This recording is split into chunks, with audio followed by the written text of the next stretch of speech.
we will be going beyond the looking at one or two basics. She promised, and she's here to give back to society. Looking very amazing, by the way. I'm not staring. I'm looking at my screen. But welcome, Guinea. Thank you so much. Thank you for having me. All right then. So, the last time, let's do a recap. The last time you came in, you told us that there was the need for not everybody could trade, but there was the need for everybody, to get involved in the foreign exchange market one way or the other.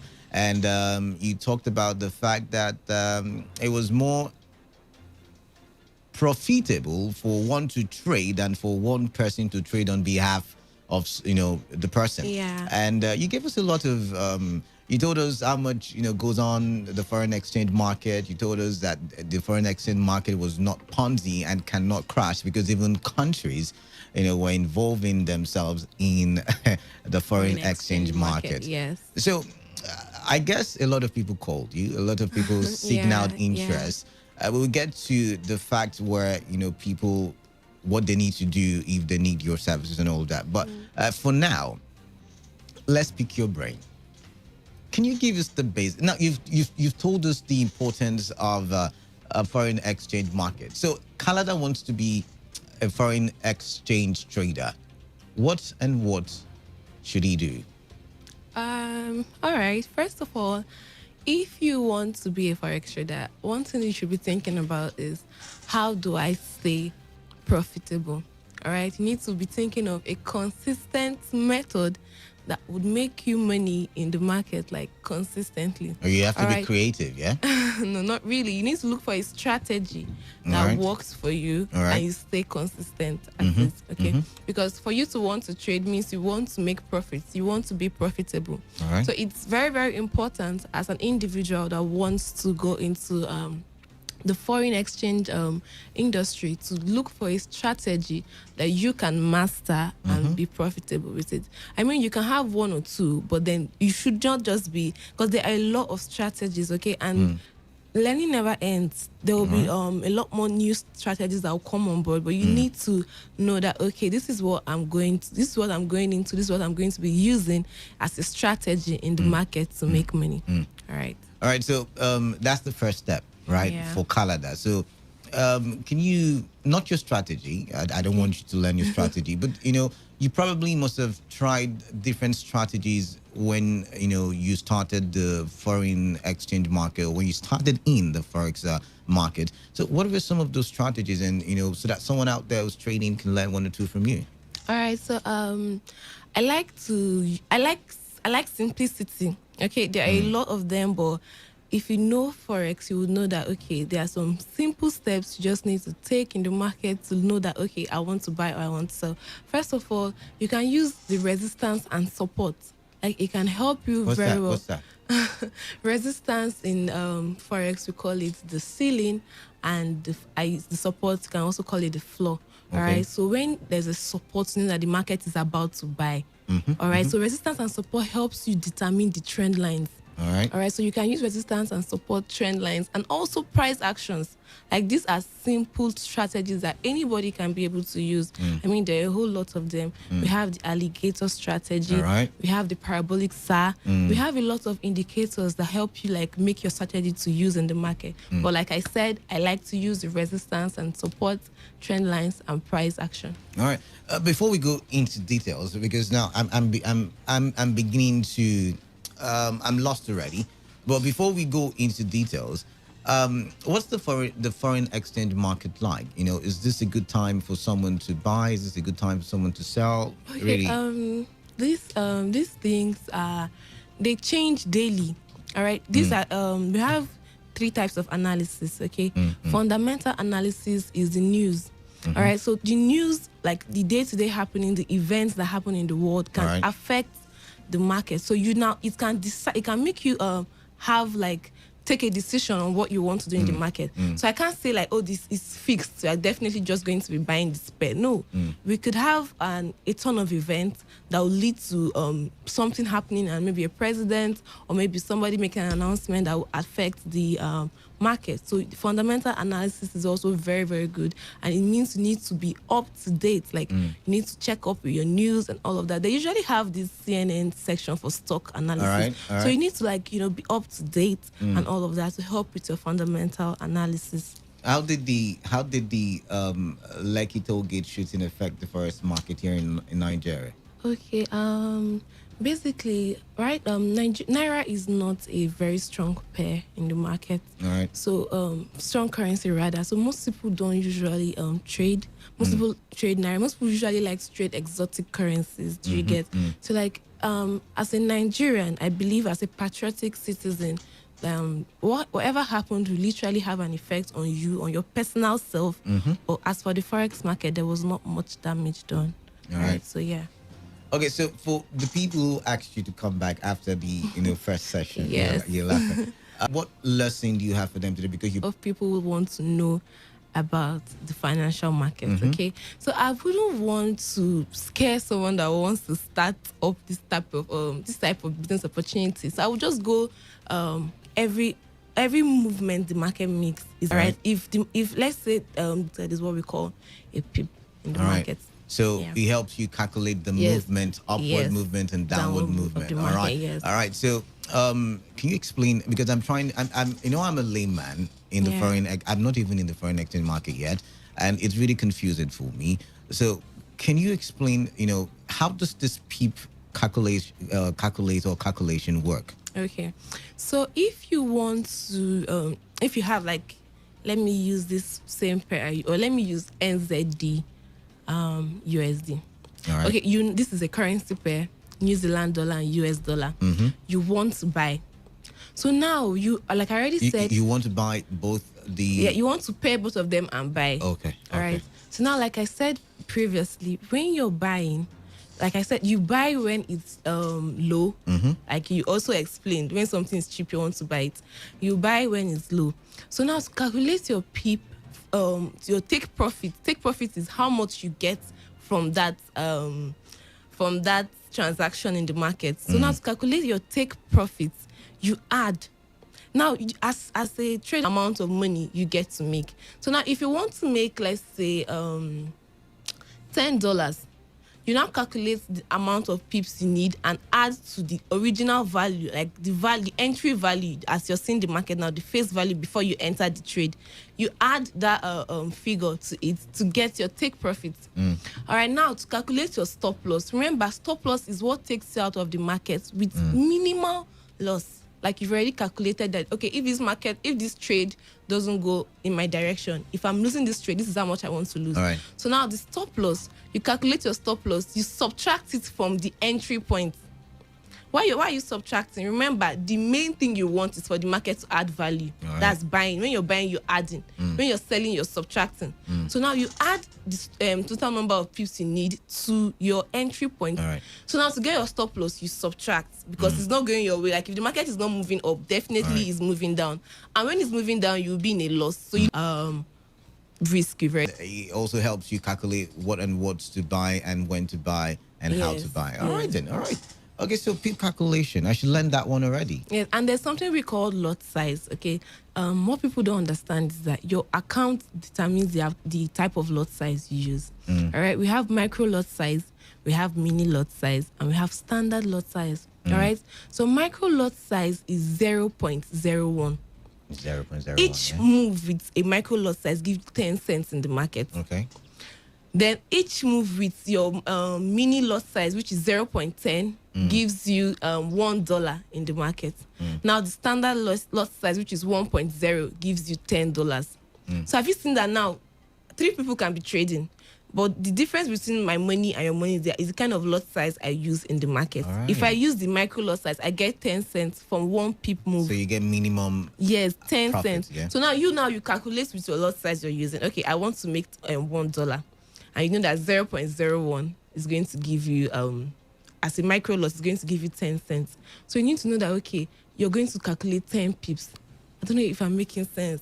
I'm lost, but let's move on. Maybe we would have to, do a private lesson. But moving on, you talked about the network marketing. Yeah. How does that work now? Okay. There are some opportunities where you can incline yourself to, where you like, okay, as somebody that is introducing people to this opportunity, you don't just want to do it for free. Of course. Because most times we don't monetize what we do. That's why most people think there are no jobs. If you see, like, if you see yourself as someone that can offer services or a product to somebody, like, there's nothing wrong in monetizing it. Right. Okay, so let's say I have a friend that says, my God, I really want my family, or Understand you now. You're saying that for someone who gets to learn forex, can actually make money from bringing other people to learn forex from as building well. a team. Yes, you build your team and you get paid according to the number of people in your team. Most people don't even know that network marketing is like one of the untapped industries right now. Sorry, no. Let me get this now. In forex exchange, where you get to buy and trade and make money, right? Yeah. You make money, right? And then you also can make money from bringing people to come learn how to buy and trade. It's so amazing. Yes, you can. Really? So it's like a two-way street. Like, you're making money from here and you're making money from here. One thing I always tell people is that never say no to another stream of income. Okay. Multiple streams of income is always a yes for me. So how does this network marketing work in the forex exchange? No, the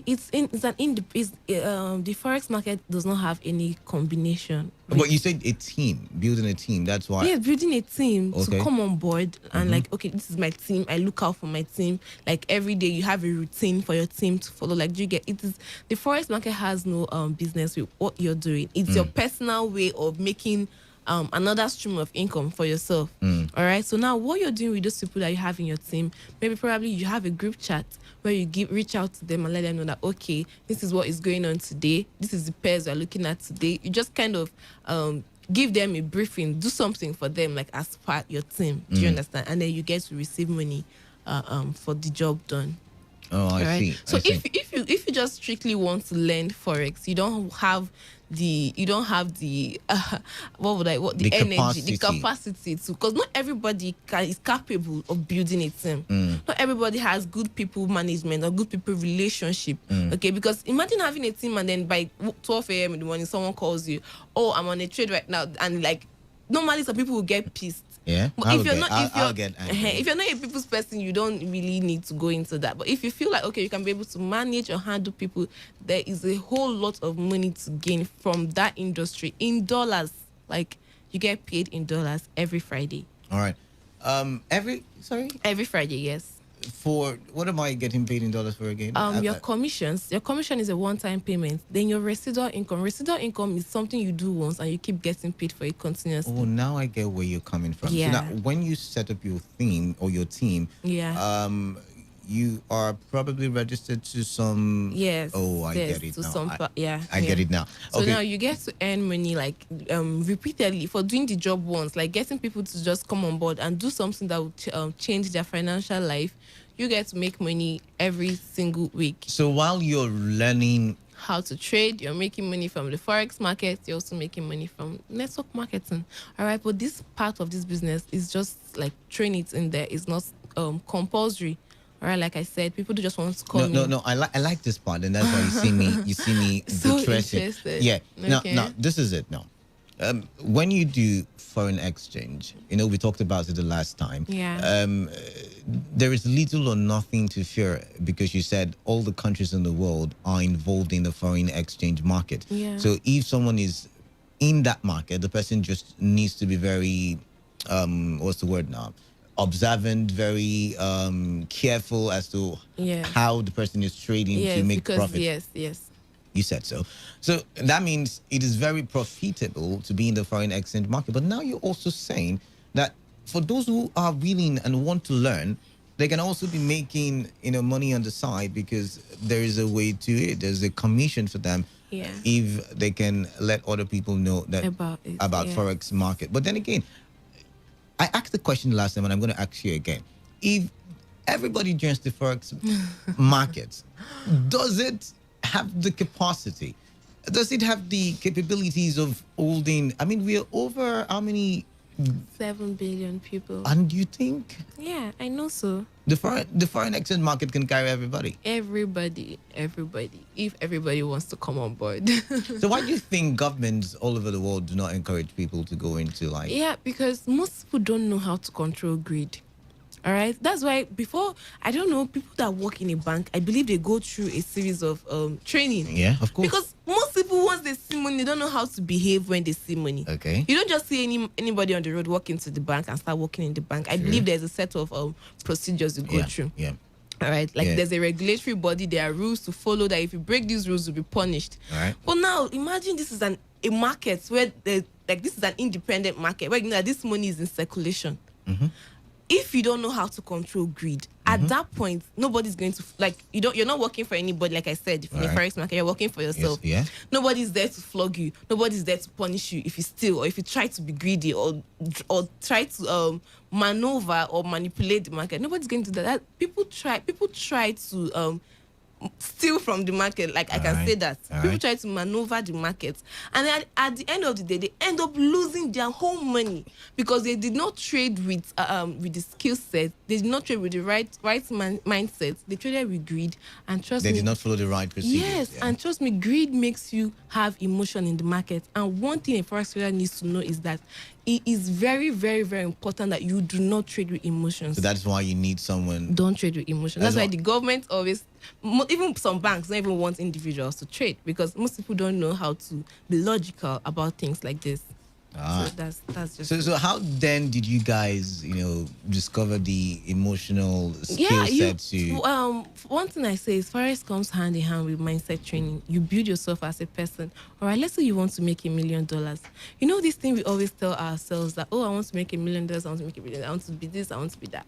But you need to grow into the person that's deserving of that money. True, you have to grow your capacity. Yeah, you have to grow your capacity. So you cannot tell me that, okay, you feel like this market is, okay, let me just use the word awoof. You want to come here and... No, you need to build your mindset, build your personality to be able to take it step by step by step by step, and you grow into what you desire to achieve. Because the money is there. The money is in the market. The money is free. But you need to build yourself, and you need to... And money is free. Yeah, and you need to take it like step by step by step. No, you said something that a lot of people think the market is a wolf, like we say in our local parlance. Yeah. But the truth is, a lot of the people who want to do forex now, they're doing so because they want to leave poverty. They want to leave poverty, and that's not such a bad thing. But they have that wolf mentality as well. I mean, I don't have to work so much for this. I don't have to, break a sweat. I don't have to break a leg. A lot of them just feel like, oh, if I do this money against this money, I'll make $1 million. That is a very, very, very, very wrong mindset. Trust me, guys. I'm studying environmental biology for 4 years. I didn't just say, okay, I'm going to go into school today and become an environmental biologist the next month. No. Yeah. So now this is the discipline. You disciplined yourself to pay your tuition and keep paying your tuition and keep learning and keep sitting for exams. You do all of that for schools, do all of that for courses, and you want to tell me that you want to go into the largest financial markets in the world and you just want to go in and come out the next month like the richest man in the world. No. You need to learn the skill. Right? So I always tell people, give yourself 3 to 6 months. Like if you even want to go deeper like an expert, 1 year. All right, but what you need to be happy about is that you have people that have the experience, all right, that you don't have. So while you're learning this skill, they help you provide signals, profitable trade ideas. So you're already making some money while you're still learning this skill. All right, so it's not just something you just come in and expect to like steal the whole money in the market. I mean, come on. Okay. So today, what have we learned? We've learned the PEEP calculation. We've learned lot sizes, and stop loss. You mentioned stop loss. Yeah. Yes. And also we've learned the network marketing. Yes, and I'm very, very much interested in that one. But you see, I like to think of myself as the man of the people. And why I like to think of myself as the man of the people is because when I'm on radio, I'm not on radio because I want to speak good English or fluent English. I want to be able to impact lives. And, I know a lot of people did reach out to you. A lot of people want to reach out to you. A lot of people want to learn. They want to tap in from your wealth of knowledge. But then again, a lot of them think it is free. Is there a way we can set up, a training for the people who listen to my show, who listen to Today FM? Is there anything we can do for them? I'm putting you on the spot, I know. Oh my god, I really don't think so. Like, okay, so what's the procedure? Tell us what the procedure is. I've never heard of someone learning forex for free. No, we're not talking of. Did I mention free? Yeah, you said, how can I do what it can for the we people? do for the people? I said, what can we? I didn't say free. Okay. So now I feel like if you want to be a part of this, you should already be in the thought process that you have to invest your money to actually acquire this skill, right? And also acquire the trade ideas that will make you money. So for you to get started, you just need there are 2 packages anyways. I have elite package and the platinum package. All right, then I'm going to explain these 2 different packages. All right, so you can decide the one you want to go for. The elite package is $325. Okay, now in this package we have the Forex Academy, we have the HFX Academy, and we have the DCX Academy. All 3.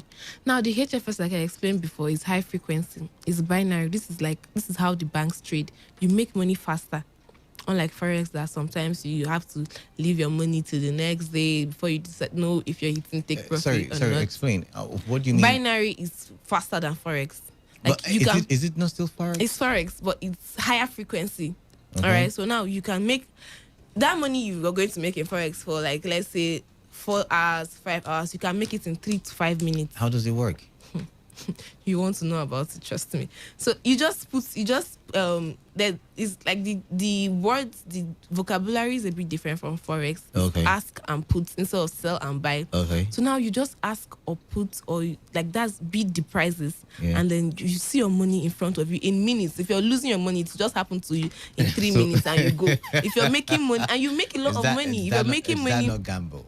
No, you have to learn it. It's not. If it's gamble, I will just use my intuition. You're not using intuition. You're learning something. Okay. All right. Like, nothing always goes without risk. Okay. So that's the part where I say if you have to lose or if you're losing, all right. Like that. So this one now, you make money faster and like way quicker. In 3 minutes, you've made your money, and then you even get to make a lot of money and compound way faster than you compound in forex. So now this HFX is included in the elite package. The HFX package also gives you videos for you to learn how to trade in a binary market, and also gives you trade ideas, and also live sessions with experts that will tell you what to do in the market to make money.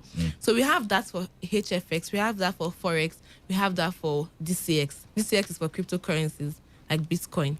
All right. So now all this is put in place for just $325. Can we have that in naira? Now?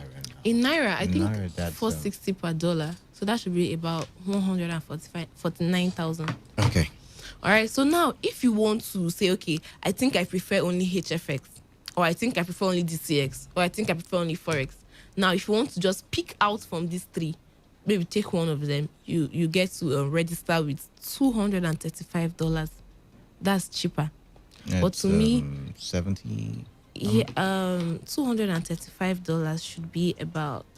I like the way you're Nigerian and don't talk in naira. I like the way you're Nigerian and you don't talk in naira. Okay. What forex does to people? Right. That's 108,000 instead of 149,000. But I always tell people, like, I feel like the elite is better, because imagine paying for just HFX 109,000 when you can pay for 3 of them for 149,000. So it's way better. All right. So you have all 3 academies to learn from, to make money from, you have access to signals for all 3 of them. So that's just how it works. So now this will equip a person to trade for himself, whether the person is busy or not, because the person will be having signals like you've mentioned repeatedly. Yes. And the person would not have to bother about wasting time on the laptop or the computer. But you know yourself that you're paying to learn it. Do you understand? You can make money, like, no problem. But if you want to learn, like, you've paid for it, you have the option to learn it. So I think you can fit it in, fix something for yourself. Maybe an hour of your day, every day. Maybe 1 hour of the day, like, you just, maybe when you're about to sleep, you just watch a video that will teach you one thing today. Do you get? Just manage it around yourself, because trust me, knowledge is power. All right. Right? So as much as you'll be making money from the signals given to you, being provided to you, you also have the education for you to also acquire as well. All right, then. All right, if you're listening right about now and you are interested in the forex trading or the forex market, I keep making the mistake. I don't know which is which anymore. But if you're interested and you have questions and you have you're confused about certain statements that have been made and you want clarifications, you can actually call in right about now. Let's talk. Like I said, today we will be focusing on the foreign exchange market, and we will be seeing how you can equip yourself. I mean, all talk about government policies and no talk about equipping yourself is no talk at all. So yes, from time to time, we will be bringing experts in various sectors in the economy to come talk and see how you can benefit from it. So you can benefit from the trading of oil in the market. You can benefit from the trading of gold in the market, from the trading of currencies in the market, from stock exchange. You can benefit from all of that. So if you do have any question, if you want to be a part of the if you want to learn, also you can call in and Guinea will be here to answer your questions. The numbers to call into the studio with us, there are 817-000-0951 and 0810-951-0951.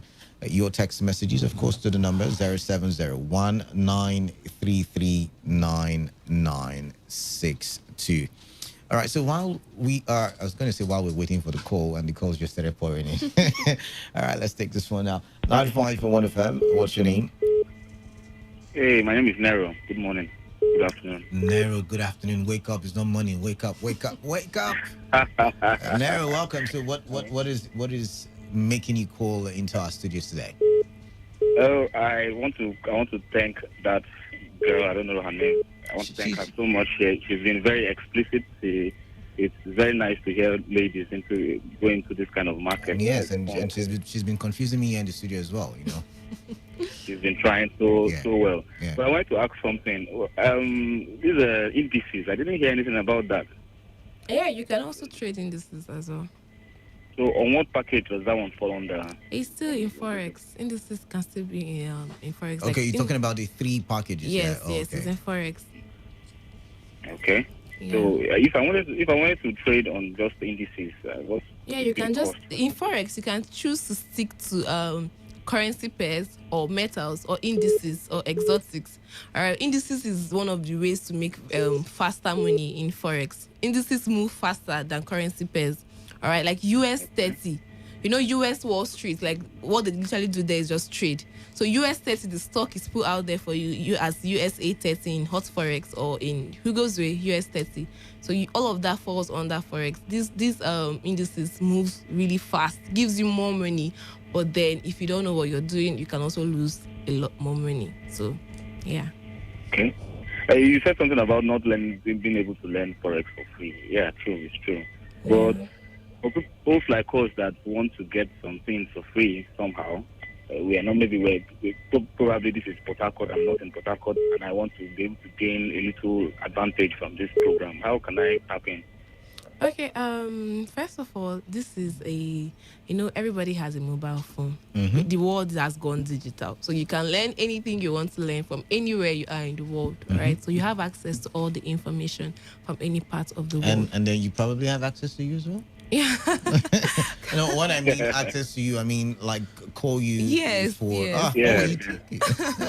All right. Now we need to give chance to other people so that they can ask questions as well.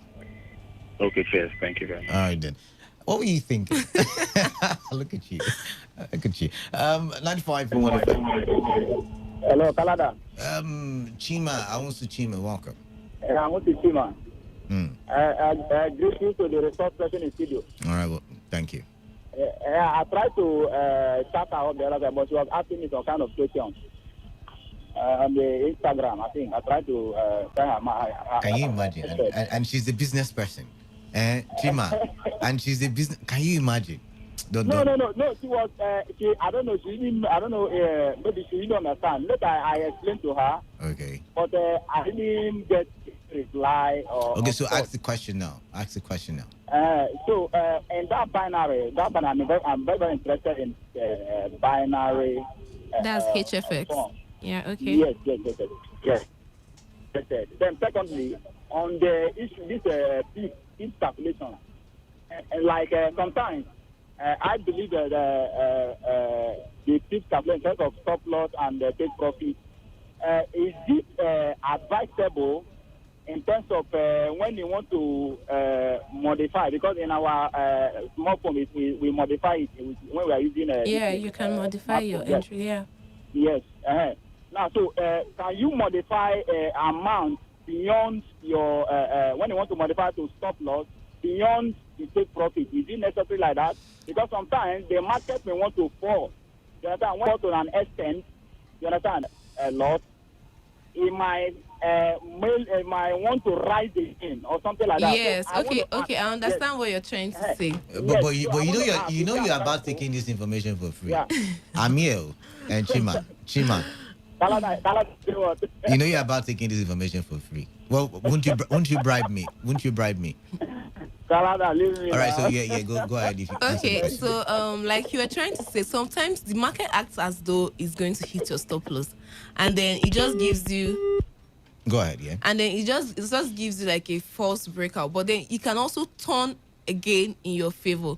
So now what he's trying to say is, if you can modify your stop loss to give the trade more room for pullbacks, yes, you can do that. If you've analyzed properly and you know that, okay, this market is definitely going to buy. So now if it looks like it's selling and it's about to hit your stop loss, you can modify your stop loss, push it down a bit, push it a bit further down to give the market more room to do all the pullback and all of that and still go forward to hit your take profit. So you can do that in the market. Yeah, it's very possible.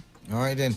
If you've got more questions, you can call in 0817-000-0951 and 0810-951-0951. Your text messages to the number 0701933962. And in a bit, I'll be giving out details. 95.1 FM, what's your name? Where are you calling in from?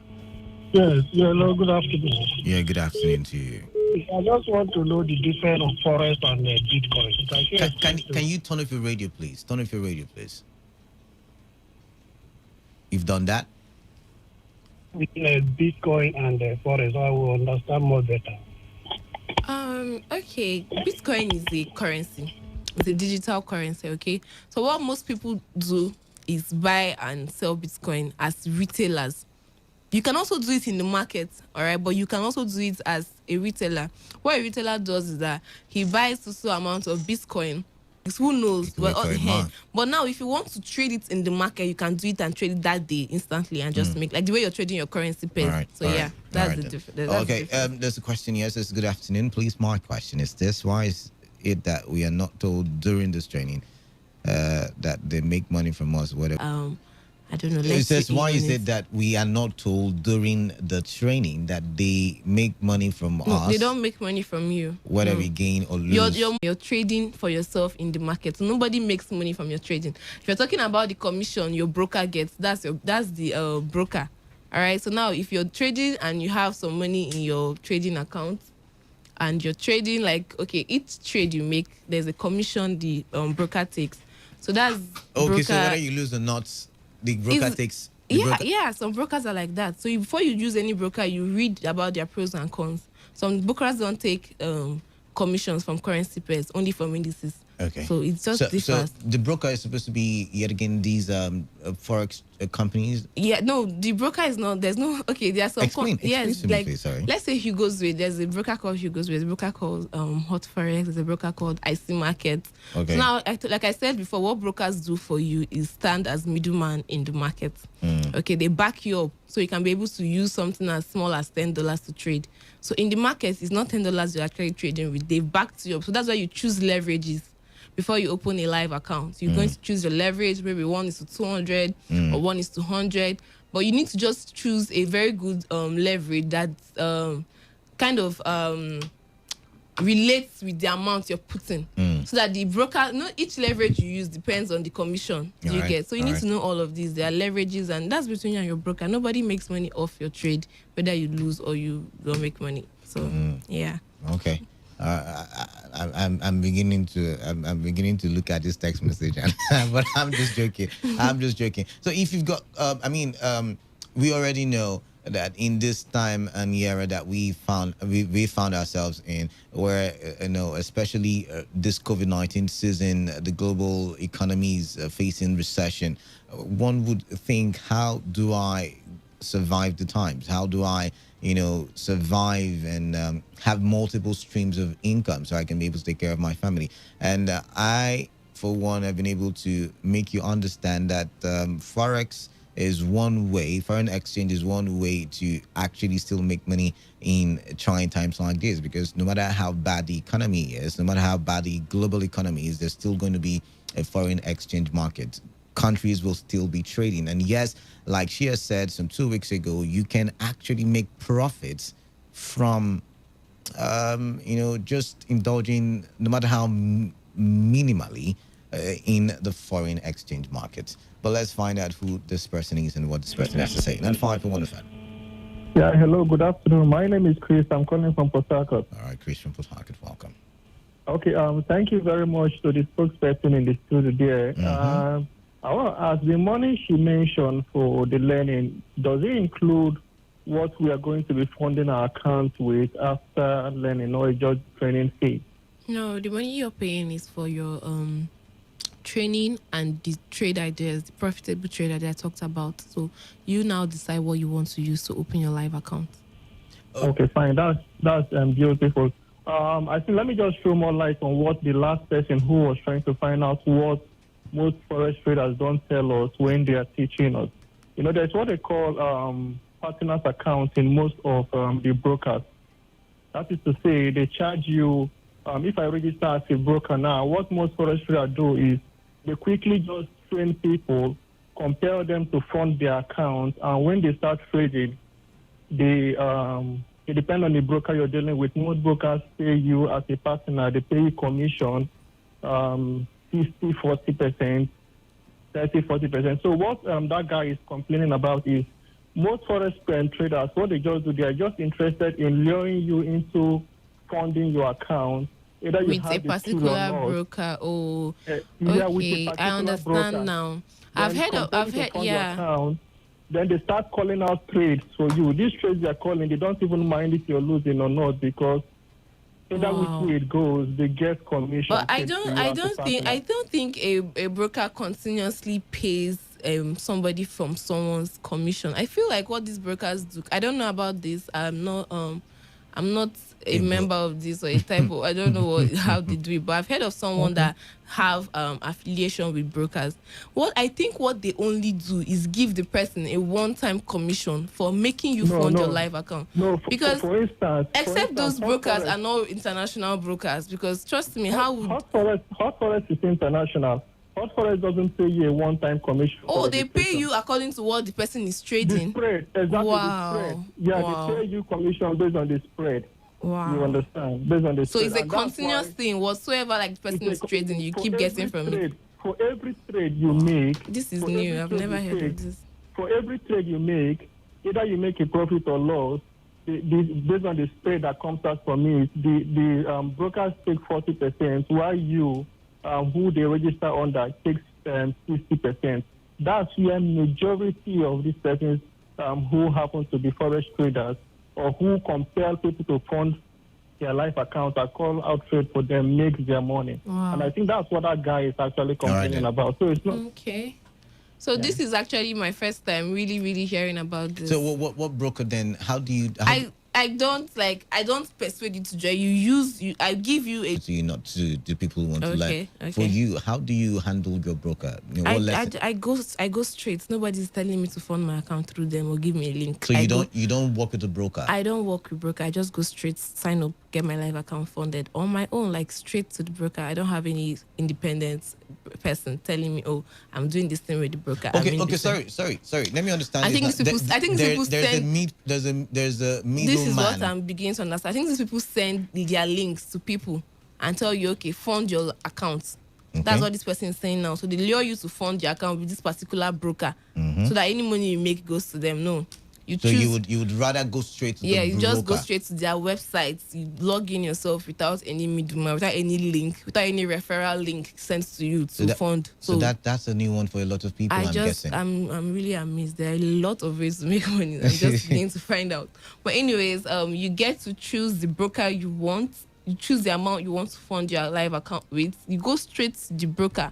I don't tell you we must use Hot Forex like he said. No. There are a list of other brokers you can use. We have FXTM. All right. So we have a lot of them. You just read about the one you want and you know what? You go for it. Can you do a list while I take this call of the brokers? So I just take this call and then... Okay. Hello, Canada. Yeah. Canada, no better. Yes, Chima, welcome back. Yeah, thank you very much. Canada, I want to ask her, Canada, because she registered, she signed up straight, which means she's a very big madam, because before you sign up straight, you must be able to be buoyant enough. Chima is the man of wisdom. So because you can't sign up straight when you are tired. No. It is just as she said.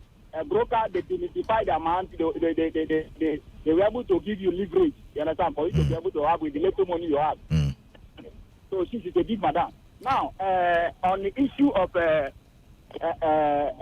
the argument I came the last caller, I think that some people who actually, try to lure some individual into asking them to send their details, their sign up password and everything, for them to be able to help them trade, then make some amount of money, and at the same time they share the profit. Sometimes they say 50-50, sometimes they say 60-40. So it's always like that. So these people also, some of them, they do people. You understand? That's why they say there's loss in forest. All right. So I want to ask her. The question I want to ask her now. Now, if I have a particular broker where I'm trading on, then somebody now is asking me for me to send my login password for him to be able to help me, because sometimes when they trade, you can mirror your account when they are trading for you. So I want to ask her, if somebody does something like that, the person you send your password to have access to your money. That is what I want to ask from her. Like when you try to sign up, does the person have access to your money? Because it's always we are seeing a lot of people. All right. You've been on online. They will say, please, are you a forex trader? Please, I can help you do this. I can help you lecture 50-50. So I want to ask her in that area, can somebody be able to have access to your money when you send your password, which you normally use to log in using your own broker? All right, thank you very much, Chima. Thank you very much, Chima. It took a long time to ask that question. Yeah, go ahead. It was just a simple question. Yeah. All right, so let's just say you have an ATM and you give somebody your password. Obviously, yes, the person is definitely going to be able to access your money. Jenny, can I have your password? Why? No. So why would you give somebody your trading account, your login info? That means the person can log into your account, withdraw your money, withdraw your profits from your trading account. So you don't do that. You don't send your login information. These are things you keep to yourself, like your ATM card details. These are private things. So you don't share your login to someone. The person would definitely, if the person wants to, take your money from your trading account. There's a lot of sensitization that needs to go out there, because a lot of people are probably doing wrong business when it comes to forex. Yes. Because now in every good thing there are people that try to spoil it, people that try to sabotage it. So yeah, you just need to be enlightened enough to do the right thing if you are interested in making money the legit way. All right then. I'm gonna take this call. 95.1 FM. Good afternoon, Canada. Yeah, good afternoon to you. What's your name? My regards to your guest on the studio. He's an economist. This is London man calling from Port Harcourt. Oh, London man, your voice changed. Is it because we're talking Forex? Welcome, London man. Welcome. Yeah, thank you. I want to ask, how can one who is not computer literate, but the person is interested in this Forex trading or something, how can the person engage in the business? And what if one is computer literate and the person is also interested to embark on the business, but the person does not used to have time. The person has no time doing all this, taking all the interest and what have you profit and what have you lost and what have you, and doing the trading for the past years. The person is interested in it. So how can one meet up for this? I think this is my question. All right. Thank you very much. Listen, and she's going to answer that. All right. First of all, computer illiterate, as in someone who's not computer savvy. Yeah. Okay, like you said, you already mentioned someone who is interested. One thing you need to know that where your interest is, you get to put in time. You get to, like, if you have interest in something, let's say you like a lady, you have interest in her, you're going to put in time to ask her out. So whatever you have interest in, I definitely believe you have to it goes hand in hand, interest and putting time and all of that, and like getting to know what you're interested in. All right. Okay, so now for the fear, like, oh, somebody who is an illiterate and all of that, I always tell people, if you know how to do your ABC 1 to 3, you can be able to trade, because there are people who go advanced. If you just go see, like, you can just use a simple strategy, like I said in the beginning, like trend lines. We already know what trend is. If you see is the market going up, is it going down? You just go and buy if it's going up. If it's going down, just go and sell. So if you don't want to go into all those big details, don't worry. Like, everything is simplified for you to be able to understand it. And I believe you have at least 1 second or 2 seconds to, like, just look at a trade idea sent to your phone, copy and paste it to your MetaTrader 4 app and make money from it. So it doesn't require too much time. If you don't want to analyze or do all those things, you don't want to, maybe the education part is scaring you, you can just make money from the trade ideas that are sent to you.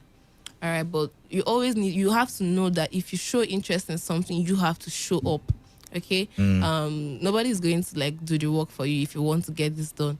But if you don't have the time to read up and do the research and everything for yourself, or do the analysis, there are trade ideas that are provided for you to just copy and paste and go. I know, like, I'm into the education part, because I feel like, oh, you've paid for it, why not just do everything at once? I know knowledge is power. Yeah, it's knowledge not like power, yeah. But if you don't still want to just engage in all of that, maybe because you're busy, you can just get the trade ideas, copy and paste. Like, they'll give you the numbers. Like, a trade idea is a signal that alerts you what to do in the market. They'll just alert you, tell you the numbers to go and put in the market. You definitely can copy and paste the numbers they give to you, and that's just you're already in the market, like, as if you're an expert. So let's get the list of do you have it now for me? Oh, I just composed the 5. Let's do it 5 now. Yeah. Okay, we have FXTM, we have Hugo's Way, we have IC Markets, we have Hot Forex, and we have Handtech. So you just go directly to the website of this just do what you want to do. What do you call it, brokers now, or broker companies, and then you. Yeah. I see. All right, one last call, and then we'll do a wrap up now. 95.1fm. What's your name? Where are you calling in from? Hello, good afternoon, Canada. Yeah, good afternoon to you. What's your name? My name is Aidil. I'm calling from Port Harcourt. All right then. Yeah, I want to thank the lady in the studio. She has tried. I'm also with thanking all her her. analysis. Yes. But there's a part I disagree with her. Which is? She said that if somebody have your username and password, the person can take your money. It's not possible in Forex. Money can only go to account that is used in funding. For example, if I want to withdraw money from my account, I can only use that same account details I use in sending the money to the Forex, or that I gave to them. Okay. No other person can put his money and collect anybody's money. It doesn't work like that in Forex. No, if you have your trading account, like, let's say your trading account with Hugo's Way, and you give me your login details to access your live account, best believe I would transfer your money from your MT4 to your wallet and go to the wallet and transfer it to my own wallet. You've given me access to your live account. Do you know what your live account is? Your live account is what you fund. I agree with you, yes, but you can't put the money into a bank account. No, she's not talking about bank account. Talking about wallet. I'm talking about your wallet. Okay. Yes, not from your bank account at all. I don't have access to your bank account. I'm talking about someone that gives you. What I'm saying is that that money in your wallet cannot be transferred to any other account. Yes, but can be transferred to another wallet. That's what I'm saying. And trust me, if I know about Bitcoin, why would I be disturbing myself to transfer money to my Nigerian account? I will just do if I want to scam you, I'll just transfer from your wallet to my wallet, and that's just it. No need for bank account. So it's possible. That's what she's saying. It's possible. Very possible. Okay. All right, thank you. All right, then. So let's do a summary now. Let's do a summary of all the things that we've talked about today. First of all, you started with PIP, I believe. Yes. And then PIP was supposed to help you calculate, when the trend is going up or the trend is coming down. Yeah. And then you talked about lot sizes. Okay, lot sizes. Yes. And then stop loss. Yes. I feel like I'm a trader already. Just did the weights. I'm trading already. All right. So lot sizes and stop loss. And then we went ahead to talk about how it is possible to be learning Forex and making money as well, which is, it's a system or a thing she's going to teach you if you want to learn. But then again, we talked about you garnering the knowledge, and to garner the knowledge, you said $345. $325 for the elite. For the elite package that has the Forex, DCX, and HFX. All right, then if you want them independently, each costs $235. So nothing is free in this life. Not even in Freetown. Not even in Freetown. All right. So you get to do that. $325. She doesn't speak in Nigerian currency, but I'm going to help you with that. That's supposed to be around the 9,500. Yeah. See, I'm a Nigerian. And then the other one is about the 109,000 naira. So you want to. If you want to learn, and you should learn, really, you should learn. You should find a way to, reach her. Find a way to reach her, and then she's going to help you with that very one. I don't know.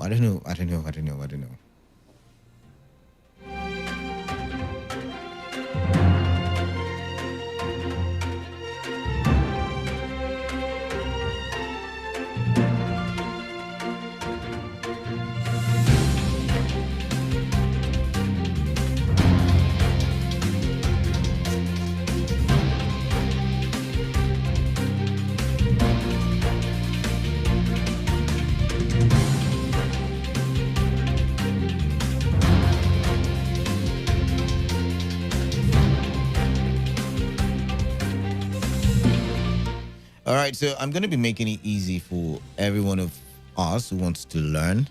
I'm going to be giving out a number, not a number. I don't think I'm allowed to give out a number. So I'm going to be given a number by which you can reach me, and then you would reach her. Because I want people to learn. I'm coming. I have a text message.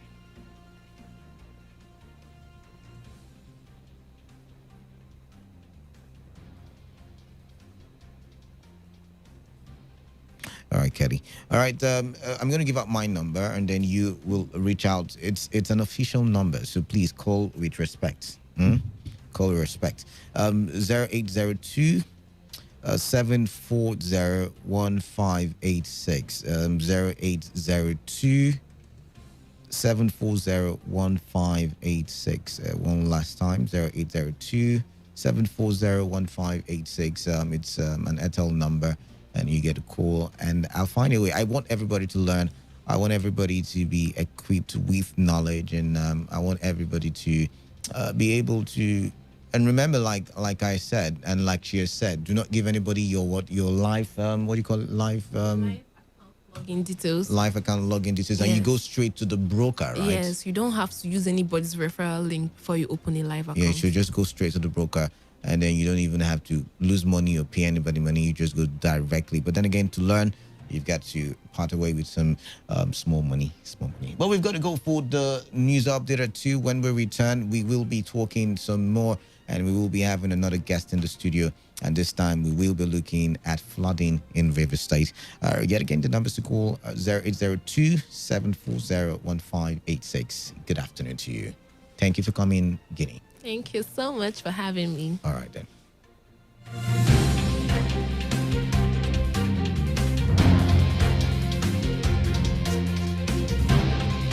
Every day, every hour, when the big stories break, depend on our 24-hour news team to bring you the latest. Today, 95.1 FM. Today, 95.1 FM. Port Harcourt. News update.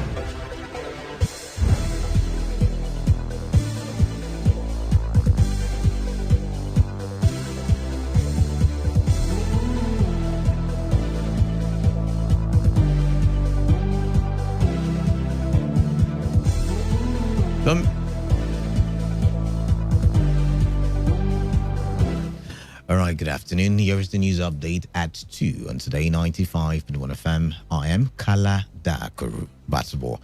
President Muhammadu Buhari has presided over the launch of the Emblem Appeal Fund for the 2021 Armed Forces Remembrance Day celebration.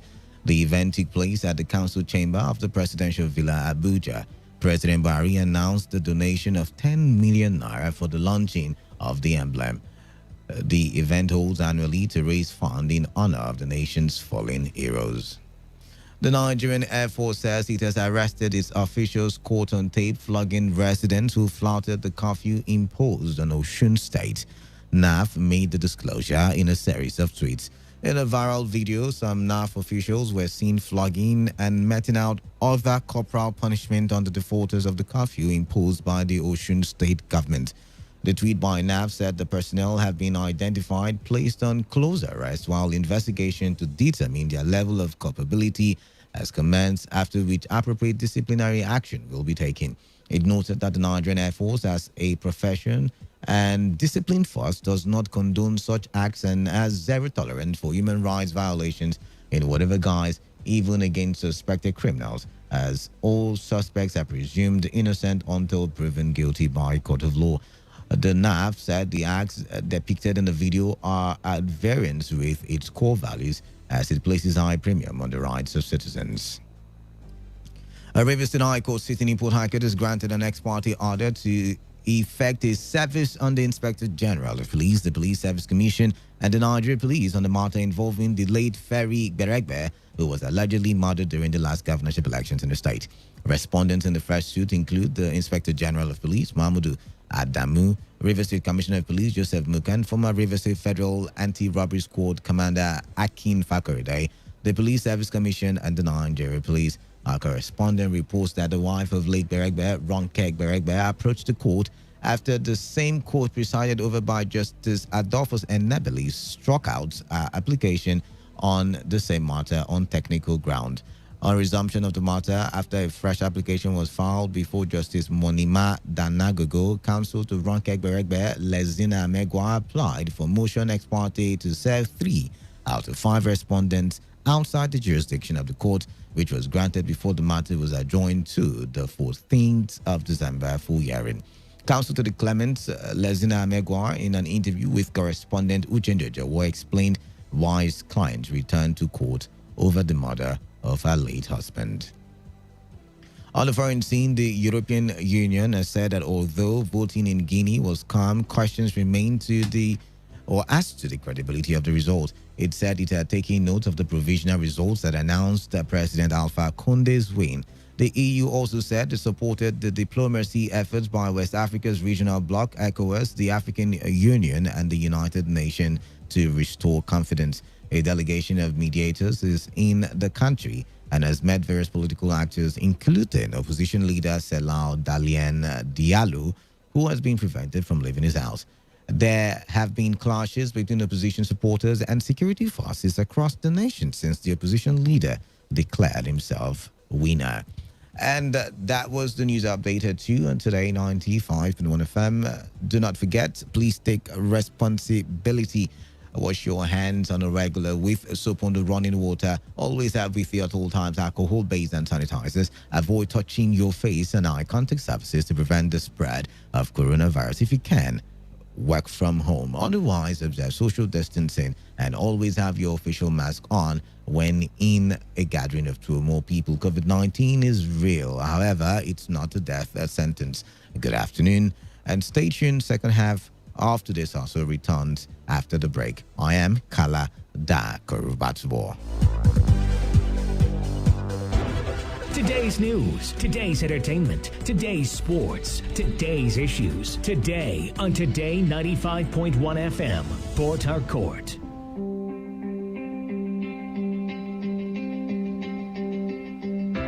You can never plan the future by the past. He who has a right to live can bear almost any out.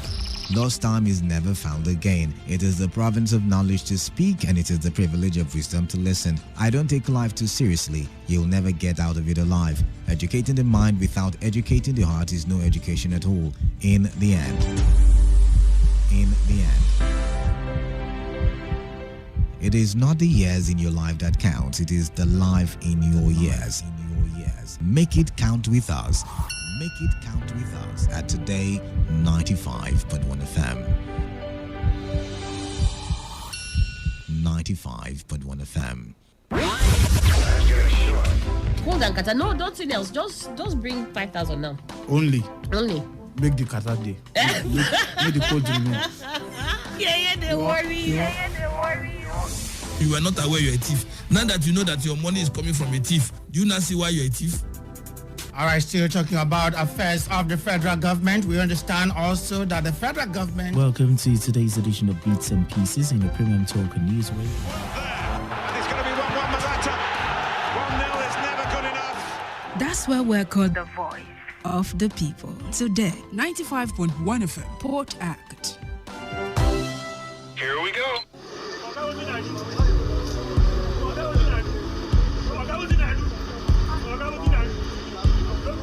I am a proud Nigerian. I have been placed here by God for a time such as this. The degradation, challenges, and problems faced by Nigeria are the perfect backdrop for me to develop and utilize my God-given potential. I will not complain. I will not criticize. Rather, I will use my skills, gifts, relationships, and experience to find long-lasting and revolutionary solutions to the many challenges confronting Nigeria.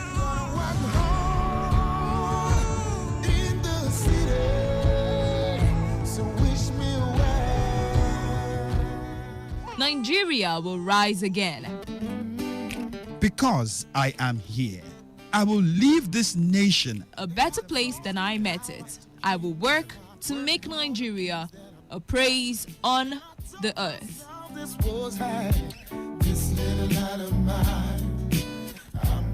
I will work to make Nigeria a praise on the earth. So help me God. Let me tell you how I got this far. This message is brought to you by Today 95.1 FM, Voice of the People. Today 95.1 FM, good morning. My name is Ifeanyi. I'm calling you from... Hello? Yes, Today 95.1 FM, good morning. My name is William. I'm calling from Port Harcourt. All right, William from Port Harcourt, go ahead. Talk radio. You have a right to say no, right? All right. I'm calling from Unipua. Okay, thank you so much from Unipua. We are the station that needs no introduction. Of course, you know, we give the best in news, sports. You like football, right? Entertainment, politics. In fact, call it talk. Yes, we know there's a lot you want to hear, and that is why we talk about everything. Talk radio. We're right before you. It's just a dial away. This is your number one premium talk radio. Today, 95.1 FM, Voice of the People.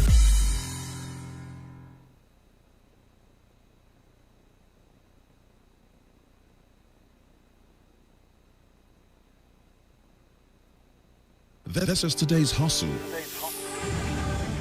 One show that embodies objectivity. We raise the bar in examining the good, the bad, the sordid, everything that has to do with society.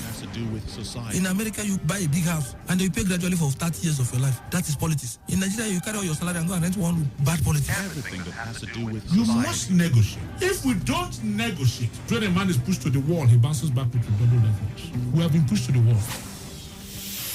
The Hustle. Every weekday from 1 p.m. to 3 p.m. on Today 95.1 FM. This is today's hustle.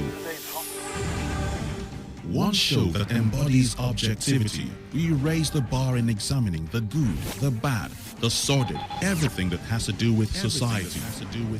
In America, you buy a big house and you pay gradually for 30 years of your life. That is politics. In Nigeria, you carry all your salary and go and rent one room. Bad politics. Everything that has to do with You society. must negotiate. If we don't negotiate, when a man is pushed to the wall, he bounces back with double levels. We have been pushed to the wall.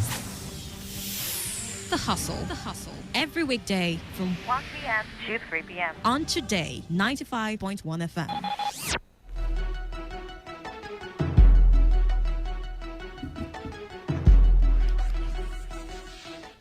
All right, good afternoon to you. 11 minutes gone past the hour of 2, and I'm back. Yes, I'm back. And of course, you know, I'm yours truly, Canada. And you are tuned to Today 95.1 FM, the voice of the people, your premium talk radio station. It's time for us to push the conversations a little bit further, switching gears right about now. And this time we will be focusing on River State. Now we're done with economics. Time to talk policies.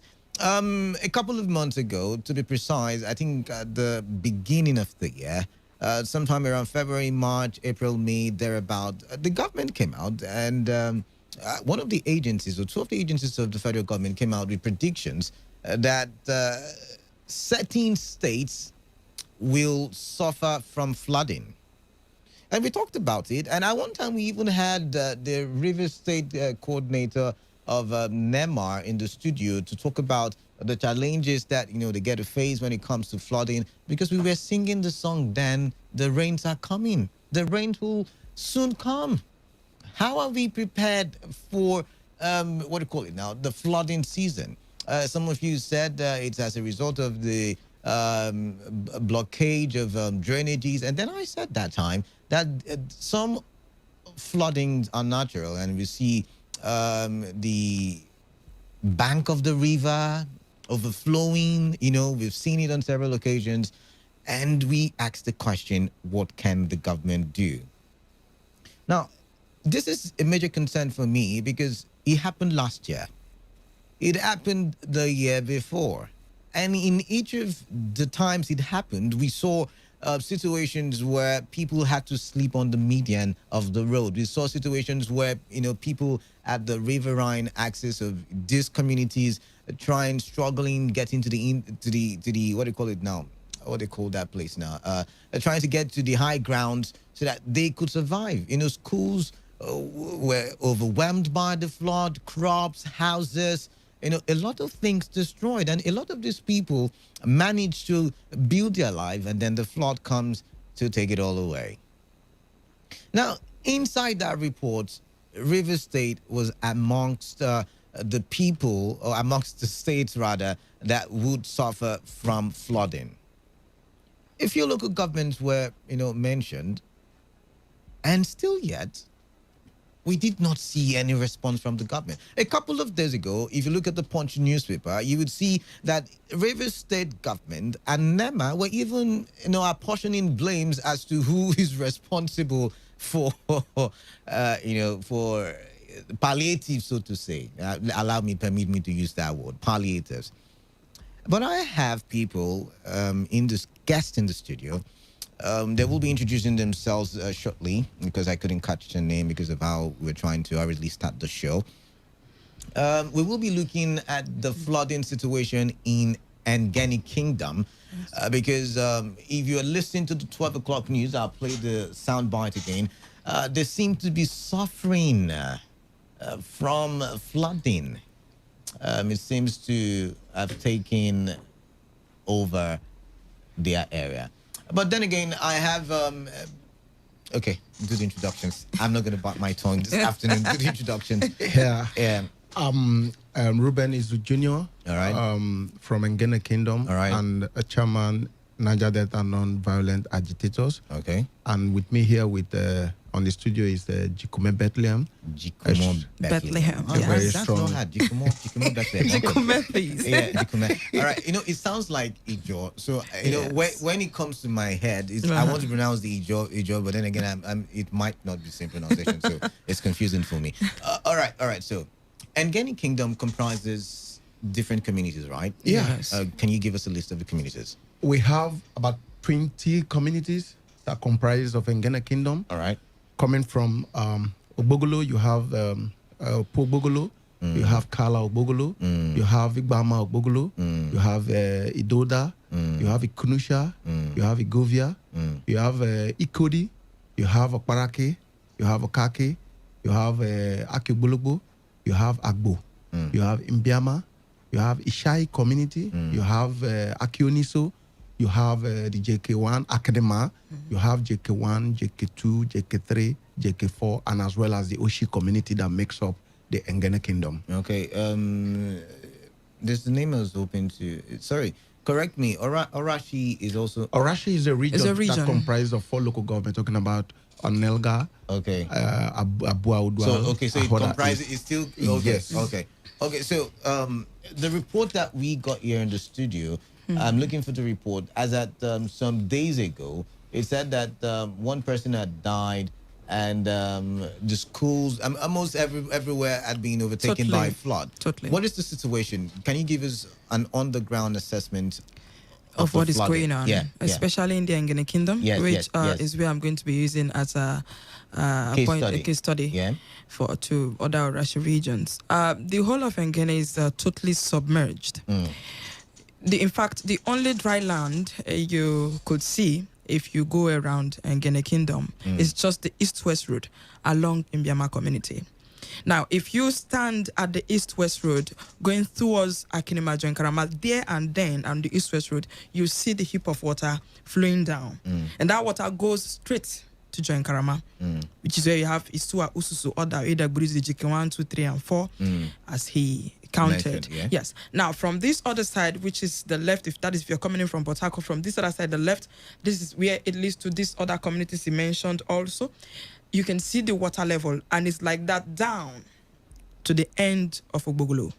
So this is how bad it is. We have our schools are totally submerged, our health centers, our general hospital, which I'm also going to note that has not been functioning even before the flood, is still right now totally submerged. Marketplaces as well? Everywhere. Everywhere. Everywhere's gone. I have the report everywhere. So it's that bad. And at the protest I used the word, I said my people live like monkeys. And someone laughed. It's not funny, but that's the truth, you know. When you have nowhere to cook, nowhere to put your things, at some point when the flood comes, sometimes it doesn't get to this level. So what happens is people get to raise their properties. But at this point, you can't even raise the property because it started and you raised it, and now you see some of the houses is at the roof level. So you can't even raise your properties. So properties are totally destroyed, crops, food totally destroyed. Every means of livelihood gone. That is just about how bad it is. So the people are in a very dire situation right now. Very. The government. Let's start with the River State government now. It's okay. Have you seen any agency trying to reach out to you? Have you seen? Oh, before we even get to the reaching out, what really is the cause of the flooding? Because it seems like it is now a yearly thing. Because I've been counting since 2016, 2017, and it seems like flood keeps coming and keeps coming. What really is, the cause? Can you guys identify what the cause of this flooding is? Exactly. Yeah. Well, talking about the cause of the flood, some few days back, precisely Thursday, when we had the peaceful rally, we really called on the attention of the federal government because 2012 was actually when we saw something similar to this. That was what I was looking for. And 2016, it was not up to this, but due to the extent at which we called for national attention, it dragged the attention of the vice president, talking about Professor Yemi Osibanjo, who visited the region 2018, precisely this period. And he made, when he saw what happened, because he took a ride to Akenema, he visited 2 IDP camps, in Biama there and at Akenema.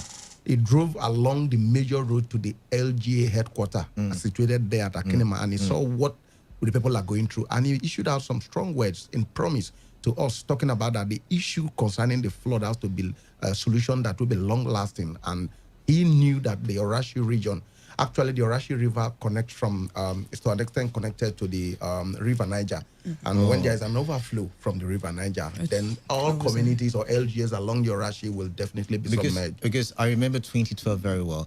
I traveled from Bayelsa. I was supposed to travel from Bayelsa to Port Harcourt or to River State, and I couldn't because, there was no movement at the time because everywhere was submerged. I remember. And then when the floods were, dissipating, you could see the river, then they were building the other side of the flyover at the, what do you call it? The express road? Yes. So you could see the what do you call those things now? The pillars. The pillars. The water was almost covering the pillars. And I was like, okay, so what would have happened if I had passed here during the flooding? So you're saying the River Niger, just flows into this place and then floods all the communities. Yeah. And we have taken statistics to realize that if the Orashi River can be properly dredged, of which is a federal government project, and that's what the vice president said, then the Orashi River has some canals at some various locations that links to the Bayelsa axis.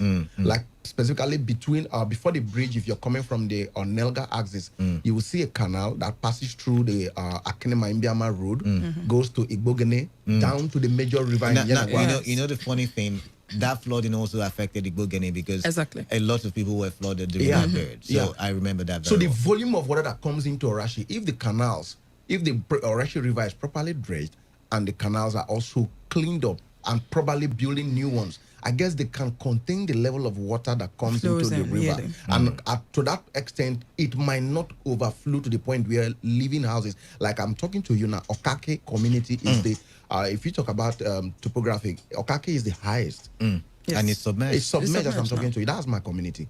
It's submerged. Okake has is divided into 2, except for the road that was constructed by Goodluck Jonathan in his era, going towards his community of Ogbea. That's the only area that is upland. The rest of Okake is submerged. I'm talking to you. I was there on Saturday for burial. Okay. And now we say River Niger flowing into the Orashi River. Now it's a known cause. Yeah. And you say there's a known solution. Dredge the Orashi River and then clean up the canal so that it can have the capacity to contain the volume of water. Now the question is, why do we have to wait till September or August, September, October, November before we talk about flooding? Because I've been talking about it for a very long time and I knew it was going to come. No offense to anybody. But why is it that we've got to wait till this time before we talk solutions? Canada, our government have always been reactive instead of being proactive. NEMA, like you said earlier before we started talking, NEMA has actually won. Now the vice president came 2018. What stops the project going on?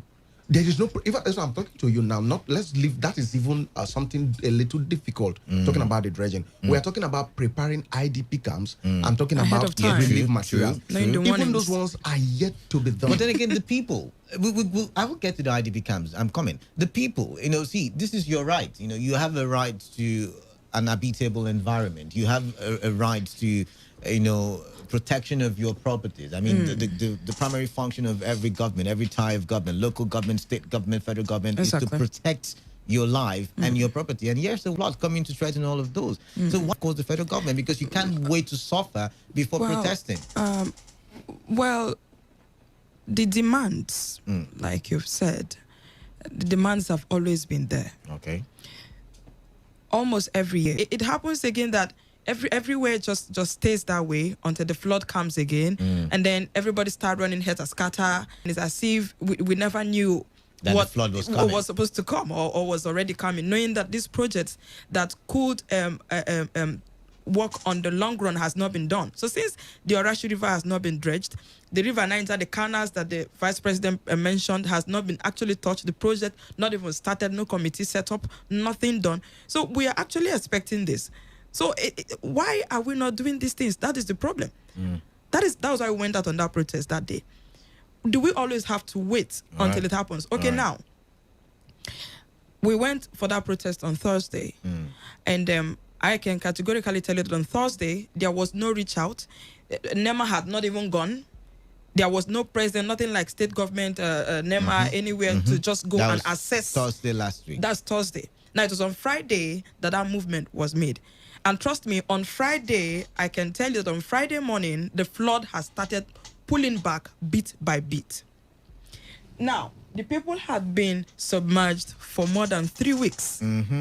And for more than 3 weeks, there has been no presence, nothing. And then when the flood was beginning to go, with the protest on Thursday, and then on Friday, we are seeing NEMA showing face. And what exactly are you saying? If you want to start building IDP camp now, the people have been underwater for 3 weeks. Actually, NEMA is, I think the report that I have before me is saying that the flooding in Rivers State is not as severe as I'm quoting from the Punch, so I'm not saying from my head. I'm going to even read it as it is. Please. And now this says NEMA has its zonal office located in Rivers State, and says we have sent an assessment since the flood warning alert was given. The place has been assessed, but we are shocked that I think that's from the River State government, but let's get to what NEMA said. But in a swift reaction, the zonal coordinator south of NEMA, Walsin Brandon, explained that the scale of most of the assessments it was conducting was not enough for a national intervention. I don't understand the English. Maybe you can help me. My brother, from what I've seen and from what others has also seen on TV, the pictures, the videos, I don't think what that report, I don't know who went to take that report, and if the person can actually come back and check. He noted that for the magnitude of flooding witnessed, the Apex government will definitely come with relief materials. Will definitely come, but for now, it's not enough for a national intervention. I don't understand that English, but maybe someone can help me there. Someone can help me. It's painful just listening to that. Because it's really painful. They were doing the blame game. The real estate government, the commissioner for what's it now? The Commissioner for Special Duties, Dr. Thomas Barrere, he had made a visit to some areas, out of West, out of East local government areas of the state, and then he was saying that the federal government should have sent relief materials already. It should have, come to the rescue. That there was NEMA office here in River State, and they're wondering why nothing has been done. And so the blame game started, and then that was the reply from NEMA. So, is there hope for a solution anytime soon? We can have this. First, I just want to come in here. I'm going to use an example right now. For instance, if you're a child, and you have a father, and the community owes you something. There is something that belongs to you that is your right.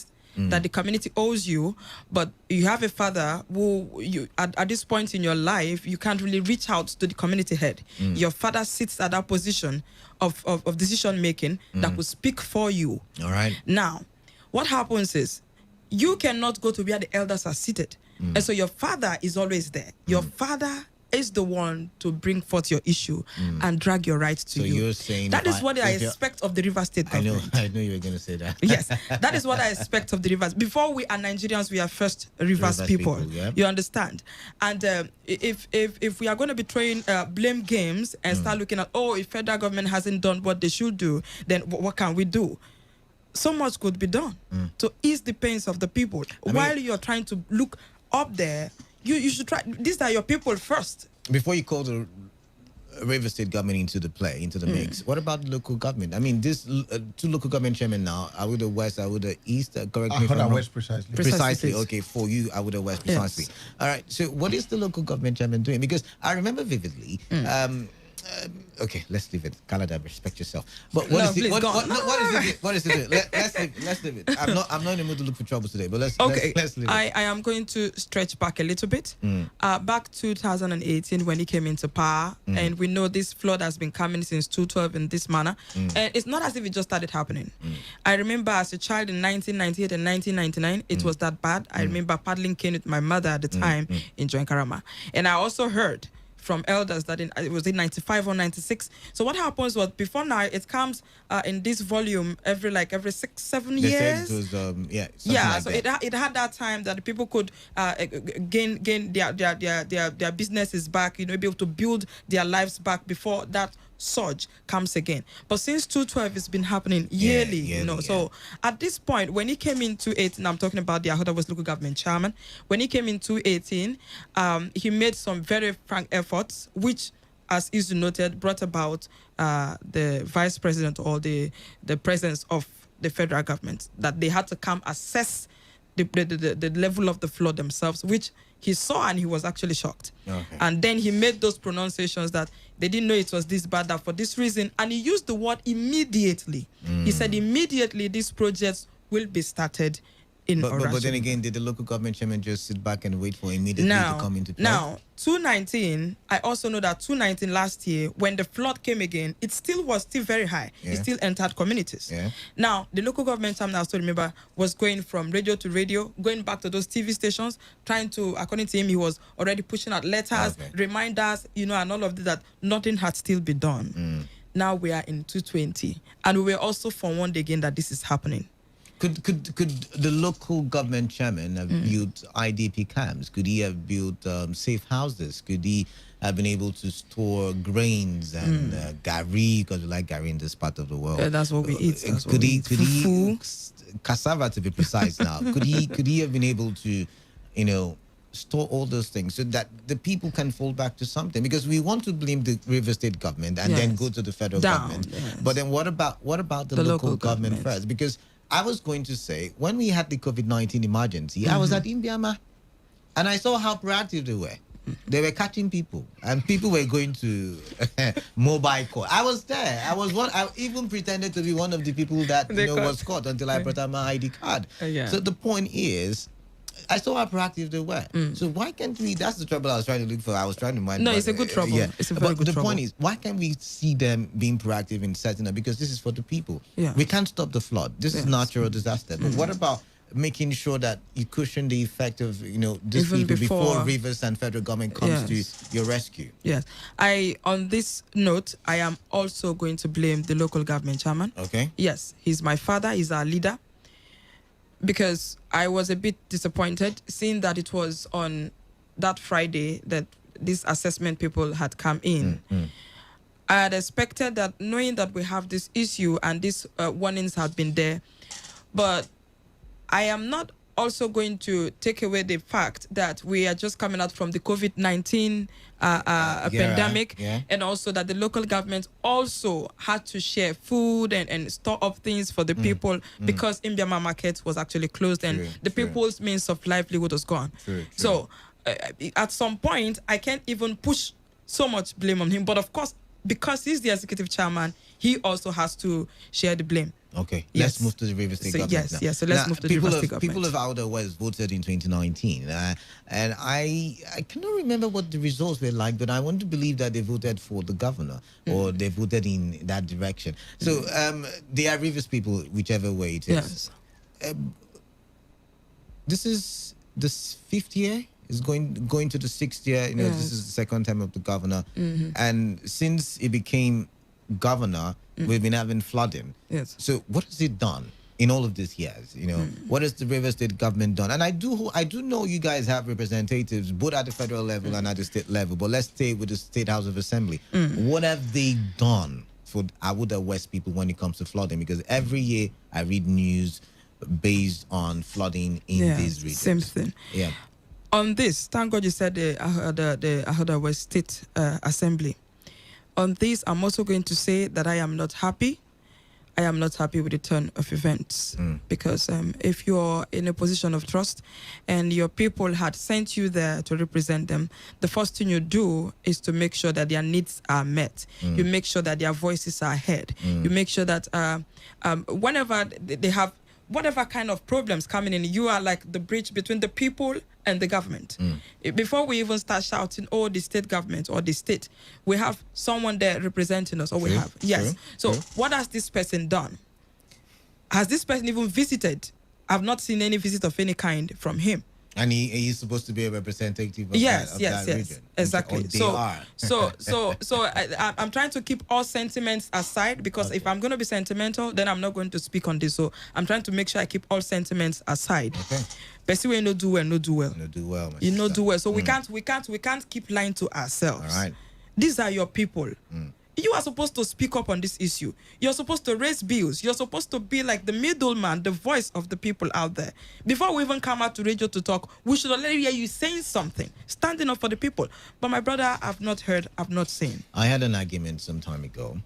When we started building flyovers in River State, I had the argument and I said, spending all of this money, would it have been better than taking it to a flood-prone region, for instance, or would it have been better, building roads in other communities or other local government? And people say, "Oh, they have given you brown envelope." So, but then again, do you think these monies, and trust me, the flyovers are wonderful. I just passed through Makuru some few days ago, and I mean, I'm going to drive past there too, but could we have used all of those monies for not just for your region, but other flood-prone areas? Because I also hear in Ogubolo, sometime they were submerged as well, and some other regions. Could we have used it not necessarily to stop the River Niger from flowing, because you said that's the federal government's project, but maybe build safe houses? I mean, possibly in the East-West Road, make accommodation for people, make food supplies for people,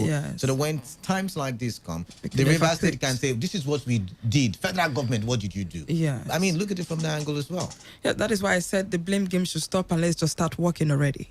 Because we don't want a situation where 2021, the thing comes again and then we are shouting, federal never do, state never do, local government never do. It's about time they all come together. And yes, of course, on the flyover thing you mentioned, I believe that the money used for the flyover, it wouldn't have stopped anything to be done for the people. That is a whole different ball game. That is a whole different project. Is a need? Yes, it should be done. And if you are experiencing holdups in River State, my brother, you understand. I grew up in Port Harcourt, so it's not easy at all. In fact, that Rumokoro flyover was a terrible need. I grew up at Eligbolo, close to the Rumokoro roundabout. So it's a terrible need. It was a need. It's a need, and the people need it. But then this we've not said it's a need. But which need is more? Economy scale of preference. I don't think one is more, one is not. I think it's all about doing things here. Okay, what is the need here? Do it for them. What is the need here? Do it for them. So since the need of the Orashi people is this, the critical need right now is to cushion the flood. You could do your flyover here, no problems. But then we can also build these camps for these people in this area so that when the flooding start coming, we start looking for a way to evacuate the people to these camps. Then people, even NGOs who want to come give the people some sort of form of help, will have a place, to go to. I disagree with you though. Because traffic is not life-threatening. It might just delay you, maybe remove $1 or $2 from your pockets. But water can take life. Water, when the flood did meet me. My mom is from Bayelsa, so I travel a lot to Bayelsa, and it did hit me in Kolokuma, Pokuma local government. That same 2012. It took a lot of my properties in Amasoma. That same 2012. So you want to think and say, okay, flood is worse than traffic. It's critical. Yeah. So I argued that time, and I said, for me, flyovers are nice. I've seen the flyovers, wonderful. But it would have been nicer if we had the people in this other region who suffer now these days, yearly, on a yearly occasion, flooding, so that they don't get to. They get to say, oh, we have a government who really cares. Before the federal government will rush. Federal government is government for 36 states. Exactly. And moreover, other people are suffering floodings just like, so before the federal government will come in, then we should have been seeing, the River State government working in tandem. about 3 weeks or so to start going to ID when they see the flood now pushing back, even if it's slow, but it's just bit by bit. I feel at this point what the government should be doing, that is, I'm talking about the local government and the state government coming together to do something for their people while they wait for the federal government big project for the long term. Let's look at the short term help for the people. Right now, the people are frustrated, they are hungry. They are so hungry. Everything concerning food, our people, we farm, we fish and we eat. Then we sell the remnants, to train our children in school, to take care of our medical bills and all of that. So right now, but the farming gone, it means that if my child is in school, even as the COVID-19 is over and almost over and the schools want to resume, I'll be unable to take care of my child's tuitions. 1. 2, food totally gone. Those who harvested their cassava, cash crops, whatever they had already sold them off cheaply because they had to survive. They had to survive. 2, that is 3 now. Medically, there is nothing. This health center has totally gone. I hear there was nothing to write home about before now. Nothing. So, like I said, the John Karama General Hospital, that's the General Hospital of Ahoda West. About before the flood, about 2 months ago, I went there to see how the situation of things are there. My brother, there's nothing at all. So added with this, if a woman wants to deliver a baby and it gets critical, what they do is they start looking for a way to enter FMC and Egua, and all the way from John Karama, it's far. All the way to Hospital Road. Thank you. If you get drive from John Karama to Imbiama, then you drive to Yenegua and all of that's what. So the suffering is real. They should look at bringing about food.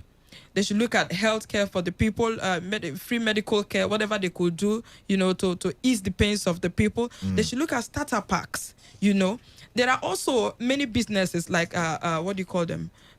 These computer businesses or just so many businesses that run Akinima, Imbiama, and this other place that we actually submit to John Karama and the rest. So their properties are gone. The properties are gone. These people, they need intervention. Okay. So they need all sorts of intervention. They need to just start back their life now while we discuss a way forward to handle the long-term solution. How have the children survived? Because I know flooding can be a very cold period. Very cold. So how have they survived? I mean, how have they been able to go So by? you can imagine, I'm a mother and I have my children, and every day you want to ease yourself, your feet is on the water. Oh my. You want to eat, your feet is on the water. You want to sleep, your feet is on the water. And all day for 3 to 4 weeks. It's terrible. It's terrible. I have a solution, but a lot of people might not like it. A lot of people might call it political, but this is what I think. I mean, the people at the National Assembly representing these constituencies, threaten them with a recall. I don't know what party they belong. I don't even know their names. You don't even want to discuss party at all. I don't. So people will say I'm political. That's what I'm saying. No. But you just threaten them with a recall. People signing and say they have failed because they've refused to represent their people properly. I mean, their people are living in flooded situations and they are in Abuja collecting. I mean, think about it. Canada, to be honest, it is a double tragedy to my people, because why I say so, we are in a post-COVID era. We are just barely coming out from the COVID and the flood is there. Very soon now, our people may have nothing to fall back to. All right. The most annoying thing is the 2 assembly members, talking about national and state assembly members, they are also affected. You're talking about the House of Rep member, talking about Prince Uche Chikunda Mobi, including the Senator, Senator Betty Apiafi, and including the State House of Assembly member, Prince Wanaka. So they are affected how? Explain. When I say affected, their people are also affected. Their local government, their villages are somehow affected. Now, like I said earlier on, talking about the dredging of the river and the canals, those stuffs are actually something that the federal government could handle. Now, when you talk about mitigating the suffering of your people, I think we also include the IOCs. I remember vividly during the COVID-19, the governor was calling vehemently on the IOCs, companies around to see how they can assist. Now, I don't know, the way the federal government, the state, the local government, and the IOCs collaborated to an extent to see how they get foodstuffs. For I don't COVID-19 know people, how I don't know why they are not coming together in respect to the flood. But you see, that's where I'm coming from. That's where the representatives play a major role. So imagine I am representing Okaki, for instance, at the National Assembly, and I call and say my people are dying. And every day I get up and I say my people are dying. Yes. That is me playing my part. And it's not just even that. they say charity begins at home. Okay. What stops the State House of Assembly member? What stops the National Assembly member, including the reps and senators, coming together? Even if you say a carton of Indomie, at least from your own pocket of Indomie, let's see how we can go and reach out to our people. I think when you start from that angle, you can now be talking about the local government. What has it done? You can now talk about the state. Now you representing the persons directly. You have not even been cited going to any of the IDP camps with even a pack of spaghetti or even a sachet of water. You understand? Not even your presence. Then how could you go there and you are talking about the president or talking about the federal government? No. What I'm thinking here is, by this time, what I'm thinking that you represent the people, they vote you in. All right. I'm thinking by now, it is not by Durex. You call the IOCs. See, I'm coming with this idea. I have ₦1 million to support our people from this region. Right. I want you people to come in at some point. Then we call on the local government, we call on the state government. They have foodstuffs that were planned to us, and they used to give some communities during the COVID-19. Right. Why can't foodstuffs be purchased currently for IDP camps? All right, let's open the phone lines because we almost have talked. We've almost talked for 1 hour. We've almost talked for 1 hour. So we're going to open the phone lines for the next 14 minutes. You listening get a chance to air your views on the situation in that part of River State. What can we do now? They need a lot of help in terms of food resources, in terms of and a lot of supplies, so that they can go about, living for the now while the water goes back to where it came from in the first place. But then talking futuristic, what can we do to bring about a lasting solution? We know the solution, but it seems like nothing is being done. So what can we do so that something can be done, and then the people of work? All right, first caller, lost that one. I didn't call the numbers. 0817 0000951 and 081095100951. Text messages to the number 07019339962. All right, 95.1 FM. What's your name? Good afternoon. My name is Pastor Vincent. All right. One of the people. Yeah, welcome. How are you? Yeah, the discussion today, is a very big cause for concern. My heart bleeds as I listen to people talk. One of the people, I traveled to the other side of Onega, Ibocha area, and I couldn't pass through that bridge, submerged, the same thing. The summary of the whole thing, one of the people, is that the governor, the House of Rep, all of them, they don't love the people. They don't love the people. They only love them when it's time for campaign. These people are heartless. Can you imagine what the people there are suffering, passing through that particular situation? They don't love the people. All right. And I think they, just like you talk about recall, the people representing that area should be marked and be recalled, because they have totally failed. Yes, so we should know that flyover is nothing compared to the lives of the people living in those areas. All right then. The people have failed. All right, thank you very much. Thank you very much there. Let's hear from this other person. 95.1 FM. Hello. Hello, good afternoon. Yeah, good afternoon. Yes, my name is Asiebu Apatovi.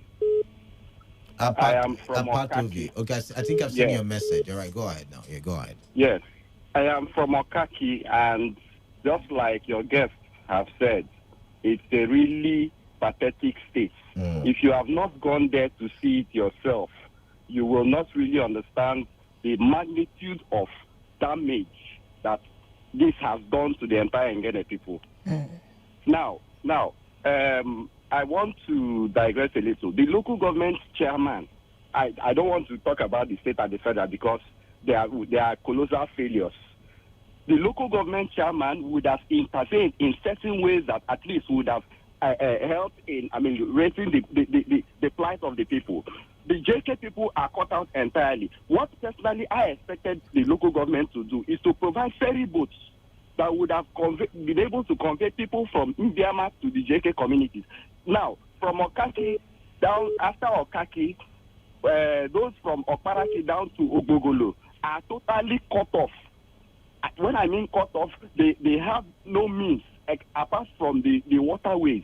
And what they need now are ferry boats that can move them from Okaki, because at least they can access Okaki, that can move them from Okaki down to their various communities. I am telling you, those places are being cut up. Now, the local government chairman can set up a makeshift IDP camp. It's not rocket science. It's not something that is outside his body. It's not something he cannot do. This is something that the local government can do. We have seen, I don't want to make comparisons now, but we have seen previous council chairmen in the past build makeshift IDP camps. So it's not something and I wouldn't want to. Your Jukume there was trying to paint the picture black. Was trying to paint the governor in a good light. We don't need flyovers. These are critical things that River State needs. We don't need a Real Madrid academy. All right, and thank you very much. Thank you very much. She's entitled to how she wants to paint. Yeah, she's holding her own brush. You hold your own brush. This was just Good Day Canada. First, let me thank my people over there, Oga Izu Jr. and Co. for the good job they are doing. We're talking about the perennial flood. Is this the perennial? This is not perennial again. but let me read what you've put out there. Talking about the perennial flooding that has ravaged the people of my kingdom and Guinea. Canada, my people are really suffering. No relief materials, no IDP camp, no government attention from the LGA, state, federal, neither the multinationals operating in Ngeni land. 60% of the resources sustaining this state is from Ngeni, with over 100 oil wells. We call on both government to come to our aid before we proceed on another protest. Machi Onisono Buen Samuel from Ikodi and Ngeni in Outer West. All right. You almost got me there with your name. Good afternoon to you all. I'm Ebere Injonye from Port Harcourt. Let the local and state government help the people affected by flooding. It is a matter of life or death. Life and death, actually. I think you've called in already, so there's no need for me to read your text messages. And back to the phone lines. 95.1fm. Hello, Canada. Lawson. Yes, greetings. Well, I don't know, the flood in Ghana Kingdom compared to that one is just a kingdom. Bayelsa, the entire Bayelsa is almost flooded. Almost. Yeah, when we talk about honestly, we just small compared to, in fact, all our legs now are all rotting. I can tell you that. But it can't be the whole of Bayelsa now. Come on now. Come now, come and see. It's just the road. It's just the Indian man and Gua road. That is just a free where you don't have water. All right, go ahead now. Yes, seriously, I think that before, just like you said, use helicopter, the places where you cannot use vehicle, use helicopter to move around and then he now decided to say, okay, he talked about NEMA, but before NEMA came, he distributed palliatives, IDP camps. But they always open those things. The government always provide those things and all that. Then this Swan Boogie, they use it to open up some of the canals. Leave the local government. Local government cannot do. I feel that the River State government, time after time, I've been following now. It is the last time they came to Port Harcourt to protest. By the time he got to them, he was angry with them and said, because you have protested, you get nothing and all that. And that was how it ended. No government official has even gone there to check, to see the place, see how the people, you understand, are suffering. It is not good. You understand? I feel that the River State government and the River State Parliament, the State House of Assembly, they are not showing any concern. Lawson, I have a question for you. Last year, November, was it last year? Yeah, last year, November, Bayelsa held elections, and it was during the flooding season as well. How were you guys able to hold elections on top of water and not know that 1 year after you guys should have, made alternatives or, built structures to help people who are usually suffering from flood? Good. Now, the election, we looked for, if you check, even at Swale, we look for small fire grounds and keep the ballot boxes to make. So why did the government not use that same initiative to build houses on higher ground? No, understand something. The flooding we experience every year is a natural disaster. There is nothing you can do to stop. The Bayelsa State Commissioner of Environment He said for us to stop this flood completely, it will take 30 years of Bayelsa state budget. That's how capital intensive it is. But we are talking about mitigating it. There's nothing you can do, honestly. It's a natural disaster. Okay. The flood will come. Yes, it must definitely come. You understand? But what are you doing to mitigate it? Right. You understand? All right, then. To mitigate it. So, like here, I can tell you the last 6 palliatives are in there. I've got to go now, Lawson, thank you very much. For me, the River State government should show more concern when it comes to the Ngene people. It's not good. Thank you. Thank you. More concern. Thank you for adding your voice to that one. This is Escalada and Co. I very much sympathize with the Ngeni people. Please, my people of Ngeni, this is a wake-up call for you to vent your anger on your elected brothers and sisters in various offices. You must ensure that they do not vie for any office. Oshibanjo Esquire may not do much as he has to seek approval from the president. Please use your voting power from the forthcoming local government election. Papa KJN. All right, 95.1 FM. Hello, good afternoon. Yeah, good afternoon. Turn off your radio set, please. Thank you. Please, I'm really very, very interested in this very issue now. Because for myself, I'm Sukudi by name, Chooks. All right. I'm from Onelga. All right. It's disheartening to see what my people are suffering at Onelga. And we have a representative in House of Reps. This is what occurs every year. What is it that government cannot do for a way to stop this nonsense? The best thing, the first several times, why can't what does his name, the Chukuma, telling the federal government they should come and dredge Orashi River and dredge all those creeks so that this will end. Every year, the same problem. They will not even prepare any IDP camp for them. All right. They wait at the dying minutes, at the IDP camp. You will not even see. Talk about let them bring palliative for them. All right, then. All right. That is not a COVID-19, or do you call it some COVID-20? Just actually, it's in 2020, so it could be COVID-20. I mean, I'm telling you. And Obasan, they should help us. All right. Let them raise a memo to National Assembly. All right. Let them help us come and address your River. All right, then. Thank you very much. Thank you very much, Dad. What are your final words? Time for us to leave the studio.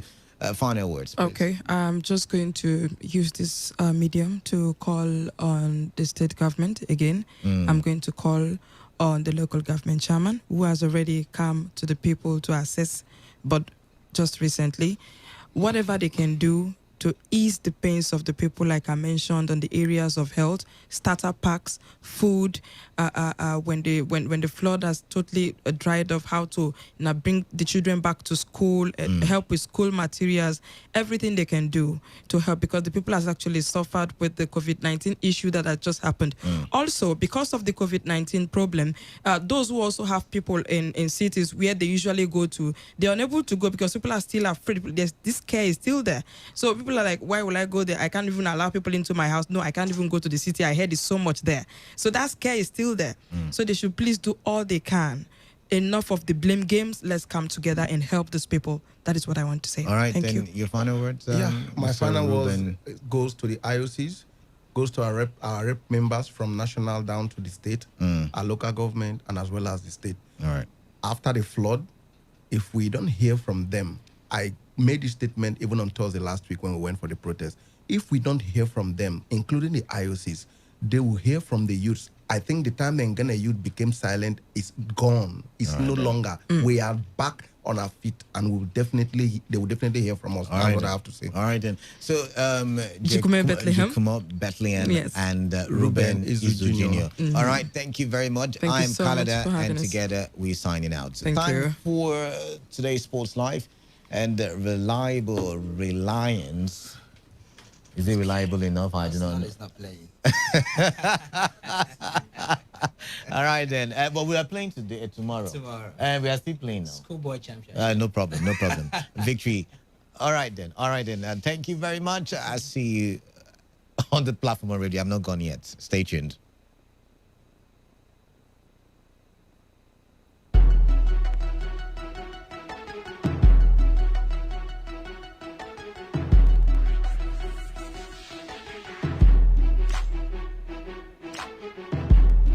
radio has never been this good. Today 95.1 FM. Port Harcourt, are you ready? Today 95.1 FM, the voice of the people.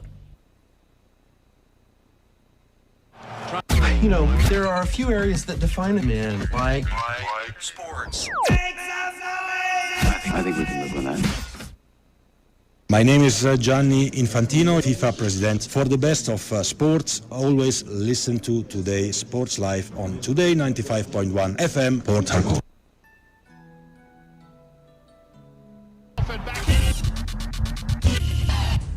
Pulse rising. Who will come out on top? He'll take 3 lines. He's ready to be the star. The anticipation. Powerful, strong. Beckham. Time, Tyson Gay right hold all the way. He's looking right. The heart stops.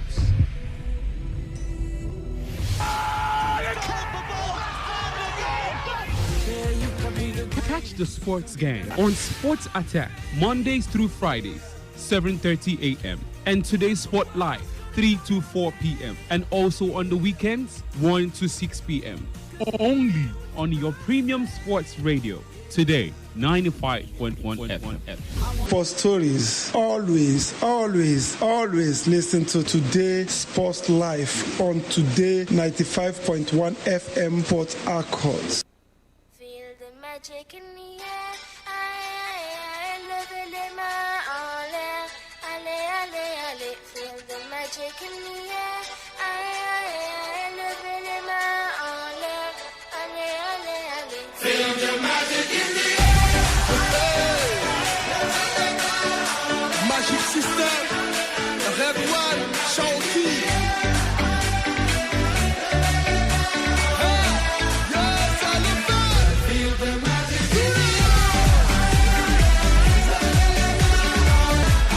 Today is a very important day in the calendar of the UEFA Champions League. The day became so important since the day we had the group stages draws for the UEFA Champions League, where many expected the almighty clash between two legends in the world of football, two players in the world of football that have held it to ransom or something.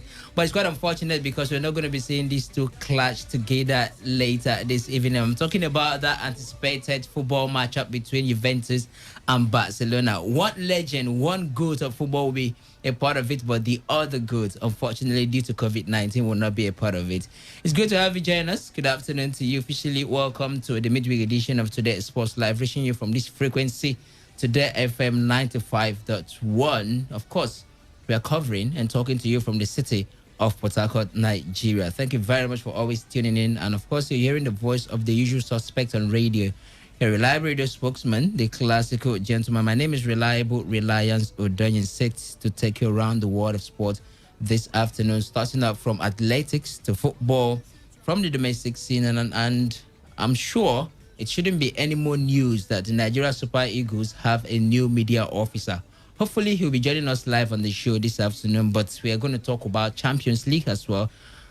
And I don't know which part of the planet you've been if you don't know that Barcelona do not have a president. I have Emeka Donadi, the one of sports in the show. Emeka, great to have you join us. Good afternoon, Reliable Reliance. It's a pleasure to be here. What a day to look forward to as far as the Champions League is concerned. Like you pointed out, I mean, it's quite unfortunate. It's a big shame. I won't be having Ronaldo face his arch rival, Lionel Messi, later tonight. He has tested positive 3 times now for coronavirus in the last 2 weeks or thereabout. Unfortunately, we will not be having him face his nemesis, or you want to say his old friend in Spain this time around. They said they were going to have dinner anytime soon, and I'm still waiting for that dinner. No, it will not happen this period. All right, but we are fortunate to have Chidubem Joku in the show today. Chidubem, great to have you, the Chief Justice of Sport. Very good to be here. Barcelona fans, you wanted your president out. I'm sure you have your wish granted now. Good afternoon. Also, as you hear me, are you going to say the same line? Good afternoon. Reliance. I know something about you and Barcelona, but I'm not going to say it. Okay, let me not come from that angle. You actually mentioned them 2 goals. I don't know. the last time I checked, we only have one goat in football. I don't know why we're having two now. Now you savvy.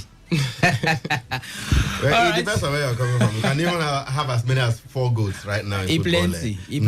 Maradona can come into the mix for some people. Pele will be good for a lot of people. Some others will go for Ronaldo, while others will go for Lionel Messi. So it depends on where you're coming from. Yeah. The truth is, there can never be one goat in any sport. There are goats and there's a ram. There are goats and there's a ram. But one supreme goat anyway. You're still looking for supremacy. One supreme goat. All right, that's the voice of the demigod of sport, Usase Hibe, who is also going to be a part of this one. And together we'll deal with things from athletics, where we have one, I don't want to say a notorious name now, but let's say a renowned name in the world of athletics, having been dished out a suspension for 2 years, is not going to be part of the sport. And of course, we'll talk about a couple of things concerning us from the domestic scene, as well as the resignation of the president of Barcelona, Josep Maria Bartomeu, alongside his entire board. They had to step down just last night, and details of that one to come later in the show. And the Champions League as well, matches we had last night, and of course matches to expect tonight. What are expectations? But first off, I'd love to find out your thought about the resignation of the president of Barcelona. Is that the lasting solution to the Barcelona problem? The issues surrounding the club, is that the lasting solution to it? The resignation of Josep Maria Bartomeu. Head to our Twitter handle at Today951 and drop your comment at Today951. That's our Twitter handle, and drop your comment about it. I'll take them much later as the show progresses. And of course, SMS and WhatsApp portal is still doubled at 0701 933 9962. That is 0701 933 9962. Those are the handles already open for you to share your thoughts with us in the studio. Phone lines much later will be thrown open for your taking. But in the meantime, let's kick off the show from the world of athletics.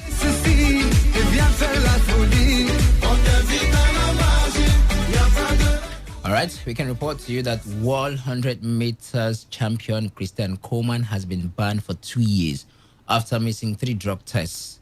The 24-year-old American, who is suspended from 14th of May this year, will miss the postponed Tokyo Olympics next summer. Coleman won 100-meter gold at the World Championship in Doha in 2019. The indoor 60 meters world record holder has 30 days to file an appeal to the Court of Arbitration for Sport. He was provisionally suspended in June after missing a 3rd test in December 2019. Coleman did not contest his first missed test on the 16th of January 2019, but disputed his filing failure on 26 April 2019 and whereabouts failure on 9th of December. So that is it. Christian Coleman, suspended for 2 years, has until sometimes next month, that's about 30 days, to file an appeal to the Court of Arbitration for Sport. Emeka, do you have any reservation whatsoever about the suspension of Christian Coleman? Well, I remember when the news broke here, a few months ago, we, talked about it and how he said he didn't know they were coming. He was just close to his house, on the Christmas Eve or so. And at the end of the day, he missed that one. And the rules are the rules. That's just it. 3 whereabouts drug tests, he eventually failed, and at the end of the day, he was nowhere to be found when they came to test him. And he didn't tell them that he was not going to be around. Or originally, they usually send the details of their visit to the federation, who in turn forward to the athletes. They did so, and this man somehow avoided the people who came to test him. But he's paying the price right now. But there's a window for him anyways. He can go to the Court of Arbitration for Sport to challenge the decision. It's left to be seen whether he will succeed. But in the meantime, the world champion in 100 meters, as a matter of fact, when he won the 100 meters gold last year in Doha, he clocked the 6th fastest time in history. It was his personal best at 9.76 seconds to win gold there. It was supposed to be the heir apparent to Usain Bolt's throne as far as 100 meters is concerned. He's been doing well in the 100 meters discipline. Unfortunately, he's been hit with this 2-year ban. That to see him even miss the Olympics next year, very, very sad one. If it gets to the Court of Arbitration for Sport, does he stand a chance of having the ban lifted or suspended or something? I mean, considering the situation that led to his suspension. It has already been played by the rules there, missing 3 whereabouts tests. I think one in January, the other in April, and finally this one in December. It's already by the rules. Going back there, I really feel his chances are going to be really slim. He has an argument there saying he's not aware, but I believe as an athlete who is dedicated to the sports, you should be able. He made a statement that no one told him about this, and even when they came in, it's like sneaking at his back, getting to the door and not even letting him know that they are around. But as an athlete, he should be. I believe he should employ the services of a manager or people who even will do his scheduling for him. Yeah. And he has actually failed right here. So let's just sit back and see what comes up from whatever he has to do at the course of maybe he can borrow a leaf or take solace from the fact that recently NASA El Sawa, the former Nigerian girl who switched allegiance to Bahrain. Also a world champion, the 400 meters. She won the 400 meters gold last year in the same competition right there in Doha. She failed. She failed 4 whereabouts tests. Her own was even 4, not 3. Yeah. But during the hearing, the tribunal, she was able to come out successful, as it were. She wasn't punished. She wasn't punished eventually. So if this man argues his case very well, if he has no facts to disprove what the Athletics Integrity Unit are presenting, then he has a chance. If you go to CAS, you always have a chance, I tell you, especially when you have solid argument. We have seen Manchester City overturn how many $1 million fine, $15 million fine. We have seen them, overturn their 2-year ban from the Champions League and all that. So there's always the possibility he can get that decision overturned in CAS if that's what they have resorted to doing it. All right, Chidubem, 2 years out of the sports, let's say that he gets to CAS and no ruling in his favor. He's yet to make any movement anyways, and he's yet to make a comment in reaction to the ban. If he eventually stays out 2 years out of the sport and then return to the sport, I mean, what do you make of his performance going forward from there? Will it be as much of a big meet, so to speak, in the world of athletics anymore? Well, it depends on a lot of things. If that happens, he's not going to be the first person to have been out like that. And it's not just about athletics. We've seen athletes in virtually all sports get out of the scene and come back to do great things. Ashley Barty will come to mind in tennis.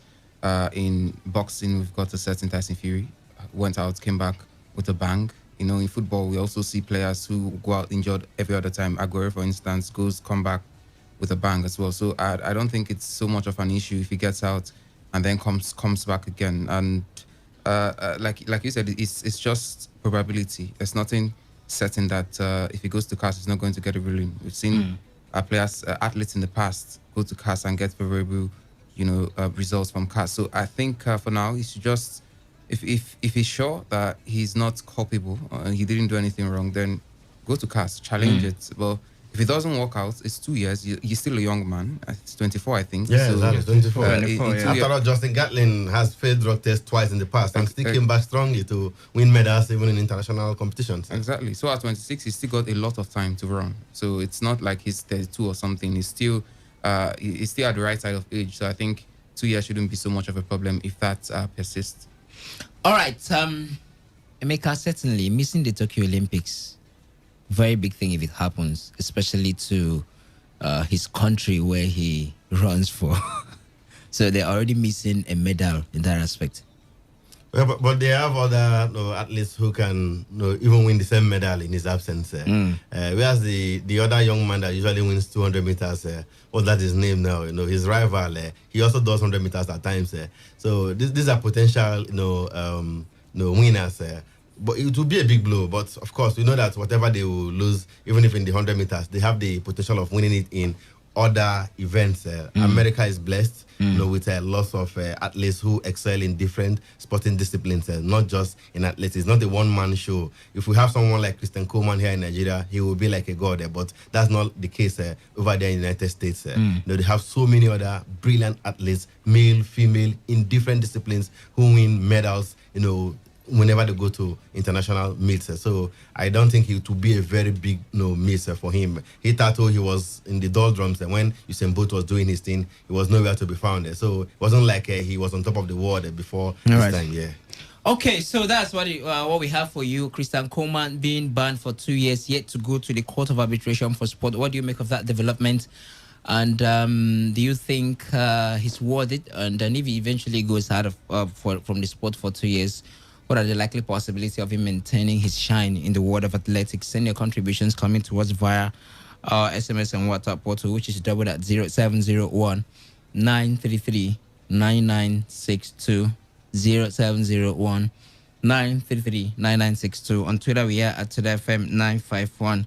At Today FM 951. We're going to throw the phone lines open much later for you to air your contribution. But do not forget that I'm asking about the resignation of the Barcelona president. And I'm asking, is that the lasting solution to the problem at Barcelona? What is your take on that one? Drop it on our Twitter handle at Today FM 951 and every other channels I've read out as our feedback platforms. But for the phone lines, that one will be thrown open much later. Now, I mentioned that it's not more news that we have a new media officer for the Nigeria Super Eagles. He is no other person than Baba Femi Raji, and he joins us live on the show this afternoon. The topmost striker, good afternoon to you. Yeah, good afternoon to you. How are you doing this afternoon? Well, I'm okay, I'm fine. How are you today? I'm very much fine. Congratulations, first off. Yeah, thank you very much. Thank you. All right, Thomas Striker, this is a new era in Nigerian football, at least from the media aspect of it. Now that you've been given the appointment, what should we expect? Well, let's expect positive imaging of the Super Eagles as a brand. Let's expect us to be more digitally driven. Connect the team, the players, the entire team with the fan base home here, and even Nigerians in diaspora. Let's get to feel them more. I think there will be regular or constant information flow. It's very key, and this cannot be done without the fans themselves, without you, my colleague, yeah, and of course without the entire team, and the coaching crew and everything. So those are the key things. One, I hope to add value and people are being better digitally driven, be able to show the numbers of each of the players and the entire team on the digital sphere, make them very heavily present on the digital space, and also make sure there is very broad positive imaging for the players and the brand called Super Eagles. All right, Thomas Striker, on personal basis, did you see this one coming? Well, I did not.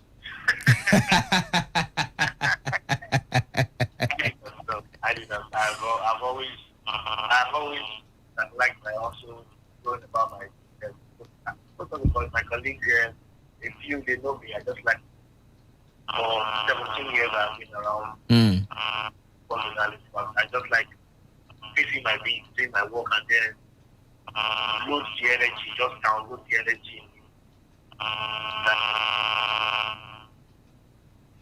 All right, Thomas Striker, we appreciate you finding time to join us on the show this afternoon. We are hoping that we'll be having you subsequently as you continue in your new appointment. And of course, we are also praying for success on your part. Yes, thank you very much. Really appreciate you.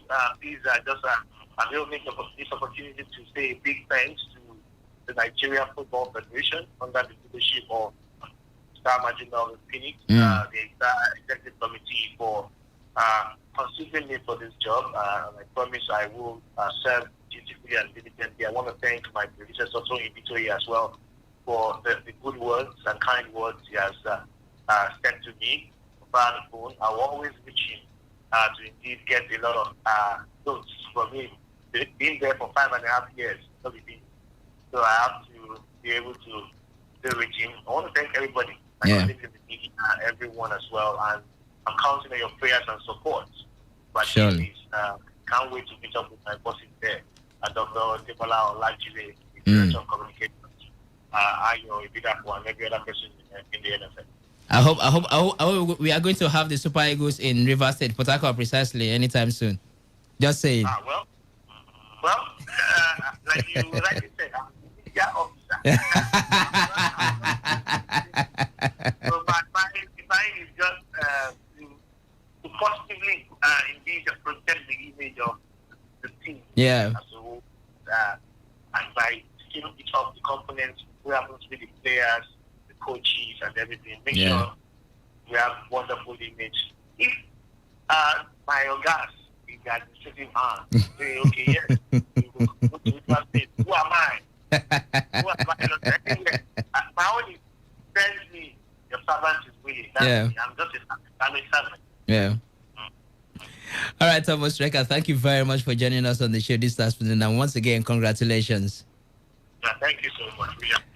All right, you've heard the voice of the Tia Roba media officer of the Nigerian Super Eagles in the person of Baba Femi Raji. Is otherwise and fondly known as the topmost striker.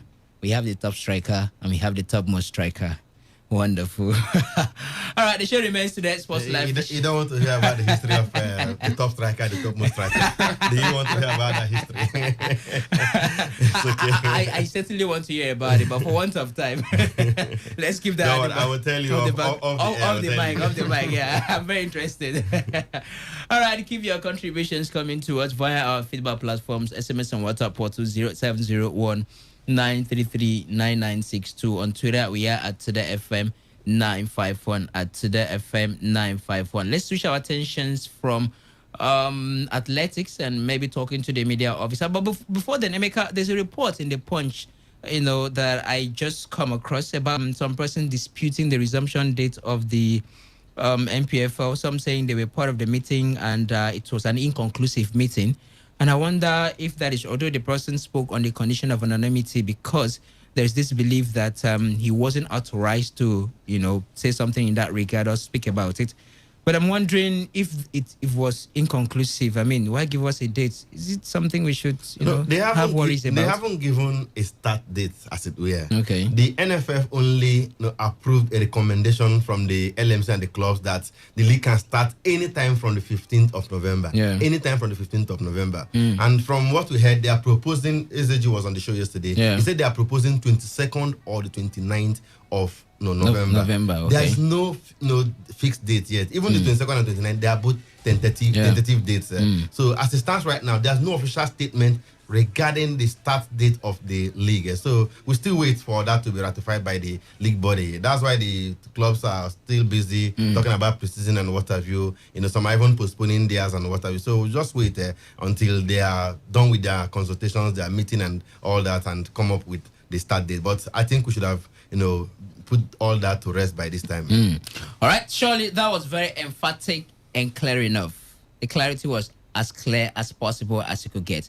Let's switch our attentions and talk about other things on the bulletin this afternoon. First off, Barcelona.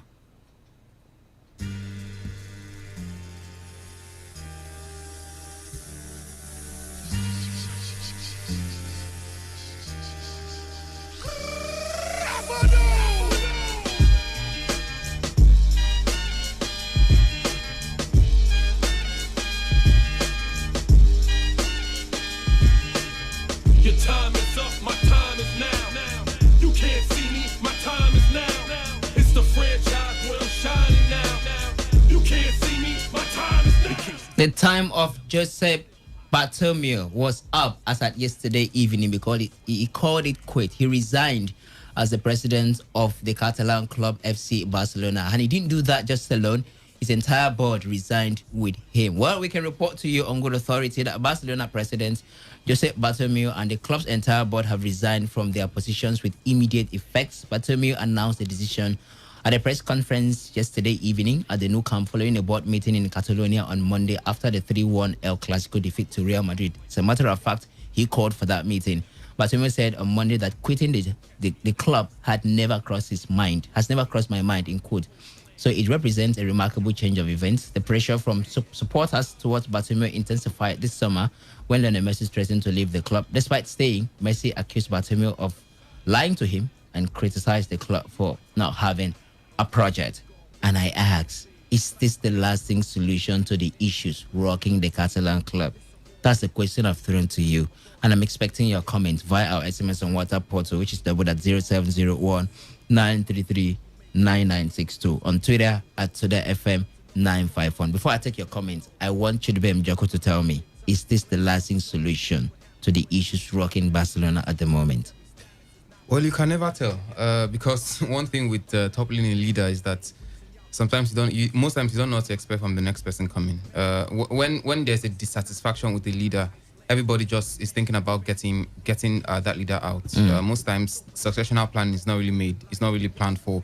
But this time around, we've got some maybe formidable candidates in the running to take over at the place of Josep Bartomeu, who's left his position by means of resignation. Victor Font will easily come to mind as perhaps the leading candidate now to take over.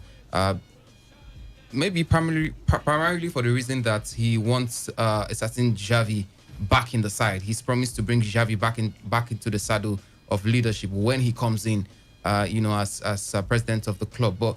And ordinarily, you expect that to sit down very well with Messi, who is the figurehead in that club right now. But is this something that's going to work out like magic? I wouldn't know. But I think for now, there was that air of displeasure and dissatisfaction around Barcelona. Things were not going in the right direction. And when that happens, it was clear that Bartomeu was definitely going to leave with the signings of the petitions and all that. Over 20,000 signatures got in. Just about 4,000 ahead, more than the 16,250 required, to get him out. And the handwriting was clear on the wall that he was going to leave, and he just had to resign. I mean, it doesn't feel like a resignation really, because it was more like a forced resignation. But all the same, I think at this point, the fans have gotten what they want, which is the change. What they will get from there is his contract. Now, Josep Bartomeu is out of the club. Not just him, the entire board left with him. Do you see Lionel Messi ending his career at Barca? Will he stay put because of the departure of Josep Yeah, Bartomeu? no matter what we say right here, it still totally depends on the man. We can't give 100% view of what's going on there, because we are presently not there. But there is every likelihood that he may end his contract there, because he, not only being one of the persons that was actually displeasured by Josep's regime, he was pretty outspoken about it. Yeah. So having Josep out of the way right now, it depends on the next building process. It depends on whoever is coming in next. If he is satisfied, then fine, the man can remain there. It's a club he loves. It's a club he has been right from his childhood. He can remain there and retire there. That's the best he will ever want. I would say it will depend. It will depend on who comes in. As the president. Exactly. That was his successor. Anyway. Victor Font. If Victor Font comes in, I'm almost certain that Messi is going to stay, because there are two things he's promised to do, which I think sits well with Messi. One is getting Koeman out of the job, and from indications behind the scene, Messi has never been comfortable with Koeman coming in as coach of Barcelona. So if that happens, and then the coming in of Xavi, a man who Messi is on the good books with as well. So I think if these two things can happen with the coming in of Victor Font, then it's most likely we're going to be seeing Messi stay. Except maybe we have a certain, maybe Frex Alfar even coming.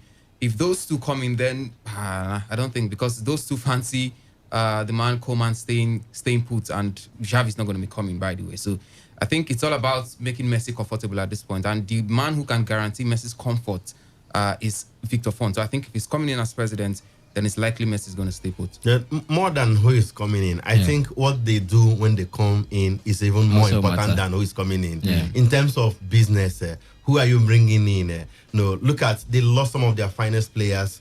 Now, they didn't buy much in the summer. What will you do in January? Do you expect this man to still carry the shoulder, the weight of the the team on his shoulder, single-handedly, as it were? Even though we have some brilliant players still around, but we know that the expectation is huge on him. And if you don't get support cast that is good enough, then the team will definitely struggle. That's what he's been complaining all this while. And the club, instead of beefing up the team. What they do is to sell the key players and bring players who are not really up to par with what the players they let go. So it's basically down to what you do when you come in, and if that is done, I think Messi will want to eventually finish his career at Barca. Remember, he had an option of taking the club to court. He didn't do that because of what? He loves the club so much. Barca gave him everything. He also gave everything to Barca. He wants to eventually end up his career right there. Okay, what do you think? 0817-000-0951 and 0810-951-0951. Those are the phone numbers to call in.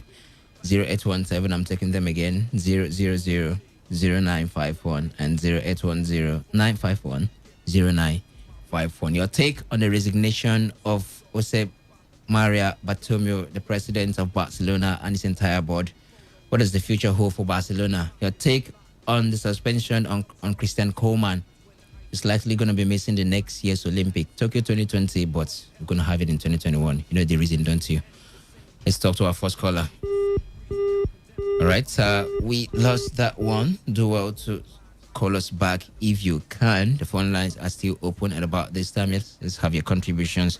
Still to come on the show, UEFA Champions League matches played last night, and the one to expect tonight. The big matchup between Juventus and Barcelona will be on our screens, much anticipated.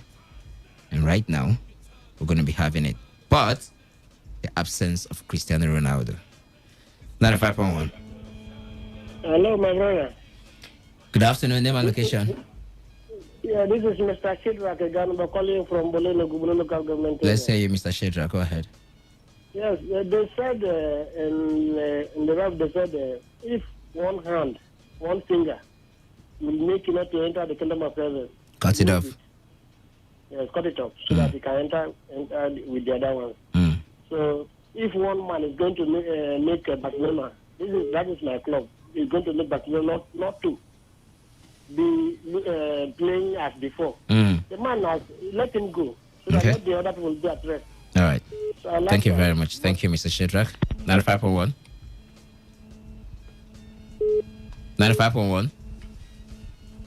All right, not ready for us. 0817-000-0951 and 0810-951-0951. I'm seeing your tweet on Twitter. Keep them coming. I will take them as the show progresses before we wrap it up. 95.1. Good afternoon. Greetings to you. Name and location and contribution. I am Civilian General. I'm calling from LLM. Go ahead. Yes, I want to say here that the resignation of the Barcelona president is a welcome development. All right. And they always set a standard for us here to follow. And I want to ask, when in our generation would we have an African or a Nigerian resigning from his position because the agitation not supporting his being there is made? Would that ever happen in this country? Well, Civilian General, it happened. We've seen the finance minister in Nigeria resign. It happened. Even in sports, the under-15, the Future Eagles media officer resigned not just long ago. Although it wasn't out of pressure from he's not doing well, but for whatever reason, we've had someone resign from a government job in this part of the planet. It's 95.1. Hello, good afternoon. Good afternoon to you. Your name and location. My name is Martin, calling from Warfare. Let's hear you, Martins. Yeah. His resignation has nothing to do with Barcelona's failure. Okay. The team needs to be rehauled. They need to change players. They should stop depending on Lionel Messi. Okay. Very soon he's retiring. After Lionel Messi, what would they do? So that's what I want to ask. When is Manchester United match? 9 p.m. 9 p.m. tonight, yeah. Okay, thank you very much. Thank you very much. Keep your contributions coming in. As I mentioned, Toby Samuel is now the former media officer of the under-15, the Future Eagles, resigned of his position just, I think, about 2 days ago. Yeah, 2 days ago. So I think you are getting there gradually. 95.1. Yeah, good afternoon, Shedrak Amadi. Shedrak Amadi, this is Reliable Reliance. Let's hear you. Okay, yeah, so Reliable, how are you? I'm doing fine. Let's hear you. Okay, yeah, the Barcelona president resigned, really. Now he has resigned. Is he the problem solving in Barcelona? That's the question I'm asking, Shedrack Amadi. That's the question. Is this the lasting solution? Is that the solution to the Barcelona problem? Actually, I don't think if that should be the solution of Barcelona, because this man has resigned now. Okay, Messi is still there. Okay, Messi has made up his mind to go initially. Okay, so now the guy has given them all. He has given the Barcelona has given Messi all he needs, and Messi has returned back everything that they gave to him. So this one is aging. If I were Messi, I don't think if resigning, Barcelona's president resigning is the solution. All right, Shedrack, let's leave it there. Thank you very much. We'll have more time to talk about this later over the weekend. 95.1. Hello, good evening. This is Mr. Liverpool. Good afternoon, Mr. Liverpool. Yeah. Go ahead. Concerning the mention of Barcelona president, well, I will not say it's a welcome because what everybody at the government also expected to, and it's part of the why Messi wanted to leave. It's good that it's resigned, but it's not the problem. Okay. As some of the fellas said, the problem of now, if I may say, they have to show and add more players and allow some programs to go. All right. So that we come back to as back as Thank you very much. Let's leave it there. You've made your point. Let's talk to another caller. 95.1. Hello, good evening. Good afternoon. Good afternoon, Mika. Good afternoon. Anthony calling from Amok. Go ahead, Anthony. I think it's a good one for Batman to resign. It's the first step in the recruiting process. But I think the major problem would be that Messi to have to leave the club if they have to see what they are used to doing before. So Messi should still leave Barcelona, right? Yes, because if Messi doesn't leave, it will still create a problem within the club because it's just like a big fish there, so you have to leave other players to have their way. All right, Anthony. Thank you very much. Thank you. Appreciate you. Let's switch our attention. Reliance, I don't understand it when people say the president wasn't the problem. How? The man is in charge of the club. He gives go ahead to buy players. He gives go ahead to sell players. Yeah. All those decisions come from the boardroom. At the end of the day, the man is not making the right decisions, and you say he's not a problem. That mess. We will have enough time to talk about this over the weekend, trust me, to be one of our major discussion either on Saturday, of course, most likely on Saturday. But in the meantime, things happened last night and things are going to happen tonight. Let's get there.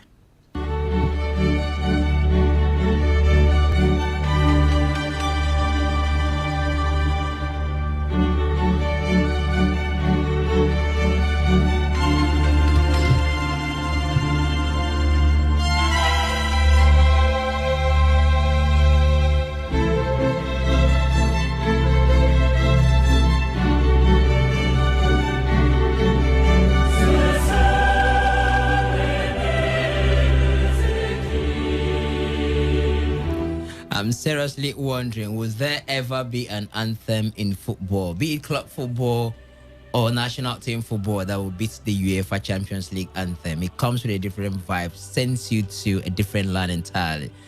Well, let's talk about what happened last night. Injury to Fabinho was recorded as Liverpool defensive problems wasn't, and it overshadowed an unconvincing 2-0 Champions League win over FC Midtjylland with Diogo Jota and Mo Salah on target.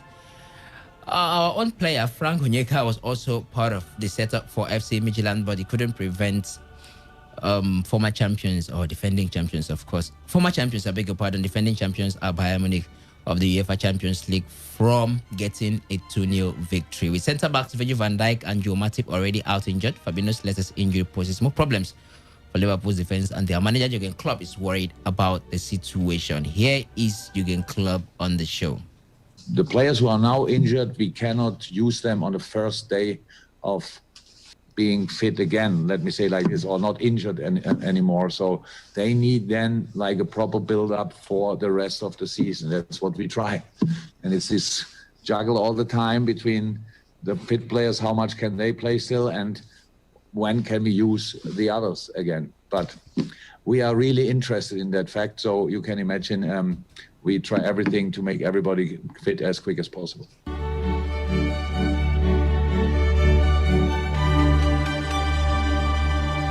All right. I hope whatever Liverpool is doing to ensure that everyone is fit as soon as possible will work out for them, because Virgil van Dijk out, Joe Matip out, and now Fabinho. What does the future hold for the defense of Liverpool? All right. In full result of matches played last night, Lokomotiv Moscow were defeated by Bayern Munich 2-1. It ended in favor of the German champions and defending champions of the UEFA Champions League. Atletico Madrid were 3-2 better than FC Salzburg. Shakhtar Donetsk played out a barren draw with Inter Milan with a controversial penalty that was supposed to be awarded. Inter not awarded in that match. Borussia Mönchengladbach played out 2-2 draw with Real Madrid. Madrid had to come from a 2 goals down in that one. And in Group C, Porto defeated Olympiacos 2-0. Marseille lost at home to Manchester City 3-0 with Ferran Torres in the score sheet. Atalanta could only manage 2-2 draw against Ajax. No more high scoring for Atalanta these days. Liverpool were 2-0 better than FC Midtjylland, as I reported. And there will be matches to expect tonight. And Cristiano Ronaldo will miss his reunion with Lionel Messi after another positive COVID-19 test ruled him out of Juventus Champions League match against Barca later tonight. So it's in the books that Ronaldo will be a part of it. Before I give you the fixtures to expect, let's discuss what happened last night. So I'm going to start with you, Osas Ihiwe. Did you have, is there any surprise results in all the fixtures, and of course the scorelines or the results we saw last night? The surprise result there for me was the match between Inter Milan and Borussia Mönchengladbach. I expected Inter Milan to. That's Inter and Shakhtar. Inter Shakhtar Donetsk. Or Real Madrid. Mönchengladbach played Real Madrid 2-2. It ended. Sorry. Shakhtar played Inter. Yeah. Inter Shakhtar. Yeah. I expected Inter to have gone out straight for a win there. They actually drew their first match against Mönchengladbach, and I expected the entire firepower from Inter, but the result was just a barren draw, and to a lot of persons, it was had breaking results thereabout. So I expected Inter to win, but it was a barren draw. That was the shock result for me. Chidube, it's Real Madrid coming out of that group. 2 matches played already, 1 defeat, 1 draw, and it's not just like they drew in fine fashion. It's not like they were leading the match at any point. Well, and right now, Shakhtar is leading. Well, it doesn't. I don't think it matters if the how they scored or how they came back. What matters is that they drew. The team earned 1 point. Yeah, they have 1 point, and the team leading the group right now is Shakhtar Donetsk with 4 points. That's just a difference of 3 points, and the group is still very open. Real Madrid are at bottom of the group, definitely with just 1 point. Above them is Inter Milan. The 2 teams you would have thought ordinarily before the group should be leading game things. started should be first and second, but it just gives you a picture that things could change at any point in time. Because with these 2 big boys, it's difficult to say they are going. The sleeping lions are going to be asleep forever.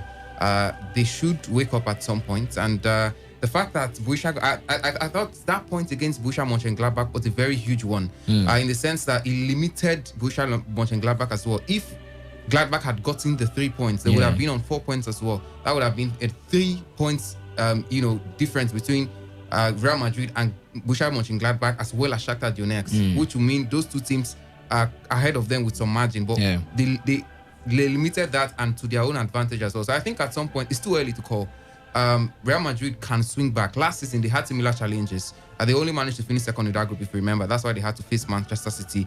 At some point. But I think generally it's going to be tough. It's going to be tough, definitely. But why are they struggling? I think Zinedine Zidane's side, he always struggles at the start of the season. But this particular set is this particular crop of players.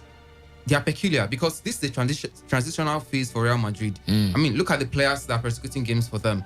They've got some young players who are trying to get into their stride, who are trying to get to that big level. We've forgotten the fact that they are trying to phase out that virtually their most successful set of all time.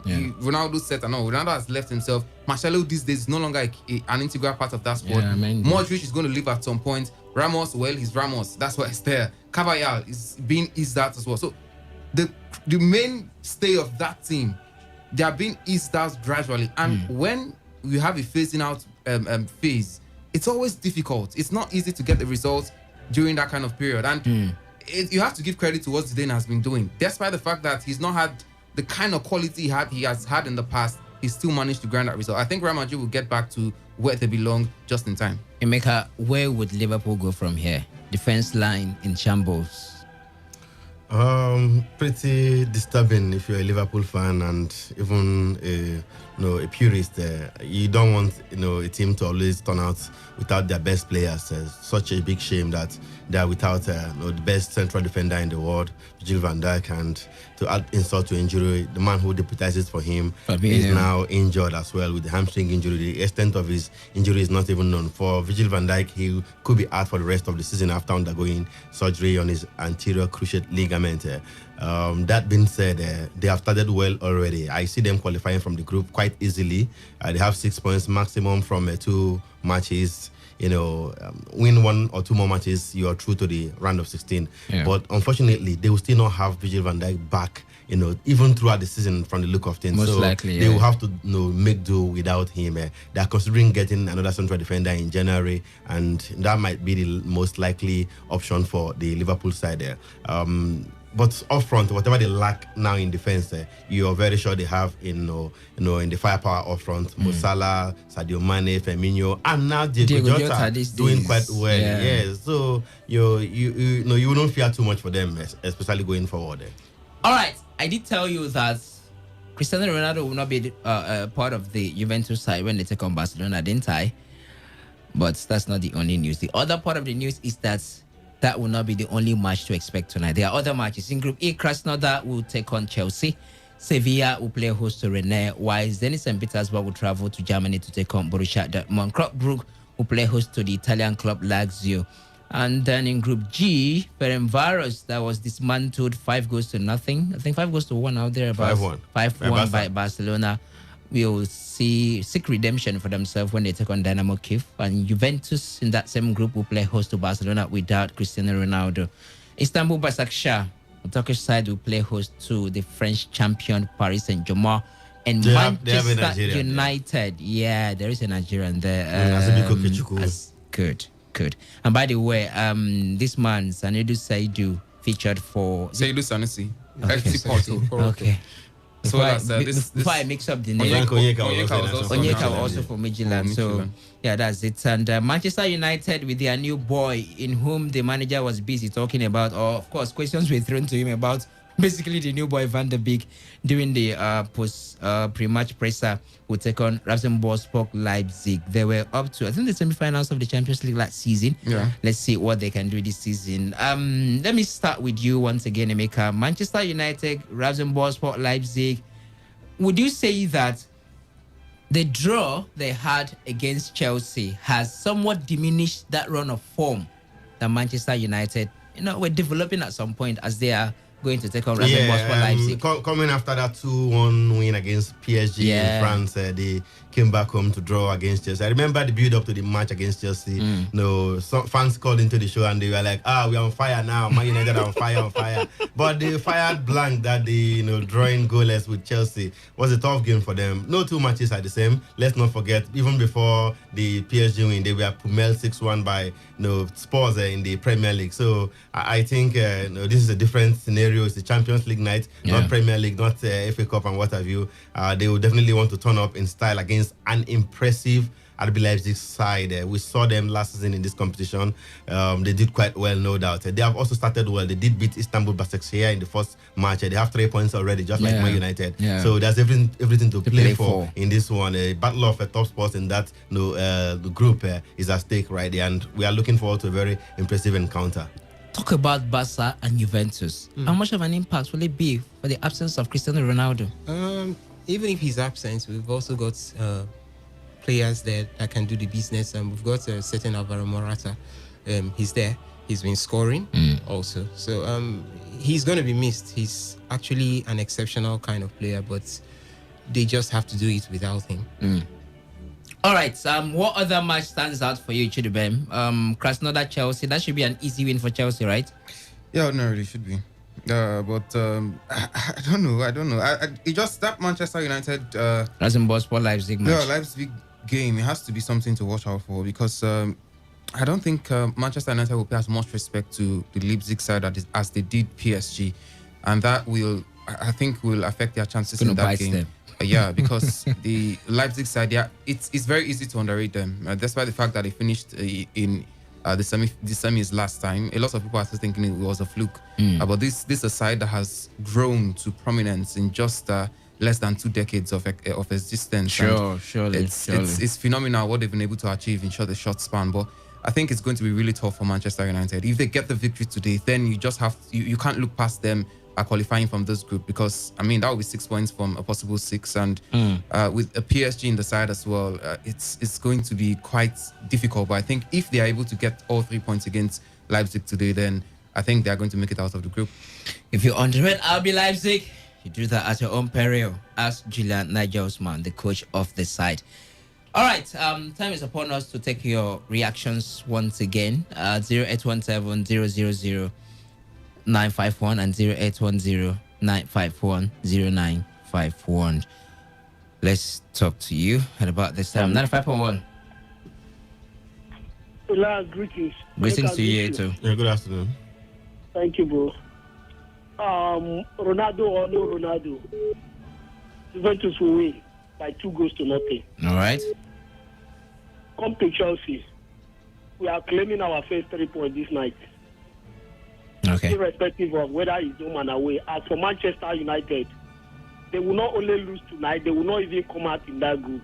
PSG and RB Leipzig will come out in that group. All right. So thank you. Like, take this result to the bank. I'm not taking it to anywhere.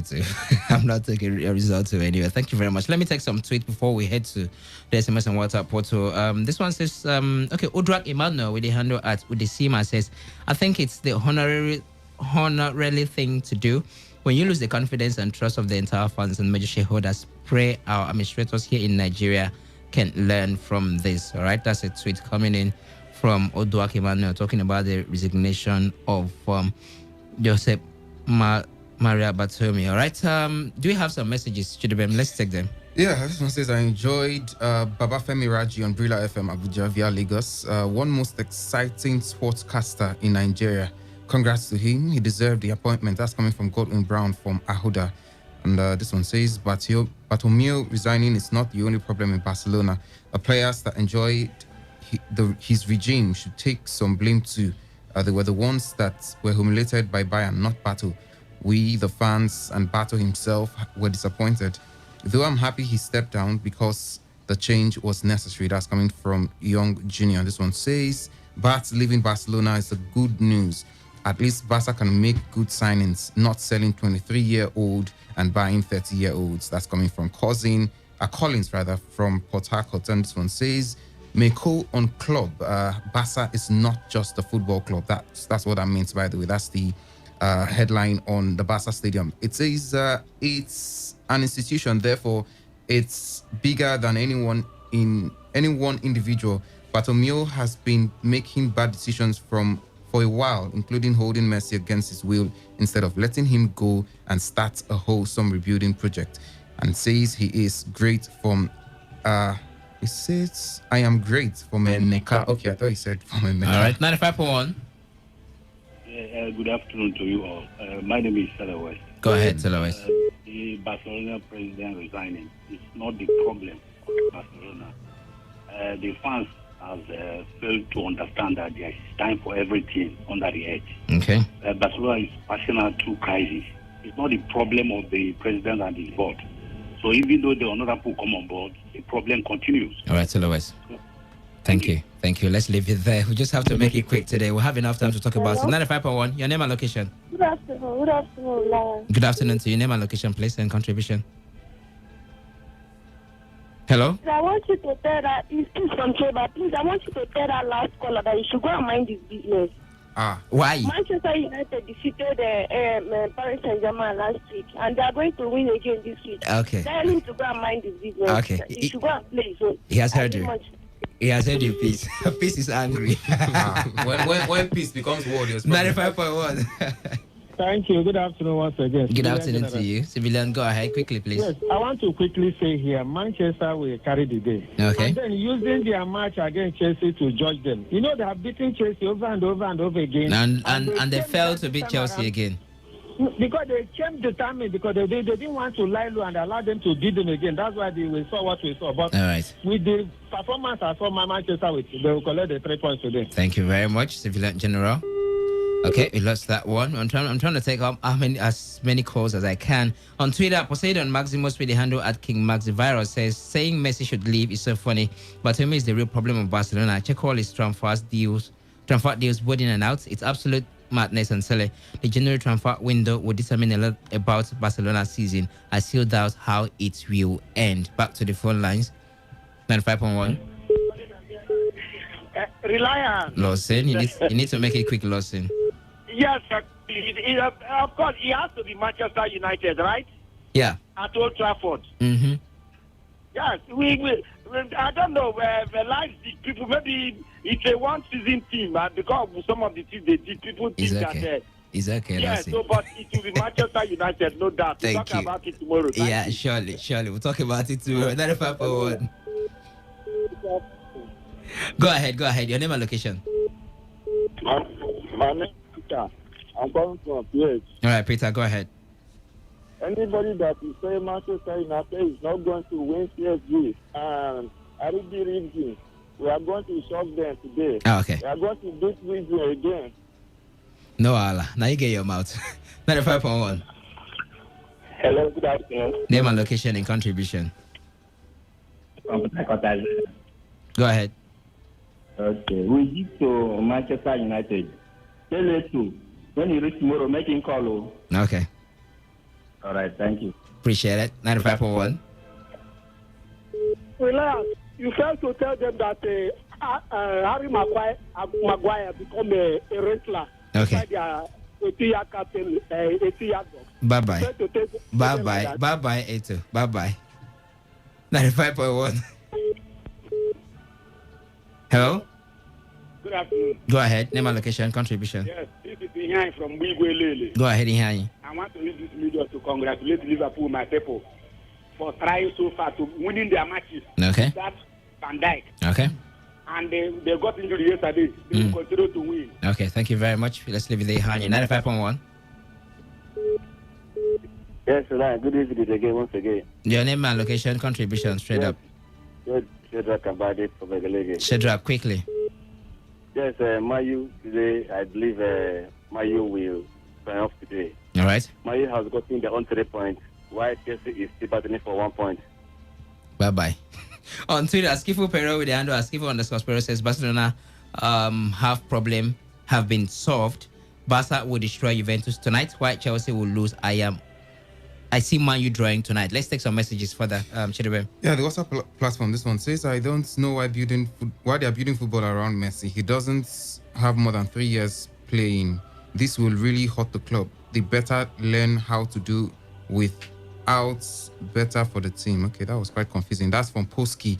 And this one is saying, good afternoon, guys. I don't see Madrid making it this time.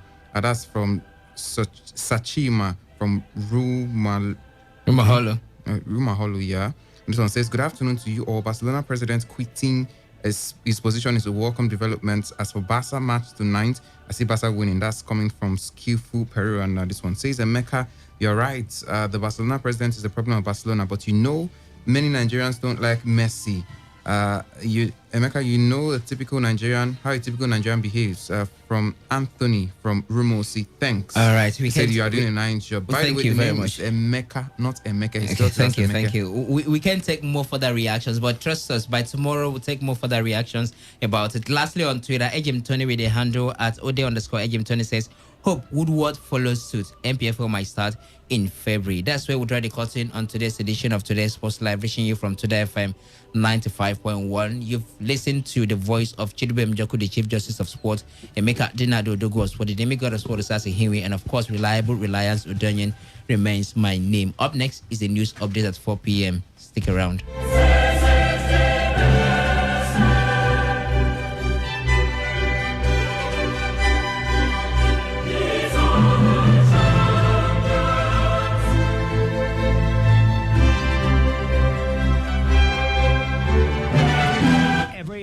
when the big stories break. Depend on our 24-hour news team to bring you the latest. Today, 95.1 FM. Today, 95.1 FM. Port Harcourt. News update.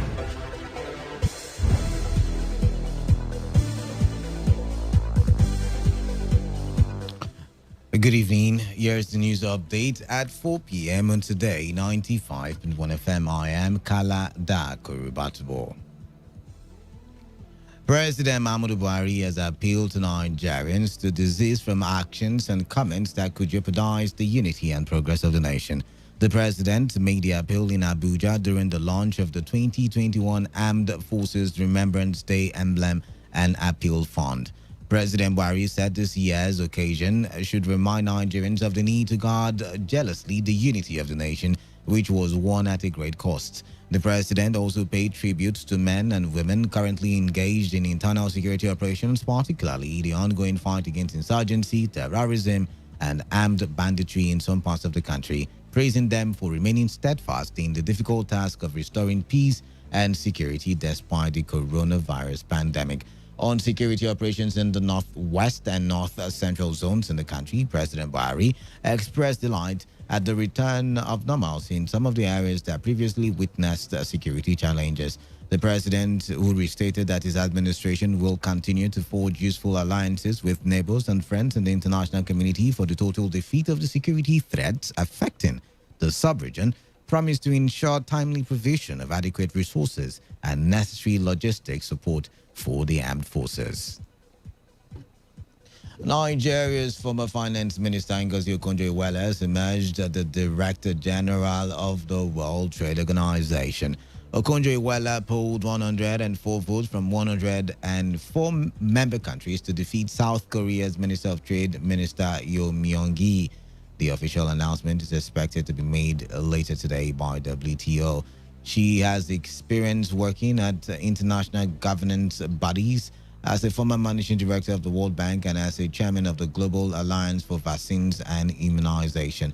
Okonjo-Iweala is the first African and first female director general of the international body in its 25-year history. The Nigerian Air Force says it has arrested its officials caught on tape flogging residents who flouted the curfew imposed on Osun State. NAF made the disclosure in a series of tweets. In a viral video, some NAF officials were seen flogging and meting out order corporal punishment on the defaulters of the curfew imposed by the Osun State's government. The tweet by NAF said the personnel have been identified, placed on close arrest while investigation to determine their level of culpability has commenced, after which appropriate disciplinary action will be taken. It noted that the Nigerian Air Force, as a professional and disciplined force, does not condone such acts and has zero tolerance for human rights violations in whatever guise, even against suspected criminals, as all suspects are presumed innocent until proven guilty by a court of law. The NAV said the acts depicted in the video are at variance with its core values, as it places high premium on the rights of citizens. Rivers State High Court sitting in Port Harcourt has granted an ex parte order to effect a service on the Inspector General of Police, the Police Service Commission, and the Nigeria Police on the matter involving the late Ferric Beregbe, who was allegedly murdered during the last governorship elections in the state. Respondents in the first suit include the Inspector General of Police, Mahmoud Adamu, Rivers State Commissioner of Police, Joseph Mukan, former Rivers State Federal Anti-Robbery Squad Commander Akin Fakorede, the Police Service Commission, and the Nigeria Police. Our correspondent reports that the wife of Lake Beregbe, Ronkek Beregbe, approached the court after the same court presided over by Justice Adolphus Enebeli struck out her application on the same matter on technical ground. On resumption of the matter after a fresh application was filed before Justice Monima Danagogo, counsel to Ronkek Beregbe, Lezina Amegwa, applied for motion ex parte to serve 3 out of 5 respondents outside the jurisdiction of the court, which was granted before the matter was adjourned to the 14th of December for hearing. Counsel to the claimant, Lezina Amegwa, in an interview with correspondent Uchendu Ejowo, explained why his client returned to court after the murder of her late husband. On the foreign scene, hundreds of protesters in Philadelphia have marched through the city for a second night demanding racial justice after police fatally shot a black man. The family of Walter Wallace say he was suffering a mental health crisis when officers opened fire on him. Police say they shot him because he would not drop a knife he was holding. Police reinforcements as well as the National Guard have been deployed, and officials say 30 officers were hurt during the first night of clashes. The city's police have also accused protesters of looting and ransacking businesses during the unrest. A lawyer representing his family said Wallace had bipolar disorder and his wife told officers this before they shot him. And that was the news update at 4 on Today 95.1 FM. Do not forget, take responsibility, wash your hands frequently with soap on the running water, have with you at all times alcohol-based hand sanitizers, and avoid touching eye contact surfaces, including your face, to prevent the spread of coronavirus. I am Kala Dakarubatibo. Good evening to you. Stay tuned. The Platform Radio is up next.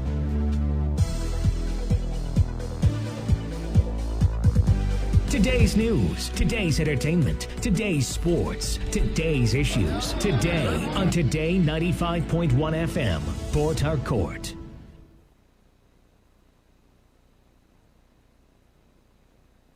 It all begins with breaking news. Now make no mistake, this is a difficult mission, and it will remain difficult for some time. Then it keeps trending. Events, issues, personalities, all struggling to gain attention. But in the race for deadlines, the intrigues, power play, undercurrents are often missed or underreported. Insecurity here is basically a product of poverty. But not anymore. As the platform on radio steps in to fill the missing links on events, issues, and personalities in the news. I'm not afraid of anybody. Yeah! The platform on radio serves all the hottest topics and trending issues. Only on Today 95.1 FM. 95.1 FM. Port Harcourt. Every weekday at 4 p.m. Get on the platform on radio and be served.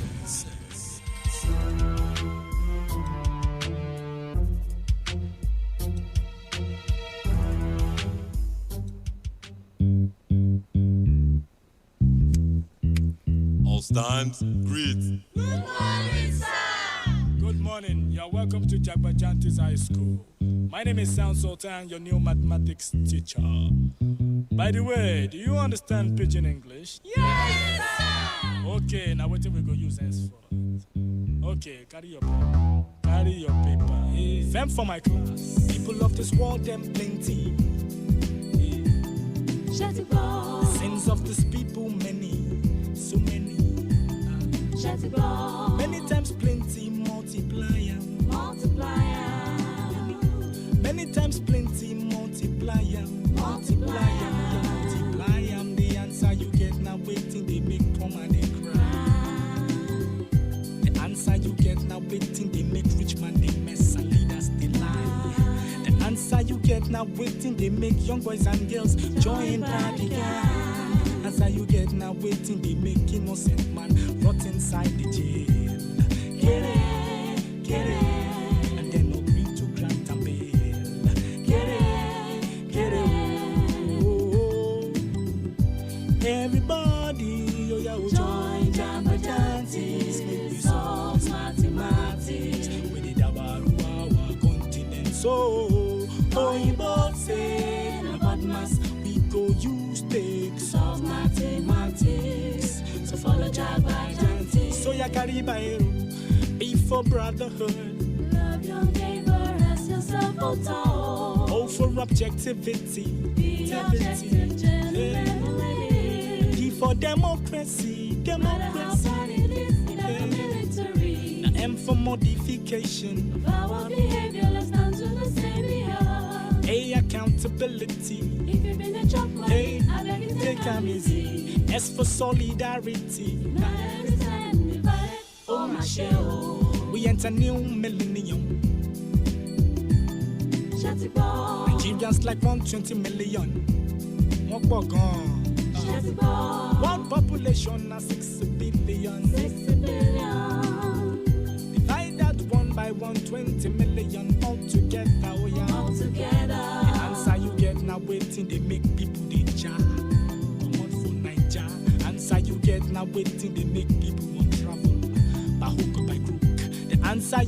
now waiting, they make people they sleep for embassy, for visa. Answer you get now waiting, they make people they sell the property for ticket. Get it, get it. Then they travel, see, get it, get it. Oh, hey. Everybody, oh yeah, join Jabajantis, we solve mathematics. With the Dabaru, our continent. So, oh, you both say, na partners, we go use takes of mathematics. So follow Jabajantis. So ya carry Bairo, be for brotherhood. Love your neighbor as yourself. Oh, for objectivity. Be objective, gentlemen, ladies. Be for democracy. No matter how far it is, the better military. M for modification of our behaviors onto the stereo. A, accountability. If you been a chop money, I beg you take them easy. S for solidarity. United we stand and divided. Oh, my shell. You just the HSCT. Shut it down. And there's the VG City. Shut it down. Right go level for AJ City. AJ City. Rich man corner be VG City. VG City. You try at AJ and VG City. All together, oh yeah, all together. The answer you get now waiting, they make rich man oppress and then suppress. The answer you get now waiting, they make poor man depress. But then aggress. The answer you get now waiting, they make poor man they try to keep up with the Joneses. Answer you get now waiting, they make poor man begin. They try to prove a limit. Get it. Reopen the case with respect to the murder of Dr. Ferric Beregbe. The claimant's deceased wife was in court. And the court, in its wisdom, has granted us the leave to serve outside jurisdiction the first, fourth, and fifth defendants in the matter. And we would do in accordance with the court's order. And we are in court, as you can see. The matter has been reopened for the wisdom of the court to direct us on what to do. So the Inspector General of Police, the Police Service Commission, and the Nigerian Police as a whole. The wisdom of the court, as at when the matter was before the Honorable Judge, in his wisdom, he directed that the matter be struck out for technicalities, and upon his order, directed that we can go ahead to reopen our case.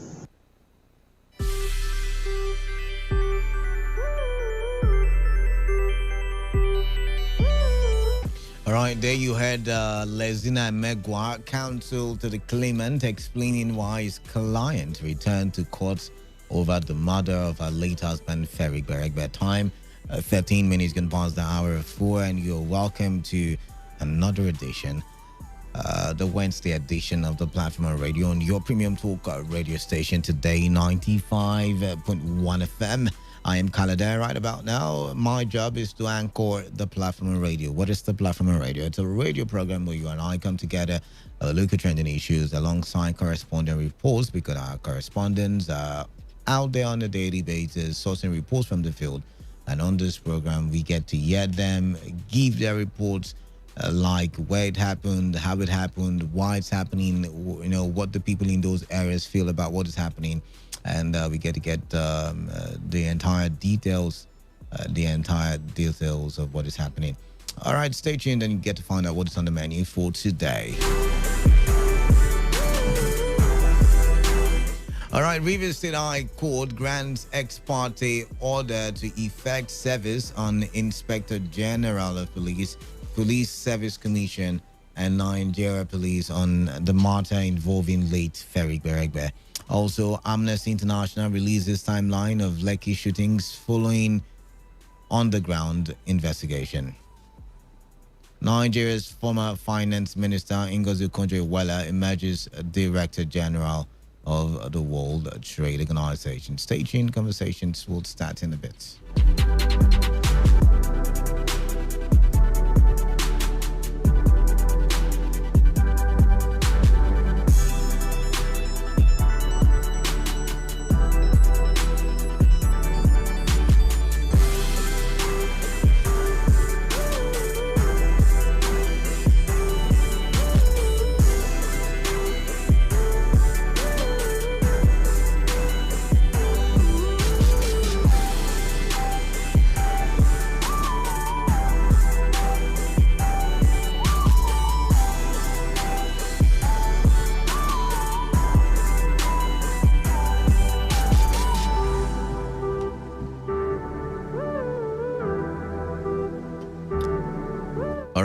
welcome back, and thank you for staying tuned. The Rivers State High Court sitting in Port Harcourt has granted an ex-parte order to effect a service on the Inspector General of Police, the Police Service Commission, and the Nigeria Police on a matter involving the late Ferric Beregbe, who was allegedly murdered during the last governorship elections in the state. Respondents in the fresh suit include the Inspector General of Police, Mamadou Adamu, River State Commissioner of Police, Joseph Mukan, former River State Federal Anti-Robbery Squad Commander, Akin Fakorede, the Police Service Commission, and the Nigeria Police. Our correspondent reports that the wife of Lake Beregbe, Ronke Beregbe, approached the court after the same court, presided over by Justice Adolphus Enebeli, struck out the application on the same matter on technical grounds. On resumption of the matter, after a fresh application was filed before Justice Monima Danagogo, counsel to Ronke Beregbe, Lesina Amegwa, applied for motion ex parte to serve 3 out of 5 respondents outside the jurisdiction of the court, which was granted before the matter was adjourned to the 14th of December for hearing. Now, counsel to the claimant, Lesina Amegwa, in an interview with correspondent Uchendu Jowo, explained why his client returned to court after the murder of the late husband. Reopened the case with respect to the murder of Dr. Ferric Beregbe. The claimant's deceased wife was in court, and the court in its wisdom has granted us the leave to serve outside jurisdiction the first, fourth, and fifth defendants in the matter, and we would do in accordance with the court's order. And we are in court, as you can see. The matter has been reopened for the wisdom of the court to direct. So the Inspector General of Police. What do you think is the rationale for refiling of this matter, especially now that SARS is being investigated? I mean, don't you think this falls under the high-handedness of SARS, because the officer in focus, Akin Fakorede, was a SAS boss, or the former SAS boss here in Rivers State. But then again, does this mean the family will finally get the justice it has been asking for? Do you think, looking at all the details, do you think this is the case? I'd like to hear from you. But before I hear from you, I've got correspondent Uchendu Jowo in the studio, and he will be giving us some more information on the matter on ground. Welcome. Canada, good evening. All right. So why the refiling? What do you think is the reason for refiling after it was struck out, under the other judge from the High Court? Yeah, even the day it was struck out, the wife of Ferric Beregbe was like panicking. I've lost this matter. But I think the judge actually told her, you don't need to panic. It was just only struck out. You have the privilege of refiling if you think, because it was struck out on a technical ground. The lawyer, there was a language they actually used. Instead of him to file a matter that will have a witness with the specific language, he went as far as using the other way of filing a matter that will not have a witness. But when the matter resumed, there were a lot of witnesses that came to testify before the court. So the court said the way you file this matter was not the appropriate way. So they have to strike it out. So with that, I think they actually have room for refiling, and that is what they have done. But the matter today, we thought it was supposed to be for mention, as in hearing commenced fully. But we understand that it was actually for ex parte order, because this respondent has not been served. So you have to seek order to serve them. And those of them you are serving is outside your jurisdiction, outside Port Harcourt, outside Rivers State. So you need to seek the order of the court to go outside Port Harcourt, outside Rivers State to serve them. And that is what the court has done today. All right then. So they are back in court, and I'm guessing the what's the name now? Ronke Beregbe is hoping she's going to get justice. Exactly. Anyone that have approached courts hope to have justice. All right then. And then those respondents also, if they think they never did what they are accused of, they also hope to have justice in that matter. All right, then. Let's open the phone lines. What do you think about this very issue? Let's get to hear from you. 0817 0000951 and 0810 do you think this matter should have been left? And the judicial panel of inquiry allowed to investigate and prosecute the matter. I don't know what you think, but let's get to hear from you. All right, first caller, 95.1 FM. What's your name? Where are you calling in from? Yes. Good evening, Canada. Hello, good evening, Canada. All right, yes, I can hear you. Go ahead. Go ahead with your contribution, please. My name is Olo Loki, calling you from back in Nigeria. I don't know, this matter has been in court, and several witnesses was in court, and some video tape was displayed concerning this matter. And Akrifa today too, in his own, said that Ferry died on poison, that he has the facts. And apart from that, he also said they should bring the autopsy report. Before they mention the autopsy report, they say very. And now come now, after this, and we are bringing it back. Please. Hello, Canada. I can hear you. Go ahead. Do you want me to argue with you on that one or what? I can hear you. No, fine. Now, this matter has been decided and struck out by the court. What I was expecting is that if they agree, they should go to appeal court. You know, coming back to the issue, I think something is wrong somewhere. All right then. Thank you very much. Please, thank you very let much. them not drag us back. Let us concentrate on other matter, please. Here in River State. All right. Thank you very much for calling in there. 95.1 FM. What's your name? All right, we lost that call. Keep your calls coming in. 0817 0000951 and 0810 9510951. 95.1 FM. What's your name? Where are you calling in from? Hey, good evening to you. Yeah, Chief Bernard from Emoji. Chief Bernard, welcome. The issue very was not never been decided by the court. What the court did is say that there was a technicality that they made a mistake during the filing, that they should refile the matter or they forget about it. Now they have refined. It's not that the court have decided the matter before. No. It is a new, there was a technical issue that involved that time. So this is the right time to reappeal the matter. So the right track. The court, not court decide what to happen that time. If before anybody died as a result of poison, did you even the person at the police center? It was at the police center, and somebody saying that he said he died as a result of poison. Did you even the person at the police center? All right, thank you very much. So you're saying it's okay to refile? Okay, it's good. 95.1 FM, what's your name? Where are you calling in from? Good evening. My name is Daniel. Daniel, welcome. In as much as I'm not against anyone going to court, because that is the right thing to do if you think your right is being violated. And at the same time, I am a fan of justice.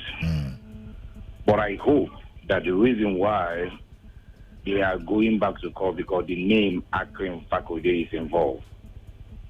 Because it looked like that name is the enemy of the state when the state authority here was shouting. But yet again, the question I'm asking, because I think the previous callers really didn't get it. Now that we have a judicial panel of inquiry, I know, investigating the atrocities of SARS men, do you think we should be going to court or we should allow the judicial? I mean, that is exactly where I'm going. Okay. To answer your question, I knew where I'm coming from because I think what they were trying to do, which I think is politics, is to make sure they are waking the conscience of the being that this matter is because before going to the judicial inquiry, because if they just went there, probably the public will look at, it's politics, inaccurate faculty and all that. So they want to make it look like, we have gone to court, and at the same time we need to go to the judicial inquiry organized, or maybe. But don't you think the judicial panel of inquiry will be, what's the word now? Would not have the capacity to look into a matter that is already in court? Look at it from that angle. They haven't told us so that they won't have capacity to look at the matter. See, if a matter is in court, then what is the need for me to go to a judicial panel of inquiry? I don't know if you get where I'm coming from. I get where you're coming from, but to me, is it that when a matter is in the court, they can't be able to have a complaint for it? Is that exactly? Are you thinking in that direction? I think so. Yes, that's what I think. I mean, I'm a layman legal practitioner, but yeah, I think so. If that is the case, then let's see how it goes. But I hope that this whole thing is not just being bedded because of the name I can forget. And it is right time to call his name because he knows that it's one of the enemy or the board or a very big umbrella to Nigerian mind right now. Right. I hope that this whole thing is not politics. I don't criticize the government. They love politics. Right. And if it happens like this, they want to take advantage of it. Right. Just do what I want. I get where you're coming from. I get where you're coming from. A wonderful conspiracy theory there. But let's move on. Let's move in. Last call on this issue, and then we'll move on to the next issue. 95.1fm, what's your name? Where are you calling in from? Yes, Canada, my name is Prince Andy. All right, Prince Andy, welcome. Yes, Canada, that matter should be laid to rest. That matter shouldn't come up at this point in time. What do you mean by laid to rest? I mean, these people feel like their rights have been trampled. So, I mean... In as much as I sympathize with the Biri family, but as you see, that matter has been tested in the court of competence, and it's not been tried. It's not been tried. It's not. They only removed it on the grounds of technicality.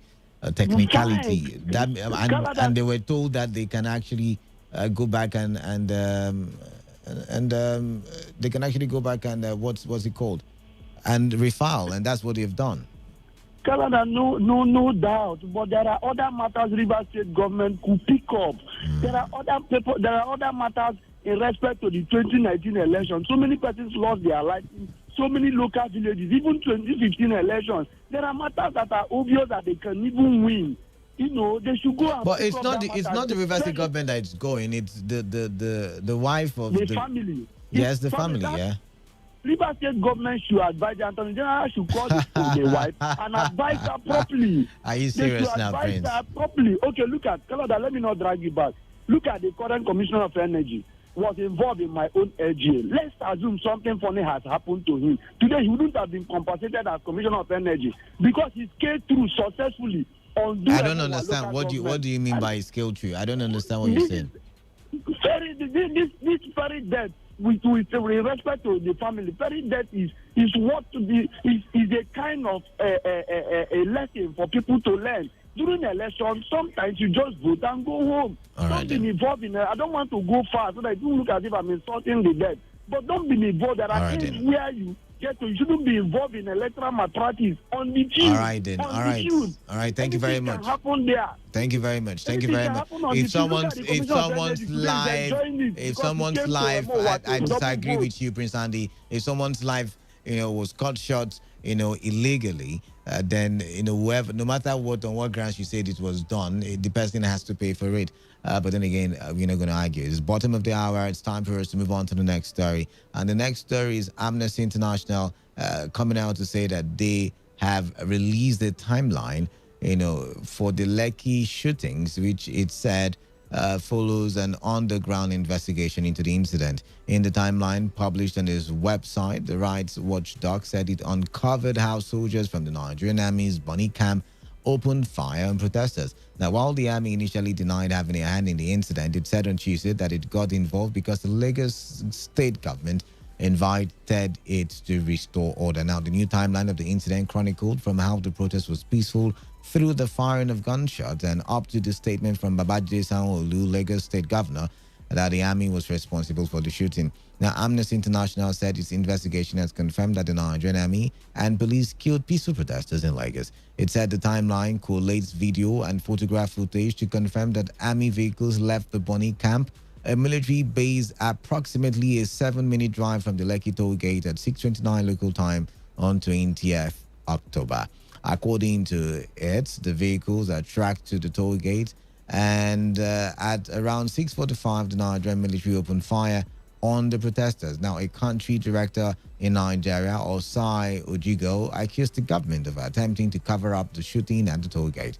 She said what happened at Lekki toll gate has all the traits of the Nigerian authorities: pattern of a cover-up whenever their defense and security forces commit unlawful killings. It further claimed that many people are still missing since the day of the incident, and that credible evidence shows that the military prevented ambulances from reaching the severely injured in the aftermath. Now, what do you believe, or who do we believe between the Nigerian Army and the Amnesty International? Nigerian Army had first of all said, "Oh, we didn't do it. We're not there." And then they said the videos were photoshopped. And then recently, the narrative changed. I think the narrative changed after Samuel Lu had the interview with the CNN, and it all changed. And now the army has come out to say, "Yeah, we were there, but we did not shoot. We were there because the Lagos state governor called us to come out and, to come out and restore order." I'm wondering what happened to the police, by the way.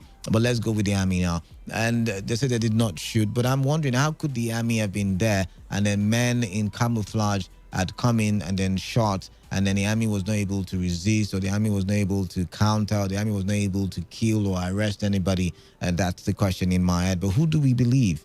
Who do we believe now? Whose report do we believe? And I'm not talking about the song we sing in church. I'm talking about, no, whose report? No, that's funny now. Whose report do we believe? Amnesty International or the Nigerian Army? The phone lines are open, 0817 000 0951 and 0810 951 0951. All right then. I'm going to take this call, 95.1 FM. What's your name? Where are you calling in from? My name is Uche. I'm calling from Edinburgh. Welcome. That is to tell you that Nigerian Army is lying, because they did not know that technology has gone so far. They think that maybe the foreign media will depend on the Nigerian news before they release their information. They only accepted that they have gone there only when, I think, other Femi Falana said that the foreign media have tracked the army, the camp they came from. No? That is now, they are not coming out with small truths now. They say they went there, and they said it's not shoot. It's very soon too. They will still come up to say maybe they kill one. From there, they kill 10. No? That day, so people were calling, even supporting Nigerians, people were saying it was doctored, it was Photoshop, it was this. But look at now, who is now telling the truth? The technology have gone far. That's why sometimes people even believe the foreign media. That's why you can get authentic news. Because when you listen to our own NTA and the rest of federal news, you get fake news. All right. Now, let's be careful with the words we use. Now, you can't say you get fake news from the NTA. That's government-owned station. Most of their news is not authentic. All right then. We know. All right then. All right. Thank you very much for calling in. Thank you very much there. Thank you very much. Moving on. 95.1 FM. What's your name? Where are you calling in from? Kalada, this is Lossie calling from Yenegua. Lossie, welcome.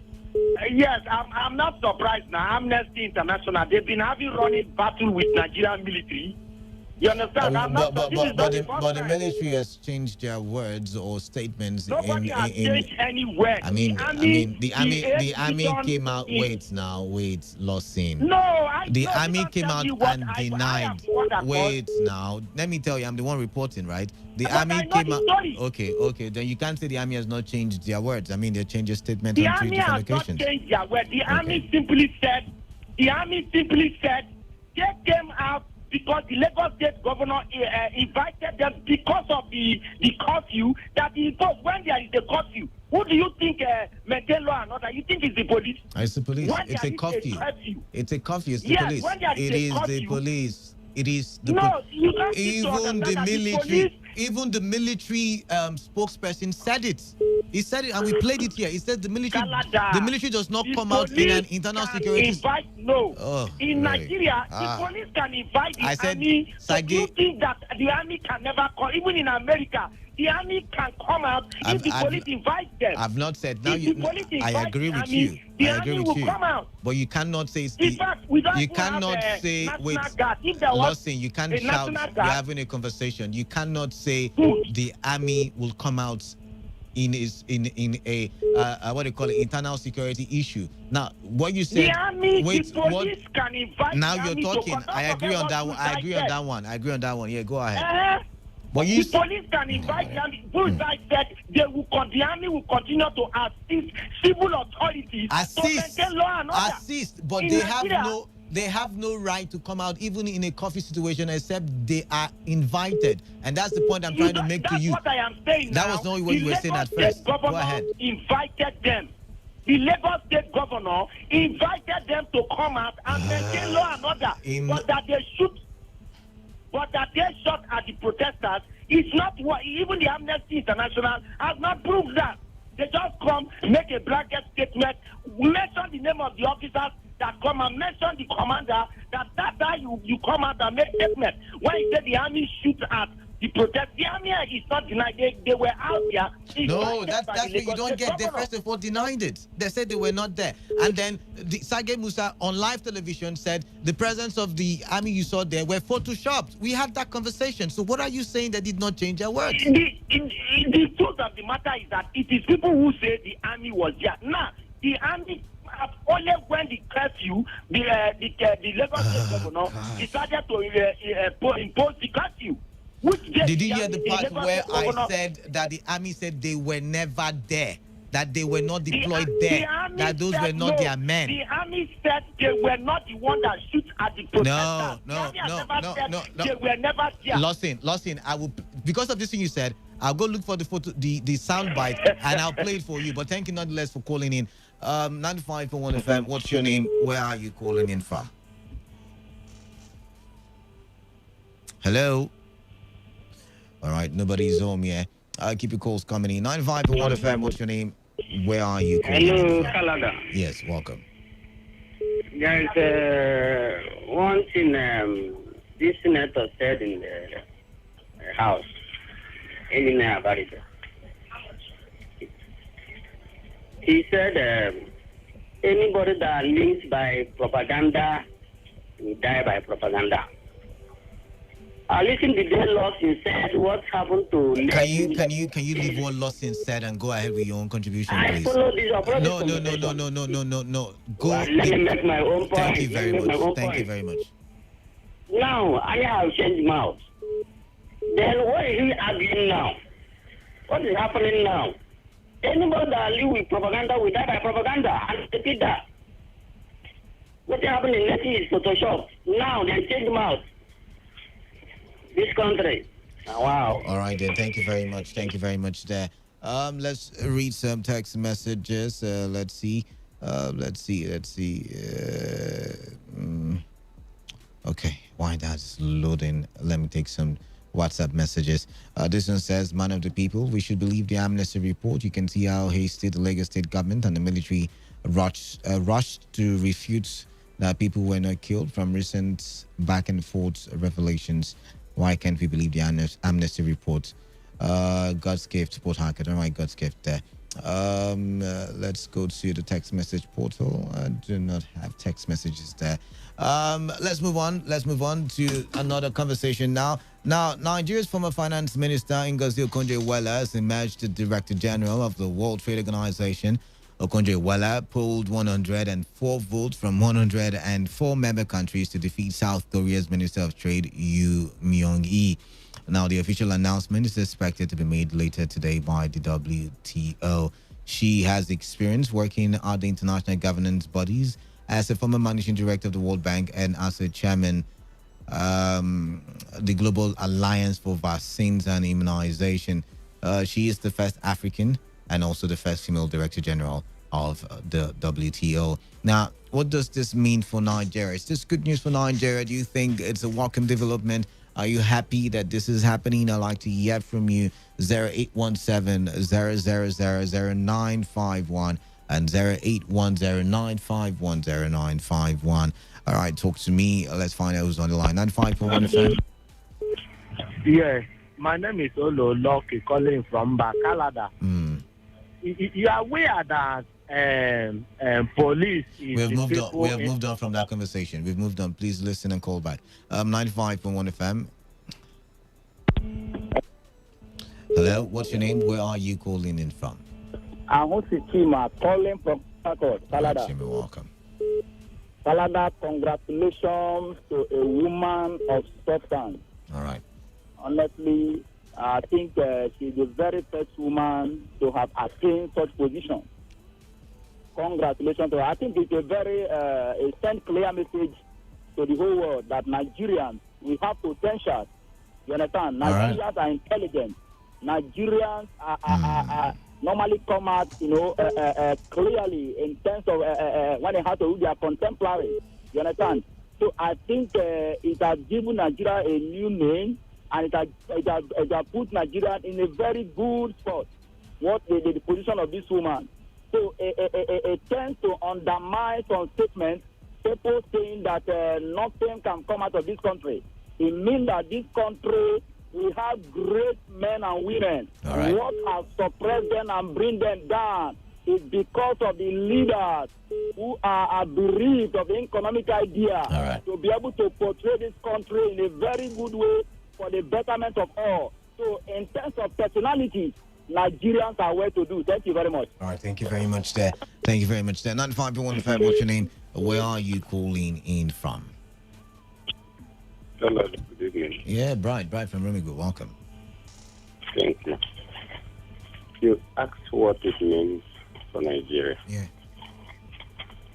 It doesn't mean anything much, but what it means is that we have our own who is sitting in that, and then as on that seat, and in that position, and then as a record-breaking event where a woman has never sat on that seat before. That is what it means. Anything growth, development, or whatever will not be anything different. Why are you sure? Why do I say so? We have a Nigerian as the president of African Development Bank, AFDB. Mm-hmm. What has we've benefited in many ways, and one, I mean, for one, the agricultural loans that have been given to Nigeria by the AFDB. One of the accusations that Adesina was facing at the time was that he was focusing his attention on the Nigerian economy. I mean, look at it from that angle as well. You said agricultural loan. That was what he said. And then you think before he assumed that position, there was no agricultural loan that was given to Nigeria? No, nobody said so. Nobody has said so. But I'm saying there is more concentration. There is, there is the innate, how do I put it? There's a tendency that it will tilt towards Nigeria, when making certain policies and certain decisions. And then there are no rules and procedures, procurement, and other things that govern the organization that the person sitting there is going to boycott. This is an international organization that has rules, in applying their businesses. They have every other thing laid down procedures. And because the Nigerian is sitting there, all those things are going to be boycotted. And it also has quota. In anything you are doing, this is what should be accrued to each individual member. It's different from like what we have internal than by the external body where everybody is a contributing member. And then because you're sitting there, every other thing that comes goes to your place. No, you also have your rights specified there. That is what due you. But there is an old village which says whatever thing that is common should not discuss in his home. Even if it's a common thing, let it remain there. At least our sister is there. It has also opened Nigeria to the world. All right, and thank you very much. Thank you very much. No difference. Thank you very much there. Let's move on now. 95.1 FM, what's your name? Where are you calling in from? Canada. This is Lossie calling from Vienna. Lossie, welcome. Yes, congratulations to her, really. I think the first African even to occupy that seat. The thing is that can Nigeria benefit from it? That's the problem. Can we benefit from it? She's Director General of World Trade Organization. Is Nigeria a trading country? Do we produce? Do we have goods? Good question. We will begin to produce. I hope so, but it's an opportunity, really. But apart from the crude oil and gas that I don't know, but that's why even this thing in this thing agreement that Nigeria need to sign that agreement in the Africa, the trading agreement. Right. Nigeria was about. I don't even know if signed finally. But that was part of Nigeria. Right, Thank you. Thank you very much. And well said, just put Nigeria. Will begin to look at us yet again with resentment. Professor Yakubu is expected to superintend over the 2023 general elections. Now, the way the cable newspaper puts it, it says that, give me a minute there, Buhari reappoints INEC chairman. The first INEC chairman to sit twice. Yeah, to sit in that office on 2 occasions. Now, what does this portend for the elections coming in 2023? Is this a good one? Because, I mean, in my opinion, one of the reasons why I think we've not been able to get it right in the electoral process is because there is no continuity. There is one person, there's Jigad, tomorrow there's no Jigad, before Jigad. I mean, look at this. And so there is no continuity. But then again, this might mean that whatever project Yakubu has started, he might be able to see it through. Or, like the other people, the political people, a case of who I can trust to think about this. You tell me what this means for the 51 and 0810951091. Text messages and WhatsApp messages to the number 0701 9339962. As you know, we have just 10 minutes left on the clock, so do well to do justice with your time, because when it's time, I'll cut you off. 95.1 FM, what's your name? Where are you calling in from? Good evening. Yeah, good evening to you. Welcome. That man has people as contact. He's not in a good way. Is okay, he said? He's not in a good way. It's not in a good way. What do you mean by it's not in a good way? Explain. I mean, tell us. Express yourself. How can Buhari elect for a second time? There's no law stopping him. There's no law stopping him from going for a second term. It's just the first person going for a second term. For instance, now, it means that Buhari conducts an election in 2039. It means that Buhari is not coming. Come on now. The law is the law. Buhari is not coming for another election in 2023. It's done. But for me, I'm not for that. All right then. Thank you very much there. Thank you very much for your consents there. 95.1 FM, what's your name? Canada. Yes, that's my name. What's your name? My name is Bill. Your name is B.O.B.? Yeah. All right, B.O.B., it's been a while. Welcome. It's been a while, so I always hear from you. Okay. Okay, thank Canada. First, I thank God that the body Amnesty International. Okay. If not them, politicians would have shown, or Nigeria, some of the leaders would have shown us better. Thank God they are the watchdogs of the society.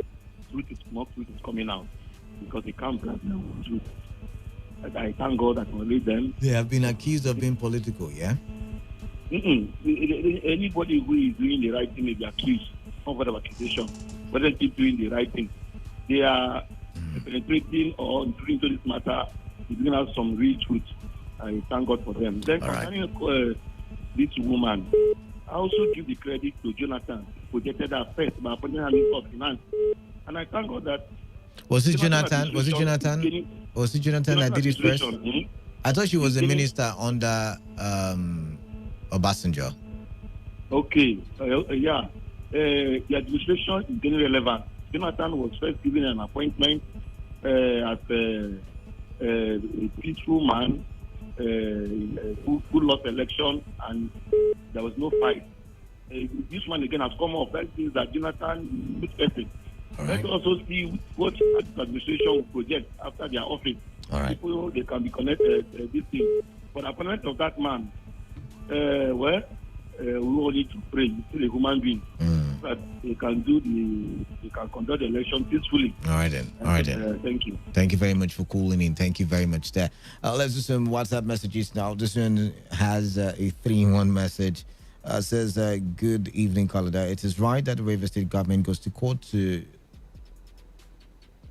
Okay, so justice will be served with respect to Dr. Ferry Gregor's mother.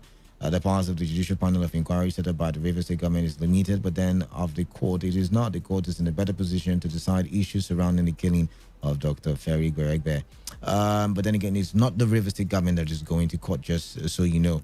Then you said the emergence of Dr. Okonjo-Iweala as DG of the WTO is the most welcome development. Emergence shows that Nigeria's economy was well managed and in safe hands when she held sway as Nigeria's finance minister, unlike what we have presently. Congrats to our Onyewaji fine face in good town. And then you finally said, I don't think Mahmoud Yakubu deserves a second tenure, having conducted the worst election in recent times. His reappointment is to reward him for a job well done for Buhari. All right. Fine face, thank you very much. Fine face, thank you very much for that one. This one says, Amnesty International has been biased in all their investigation in Nigeria. I wonder why FG is still allowing them to be in Nigeria. The fact remains the Nigerian army was not responsible for the alleged shooting, as all stunts. And you said the facts. Do you have proof to that?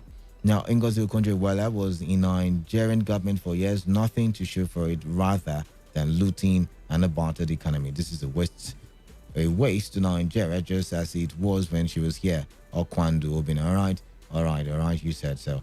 Looking at the text message portal, Kalada, no reasonable Nigerian can believe the army and the government. They are all full of lies. This is how the affairs of this country surrounded in secrecy and lies. I'm ashamed of this country.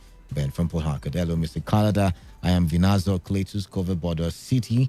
I think the emergence of former finance minister is a good one because it will be a reference point and a shining example for some of our politicians and leaders in this country that there is the need to be good, original, and transparent while holding public office. Iweala has become a heroine to Nigeria and the world in general. Let's rally our support for her to succeed in office. God bless Nigeria. This one says, good evening, Canada. This shows the level of corruption in the country and a little show of lawlessness. I don't know what you're talking about, by the way.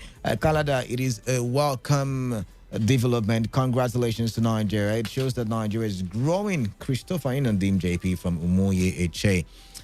This one says, KM Oswald, good day, Canada. Why are we not thriving as we do abroad? Nigeria really needs restructuring as fast as possible, or else we will continue to lose our best. And this one says, I greet you, Mr. Canada. I am happy for her, but nothing come out. Moses from Port Harcourt.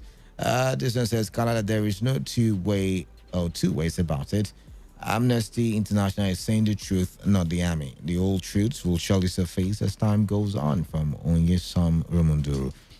The emergence of Dr. Ngozi Okonjo-Iweala did not come as a surprise to me. She has paid her dues both nationally and internationally, and her records are there to speak for itself. I pray that the organization under her leadership will continue to grow from strength to strength, and that the trust reposed on her by the world will be vindicated. Ima from Port Harcourt. All right, phone lines now, 95.1 FM. What's your name? Where are you calling in from? Hello, Kalada. It's difficult to get you today. My name remains Grandpa. All right, welcome. Thank you. I will start from an appointment of our dear sister, Dr. Ngozi Okonjo-Iweala. It is a good thing that I have put to Nigeria. The developed world will now be asking, is there anything good that can come out of Nigeria? Now we can say yes. All right. We have a Director General, we have Deputy Director General of United Nations, we have the President of African Bank. There are a lot of our people there. That which means Nigeria has products. We cannot be demarketing our own country. Now they should not demarcate us. They should know that Nigeria has come at an age. We have very intelligent people. And it's going to bring support to this country because her advice, because she has been a minister before, we help this country to revise it. We have an reformation. It's going to be reformed. I'm proud of that. Right. And again, I thank our President Muhammad Buhari. Both Adesina and the Ngozi Okonjo-Iweala. He never showed any partisans to any party. Right. And they never showed. They belong to Nigeria. So they Nigeria. Please, whether APC or PDP, forget and let's first be Nigerians. Yeah. All right. Yes, I can put up at the top there. That's what I want. All right. Thank you very much. Thank you very much there. All right. 95.1 FM. What's your name? Hello, Mr. Carl. All right, Mr. Sam, quickly. We don't have time. Welcome. Quickly now, please. Yeah. Canada, you see, this is a very welcome development by the appointment of our great woman, Ngozi Okonjo-Iweala. You see, Canada, this thing have a good lesson to teach about those who don't know. You see, even when this woman and Adesina and including Mahmoud, they were in the time of PDP. They did not allow these people to corrupt them for them to do their bidding. They were very head up straight, doing what was right. And this has speak for them. Right. And the big congratulations go to Mr. President, who saw it fit that this woman, even though he was in the midst of corrupt people in the time of PDP, they did not choose to play their role and decide to appoint her to go and go for that position. So this has shown lesson that people should do what is right, even in the midst of corrupt people. And you see, this will bring so much advantage to our nation, Nigeria, whereby we'll have some trade, bilateral trade transaction. With some people may say we don't have, we are not this thing producing country. That is not true. We produce so many things. Canada, you will not know that even in the White House, there is a rock. All right. In Kano State. All right, we've got to go. We've got to go. Thank you very much. Thank you very much. Do not forget to take responsibility. Follow all the precautionary measures put in place for your safety against COVID-19. And it's been a pleasure having you listen on the other side of the radio. I am Kalada, and I am about signing out. But do remember that the platform is always a production of the news department, and today's edition was put together by Stella Sasungu. All right, it's goodbye from me, and I'm going to hand you over to the pastor who is the talking drum. I don't know how that correlates. The pastor was the talking drum, but hey, he is Pastor Talking Drum, and it's going to be bringing you waiting to happen. You guys will talk the same thing, but in pidgin now, yeah. So you stay tuned to Today 95.1 FM.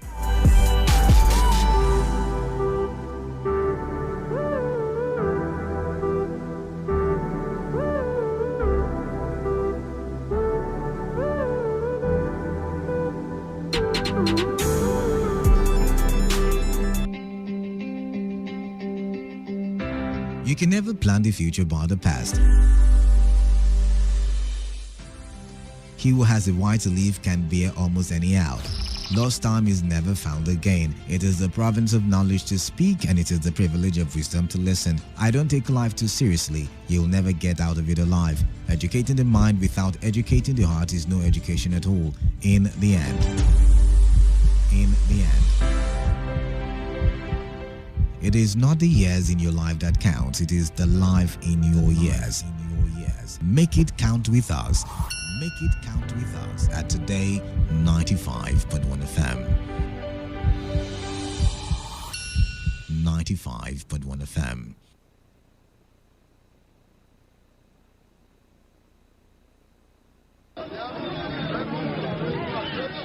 Emeka, biko, bia.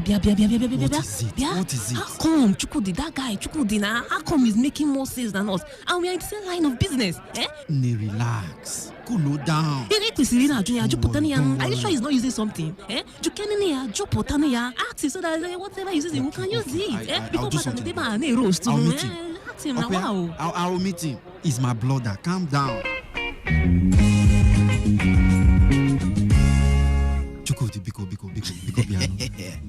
What is that thing you are doing? I'm your brother. What is that thing you're doing? Look at your shop now. It's always busy.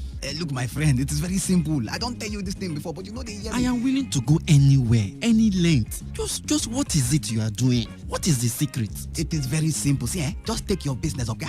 Take your business, go to Today FM for adverts, and you go experience change. Chukudi, stop this joke now. I tell you, because now, as they talk so, their rates don't drop. Chukudi, are you being serious? I did tell you. Where this man go, sef? You got Chukudi. Want buy something? You got Chukudi. Who they collect money? Chief can face you come now. I come. Emeka, I need go now. And don't forget though, Today 95.1 FM. Carry your business, go give them, and you go see change. Yeah, you can be the greatest. You can be the best. Chukudi, Dalu, thank you very much. Biko, be family. Thank you.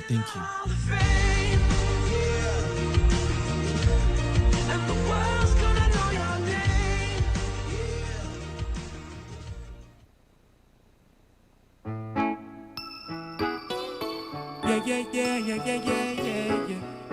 It's TMB Nation. Who go sing one mama? Oh, yeah. There's a sharp sound. Yeah. What is the matter? Because say I run, you feel safe, the party don't scatter. Lie, you see for my hood, your leg now your bail out to you. So baby don't blame me, rah, be your Yoshio.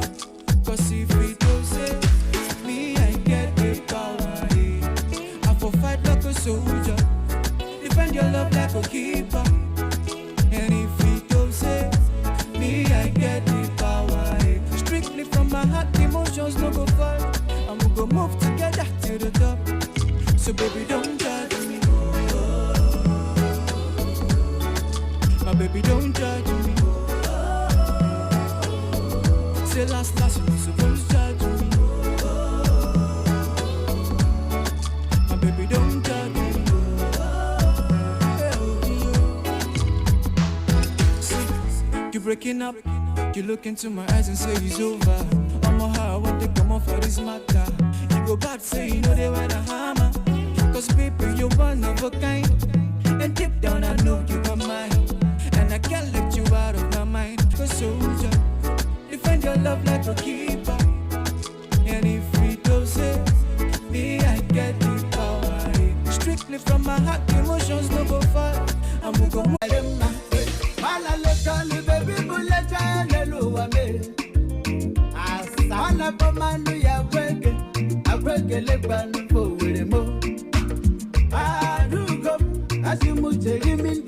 Afara la mama. Baby akata lo boroko nandu. Yana parin domi.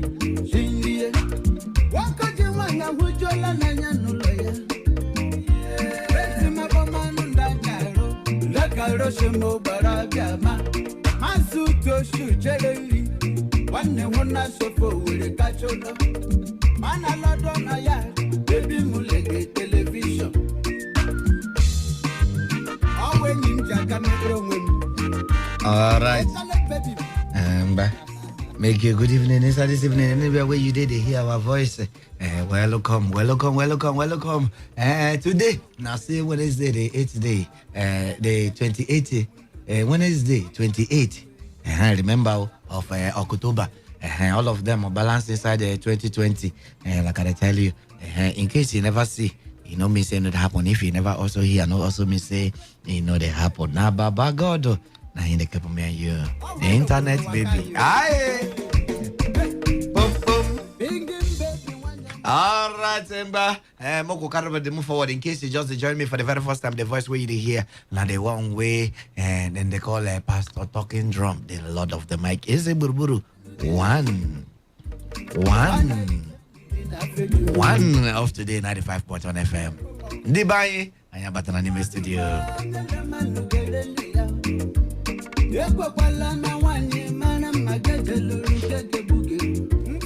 All right, I know they alone. Are they with a doctor? I'm gonna make you great because people better not say you they inside studio. Our people. After all said and done, we did for here. Okay. We still there. We did. After everything we don't happen, after all the running in Bongo and all the shootout and ending of anything where they don't end or where they want end. We see the thank God for everything.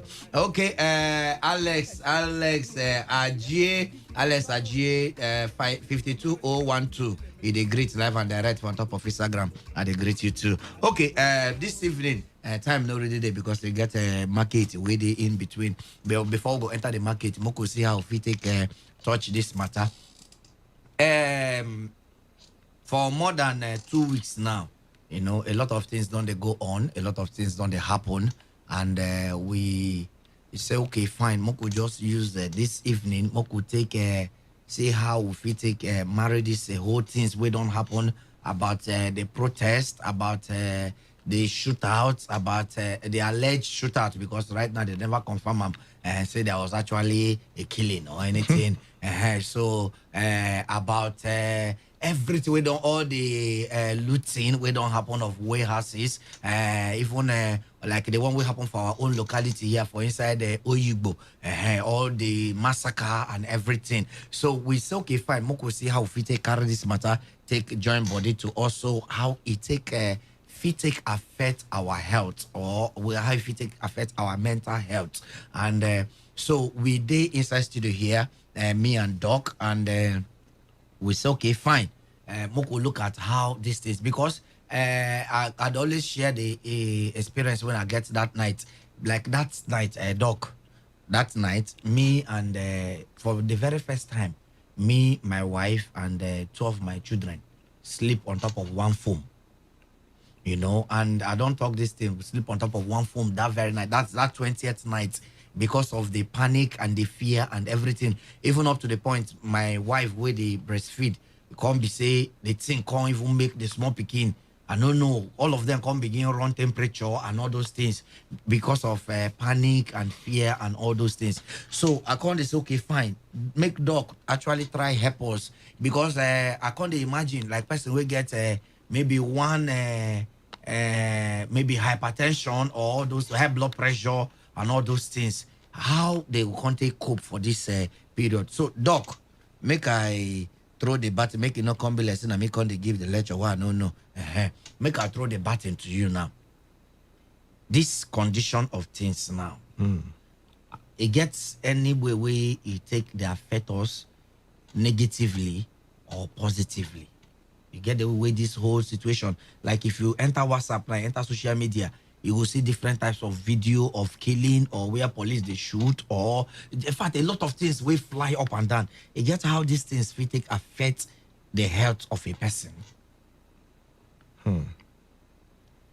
Of course, you know, these kind of things, the way with this different people go process them in different ways. Okay. Fear, now one of the things where this thing go because apprehension. When you don't know whether as they come off for your house, okay, whether any shootout or something, or protest or something go happen, where fear cause you problem. That kind of fear, generally, now be the way fear cause person other health issues, because fear itself gets plenty problems where you go fear cause way as you they fear. Now so stress hormones then they can't they released for your body.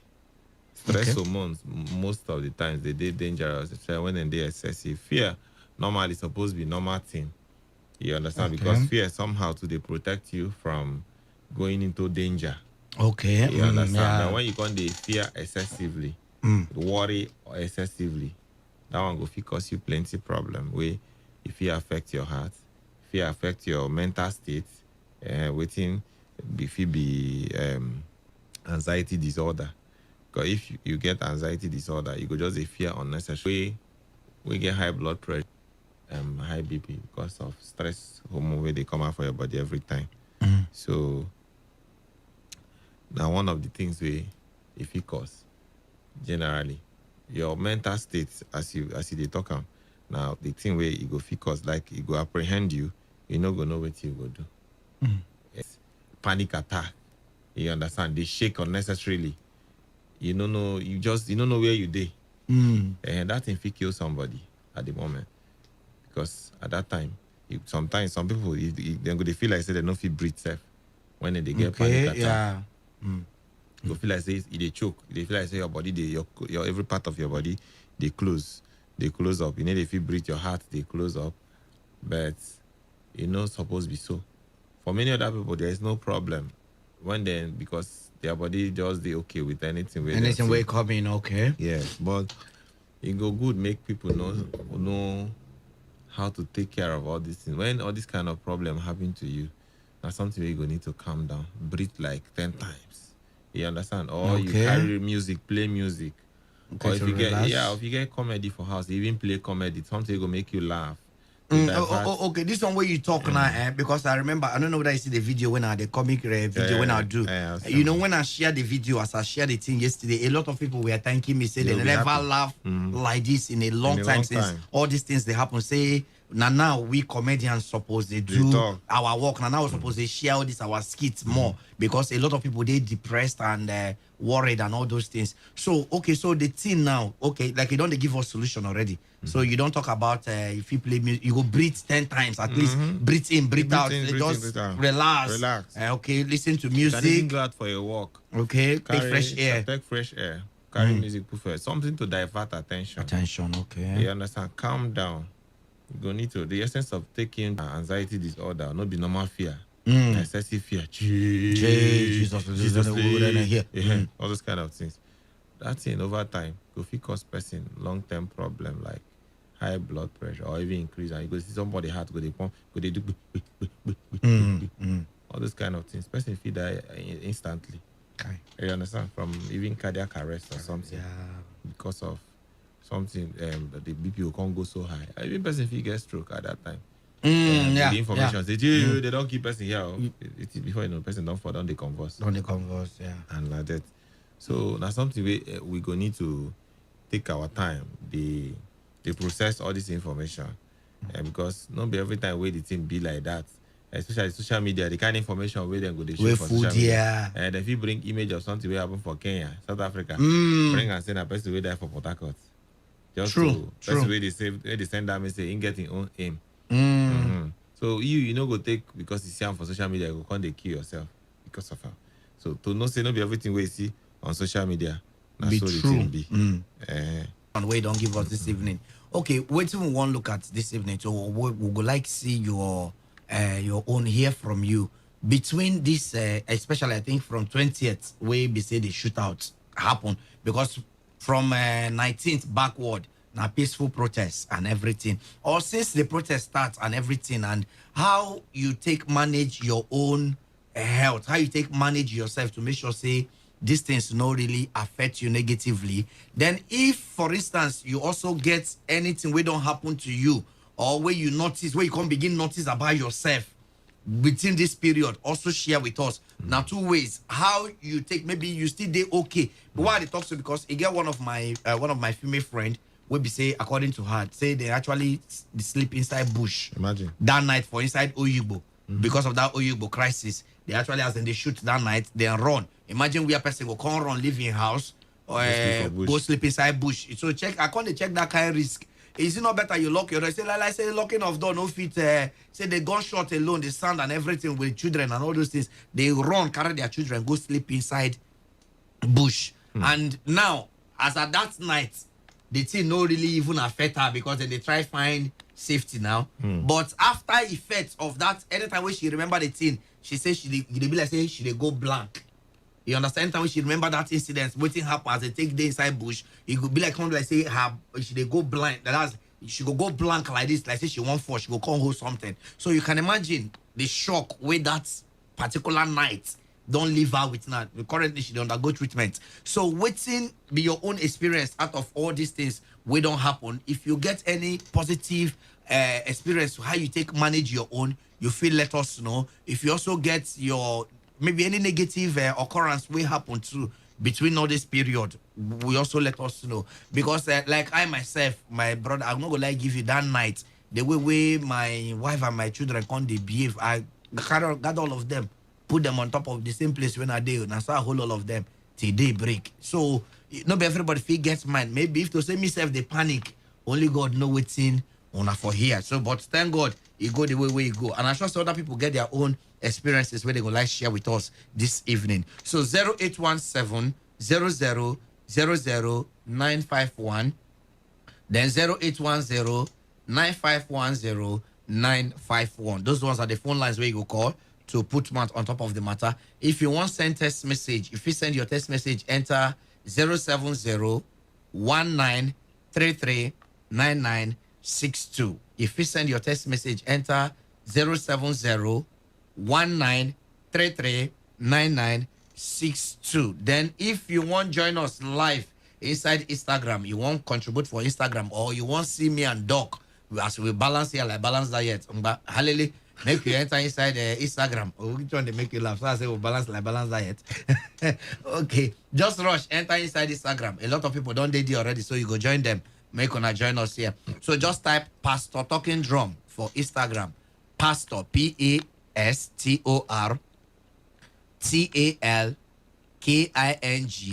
TALKINGDRUM. That's Pastor Talking Drum. Pastor Talking Drum. Type everything together. You go see me where we are white agbada with a bulky cap, and I hold microphone for hand. If you come inside Instagram too, you go see say microphone there for my front because now waiting at the use chop. Anywhere where they talk, microphone go always there with me. So you go see me there, follow the account, then you check on top. You go see where they put live. Say I dey live. But follow me. I never die. I dey live. So you go just come there. As you click that live button, we and you go there inside the studio here. Already they see again. This is your name now. Wow, I don't go if you pronounce them. So already plenty people don't. And they see wow events, and they see a lot of Olumide, and they see all of them here live and direct. So that is that. Doc, Moko enter side for like Moko here waiting people want talk. Hello, good evening. Yeah, good evening. Good evening. Evening. Your network, the water. You say your name now waiting. My name is Promise. Promise. I'm gonna promise or something. If they talk about what you have, maybe this time no supposed to make you yes or something will happen because over the years we have faced kind of you understand? Because where you go here say senator take about 200 something million for his salary, he no collapse. He hear say governor carry our money, he no collapse. He hear say money where they want to do for our road, then one person suffer, he no collapse. He hear say he carry over. You really understand our topic, Promise? I tell you, what happen? How it take affect you? How it take affect you? Did it affect your health? If it affect your health, let us know. Now health to look at. Thank you very much. If you no affect you, no problem. Now there's no point calling to come and call one senator. Say senator do because what you want come begin give us now is another information we go make people panic. Not be what we want today. I beg if they call us to tell us how you take manage your own health throughout this period, or how, if anything, probably you notice any side effect, how waiting be the side effect and how you take manage them. Now waiting with the talk at no call us begin give us information of waiting we already know. No be waiting we know the find. Are you information minister? In fact, let I go play small song.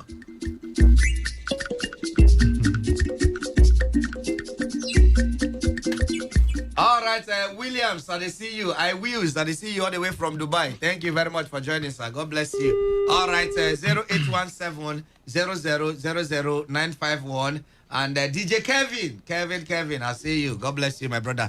All right, if you want put mouth on top of the matter, 0817 0000951 and 0810951091. Hello, good evening. Hello, Pastor. Good evening. Good evening, Doctor. Good evening. Good evening. Madam Rose. Yes, so you go know now. Good evening. Welcome. In fact, the topic, I say God bless you for this topic. Thank you, ma'am. My own, Doctor. You know, say I mute some people. Just like you said, some people now waiting to make people fear. Waiting to make people panic. Now they post. Then that night, as I come sleep, now I dream. I look for my children for inside dream. Okay. Anywhere I go, they carry knife. Anywhere I go, they carry cutlass. Fear, that's me. Now that fear make me as I wake up in the night. My children know. In fact, I begin to panic. Thank God for the man where God give me, my husband. Now he calm me down. Say don't worry, those children they are God's children, so don't panic, no fear. So I want to say that the experience of those past days, not easy at all. Not to say I think of only myself. I don't think of only myself and my children, but I was also thinking of other children out there. especially those children that are on the street, those children that doing the protest. So as they see for them, I just pray of God. So that is what I use to calm myself with the word of God and the promises of God. Thank you. All right, thank you very much. Thank you, madam.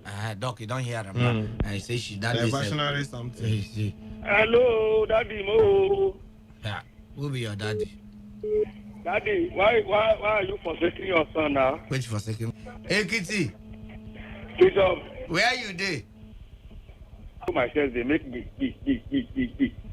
Oh, this kind of time around. Now only God, I go feel safe person. Even if you wait, they share different person for social, what is it called? Social matters. Because a lot of problems. Because you go what? After they run this afternoon or morning or whenever the thing happens, say till now in BP never it's still high, never come down. Okay, Doc, waiting be the thing with person. Like once you get emergency, you know, say you get high BP, this kind of thing happen. Maybe before waiting person, you get anything with person feed do, make a put her like that. Person will get BP now over time. The person gets daily medications where the person they take. Yes. So the person go down there on medication that day. At least that will help to hold it down. You understand? Yes, the person needs to also need to understand. Say, not be waiting. You go the rush body to join waiting they happen outside, or when you hear anything we be like saying a trouble somewhere, calm yourself down. Where your mind no go they fly too much. They do ping. Stop. We're gonna not go anywhere. Make you did. Mama Vero, good morning, Mama Vero, good morning. Good morning. What's up when I me vex you? See, no vex like this. See, last night, like I no even close I sleep. Now, so mosquito just they slap me left, right, center, left, right, center. Mama Vero. You know, say you supposed sleep inside long-lasting insecticide-treated nets for the good. But as I did so, nah. I need treatment for this malaria where they do me, because this thing where they do me, I sure say na malaria. I beg you, if you tell me any good drug where I feel use, because the one where I take last week, it be like say that thing no even work at all. Mama Vero, I look like doctor for your eye. Obviously, you know they listen to everything. Why don't they tell you since you get belle, Mama Vero? You not supposed they take drug anyhow. You supposed go hospital, make doctor check you, give you drug, make you take. But like this body they do me every time where I get malaria now. Look at this woman, You know say no be every time when you feel fever, now be malaria. Make you go do test first. For the record safe, it is very cheap to prevent malaria than to cure them. They always sleep inside long-lasting insecticide-treated nets. You don't even ask me whether I get the money to buy the net. Who they talk about money? You fit get treated net for any government-owned health facility. If it dey, I beg if not that one, may they run go collect that net now. Sharp. I beg you come back here. You don't forget say COVID-19.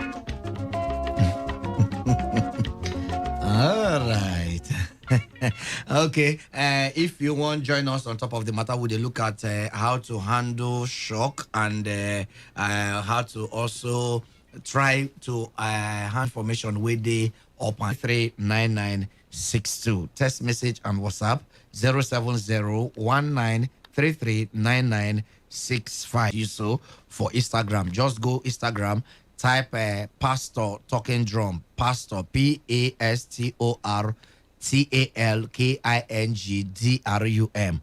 Type Pastor Talking Drum. Type everything together. Follow the account. I wear white agbada with a bulky cap with microphone, and I shine my eye where. Follow the account, then hit the live button waiting for up. You go there live with us inside studio here. A lot of people already there online with us, so you fit also join them. You go see Doc, you go see myself inside studio here. Okay, Doc, we could take this text message we come in while we go the break.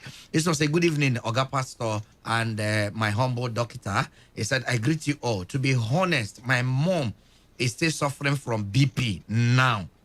And I thank God with this program. Please help me out because she's the only thing I get now. My name is Sadiq from Bori Camp. So, Doc, what will be your advice for these people now? I'm going to need to go see doctor. Okay. Yeah. If if you say a mother BP they go high, they're going to need to see doctor so that they go check and know the level, then prescribe waiting to take. But basically, making no say a mama salt, then go need to reduce the salt intake. Okay. And make a mama they do small exercise.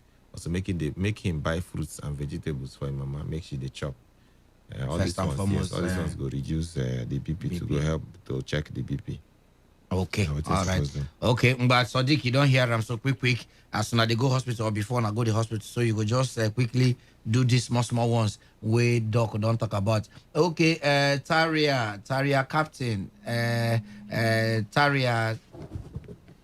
Taria captain also. We don't see. Okay, this one said that night I was asking myself, will the bullets reach me? God, will the bullets enter my body? I know that you will not allow me to die. From Umis. You don't see this person now. See the kind of question where in they ask himself. Maybe in the Oyibo or only God know where in from they send this message to Umis. Now talk that one. Say he was scared and asking God whether the bullets go to church. This was a good PM, doc and pastor. Please, I developed pains after the NSAS experience. I took I don't go mention the name of the drug, but he took a drug for pains since, but I have not been myself. All my body is shaking. The person say instead they shake. Yeah, I say instead they shake after I don't take the pain medicine. The medicine we say take. Pain be the worry. Okay. Who prescribed that kind of pain medicine for you? Okay. So, this kind of person feel they get anxiety disorder. Okay. So he goes still. If the person feel need to see even a psychologist, for a clinical psychologist to counsel her well, you understand, or even see the mental health doctor together with the clinical psychologist. So all of them they work together. If you say this thing don't linger for days like that, you may say the person feel they get anxiety disorder, so person go still feel get help for hospital instead of just to the house. Okay, so you don't hear them now. You don't put your name, but you know yourself. If your body still they shake, but time don't reach you. Hallelujah, make you go hospital, make you go check yourself. All right. Hello, good evening. Hello, Pastor Fakendo. Yeah, good evening, my brother. Welcome. Good evening, Ezendibo. They call you from Ramos. All right, Ezendibo, welcome. Yeah, my own experience during that process. You know what I think for my own mind. Right. I say, wait, because the thing nearly give me that I nearly get mental because let's say I go to imagine, see, I on this head and somebody that is not carry gun, people come closer, open bullets. I begin to sometimes even when I was walking on the road, I would be thinking, so one of my brothers that noticed it, sometimes he told me about waiting the police as I normally talk only me this time around. Okay, can't they talk only you? I can't they talk just I dey imagine the thing. How on earth somebody can just just without anything, somebody come close to you. So I begin to mind, what of if it's me? How painful that thing is. The thing really gives me concern. So it really bothers me. I like these people. That is sometimes when we are talking on air like this, people don't know what we are getting. See this particular program, it really is. I love this one. It's very, very good. Thank you. So that time, sometimes I begin to think whether the poor masses, if they don't have value in Nigeria, or they are just like it does being somebody can go and pack them. I think so many things that period, my brother. It really bothers me a lot. But how are you now? Just that since I'm just come back from Niger because of what is happening in Nigeria, I have to fly to Niger. So I just came back yesterday. Okay. So I'm getting myself small. If only they will treat the victims well, that is when I will be reasoning well again. Okay. All right. No problem. I love the program. Thank you. Thank you, sir. Okay. Thank you. Doc, you don't hear this person. Hello. Good evening. Yeah. Greetings to you. Fucking drum. Yeah. Welcome. Doc, I greet you, Doc. Yes, you see, this trauma, I witnessed on the first, just about 1 week after my wedding. I collected I was working at station.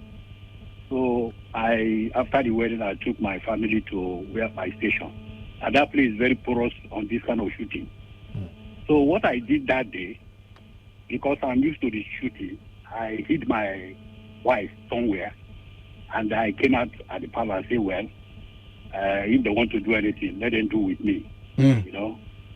So I was bold because we have been hearing that kind of gunshot. In fact, sometimes when they shoot, we say, oh, this one, the militant zone.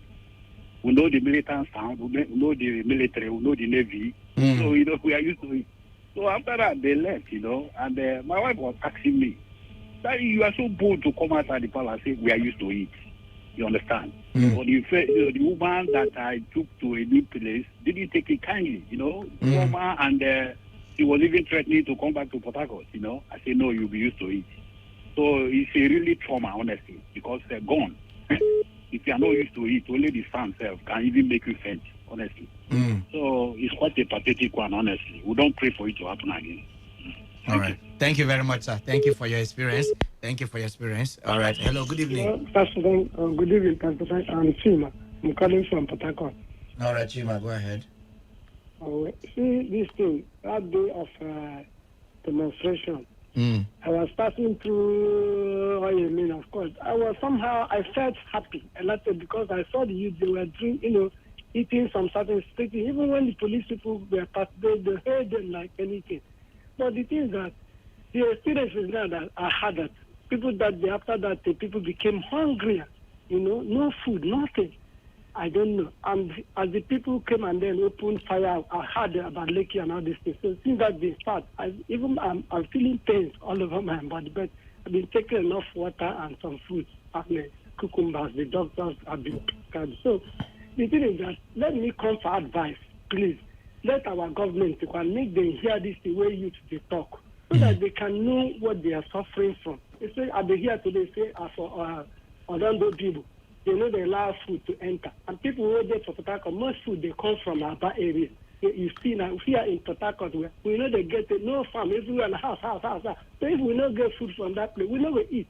So make them see something. Let them talk about that one. So when we talk of this, we talk with Professor Peter.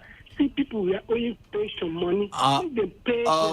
Okay, madam, no problem. But take care of your own health here. Now your health now be our concern first. All right, thank you. Hello, good evening. Good evening, Pastor. Evening, welcome. In fact, I'm very happy for this program to come out this hour. Thank you. See, I had this experience. You see, even as I am, I even thank the doctor for the explanations he has already made. What's be your name first? Okay, I'm Columbus. I'm from Umoyeche. Columbus? Yes, I'm from Umoyeche. Okay, welcome. Even as myself, my heart there was a big thing. Your heart still a beat? Yes. And I'm on medication. I have it already. I'm on medication. I'm taking this CDC, combining it with the listen of prayer and the vasopressor. So then sometimes I don't sleep very well. I even take some this that's about 5 milligram one tablet. Okay. All my body is jittering. All your body is jittering, like they shake. Yes. Okay, but you don't hear what in doctor talk now. So if you still they feel like that, go doctor, go hospital. Not just take say you been get BP before on a normal thing. Go for fresh checkup now, so that they go fit arrest the situation for you, because health is wealth. Yes, sir. All right, thank you very much. Thank you. Okay, make I carry this song. Make I take escort you go back in here. Waiting happen. I tell you something, they laugh. Make I no laugh. Now the thing when you tell me they make me laugh if you don't know. Say you want cut. I don't die. Omoyele Joseph, I hear you. Hello. Our future leader, they clear from Africa. Waiting be this continental confusion. People they blame the government of our nation. I want to know the price of democracy. Somebody tell me before I go crazy. Which one be this? Our people they suffer. Now only God who fit clear this palaver. Oh yeah, tell your mother, oh, tell your father, he go better. Tell your sister, oh, tell your brother, he go better. Now here, hold hard for the song. He go better. He go better. He go better. Even doctor don't join the party. You go better. Now the word we will hold this evening. No matter CB, go better. So make you not kill yourself. You get what I read? They say make you ignore what you know feel change. You understand? Instead of to kill yourself. That one of the ways to also anxiety now. Okay, you don't go to worry too much. You don't go to worry for waiting, you know, fit. When such way say you don't get power to change, why they kill yourself?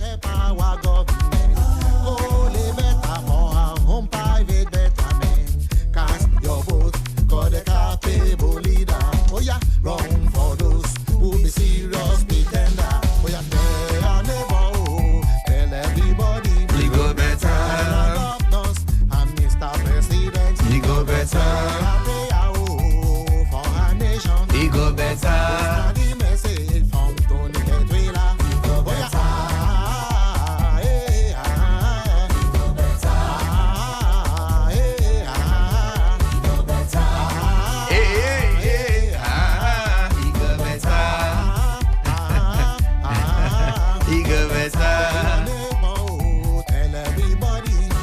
All right, so Babako Karabadimoko enter inside the phone line and they see you. Now NYC, you right here?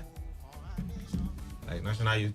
No, it's in my seal Duke O2, my seal Duke and Miss Feyi Gold and all of you. I see you on live and direct. God bless all of you. God bless all of you. All right, 0817-0000-951 and 0810-9510-951. That's one of the numbers to call to put Matt on top of this matter. Then if you send us message 070-1933-9962. If you send your text message or WhatsApp, come inside here. If you know one call, we'll read your text message. And if you also need advice, like people they ask since, doctor will also advise you. Then you feel join us live on top of Instagram. Just go type Pastor Talking Drum. Just type Pastor Talking Drum for Instagram. You will see us live and direct inside here. Pastor PastorTalkingDrum. Pastor Talking Drum. Type everything together, no push space. I don't like space at all. Follow the account, then hit the live button for up. You go there here live and direct. You go see Doc wear blue shirt with brown this thing. You never start with yourself. Me, I wear black this thing shirt too. You know go see make a dinner incident here too. In wear draft or check shirt too. So that is how we are here now. So you fit see us live and direct. I think Osigbe in Kiru at the CUT, they say hello, you the throw salute, wait to the throw salute give you. So that one not the matter. Then Doc, also, you know, this one will be health advice. I also want to give advice to the public. Now, especially for WhatsApp. You know, say you fit control waiting you go receive for WhatsApp. You can control it. In fact, a lot of people we want maintain their sanity, they control them. Now, you feed there for WhatsApp, you go choose the video where go download for your WhatsApp. You go choose the picture where go download for your WhatsApp. Where we say the moment they forward anything to you, you know go download. Now you go use your hand authorize whether you go download or you know go download. Like me now, that setting they on for my WhatsApp. So the moment I see anything we know they healthy to my self, to my being, I know they download them. You understand? Some kind of things where people they forward up and down now. So you go if you choose the one where you go check, the one where you know go check. Like if I say here now, if Doc forward anything, give me. I know say now Doc, I trust Doc. Doc sense of judgment or who the dog or Doc. Whether Doc or dog or honey is the same thing. So I trust Doc now. So because I trust Doc, I know Doc cannot send or circulate fake information. I go fill the Doc own. I go choose. I go authorize Doc own. Then if Doc also sends something where they wrong, I go tell and say Doc, this one where you send now, you know they correct because I know Doc. But that one we say who you don't know from anywhere go just forward to you. We'll go bring a video of something will happen for Uganda war front. You go come carry them. Come tell you say these shooters now they happen for along East-West Road. You understand? Then because of say you don't already dey inside fear, you no go even bother to cross check. Say okay, I don't pass East-West Road before. We are for East-West Road, this place will be. Because if you look most of those videos well, you go actually find out, say, no be real. No could they honest. If you check some videos, you would actually know, say, this thing, then doctor the video or all those kinds of things. So you go check them before you begin react or begin kill yourself. Okay, that's one of the small advice when I say, make I give this evening. So if it authorize waiting you go receive, and waiting you no go receive for at least once I do show of WhatsApp well. Then for which Instagram, waiting that they do. If I realize say you they send the information where no benefit me, I go and follow you. Na choice, friendship na choice.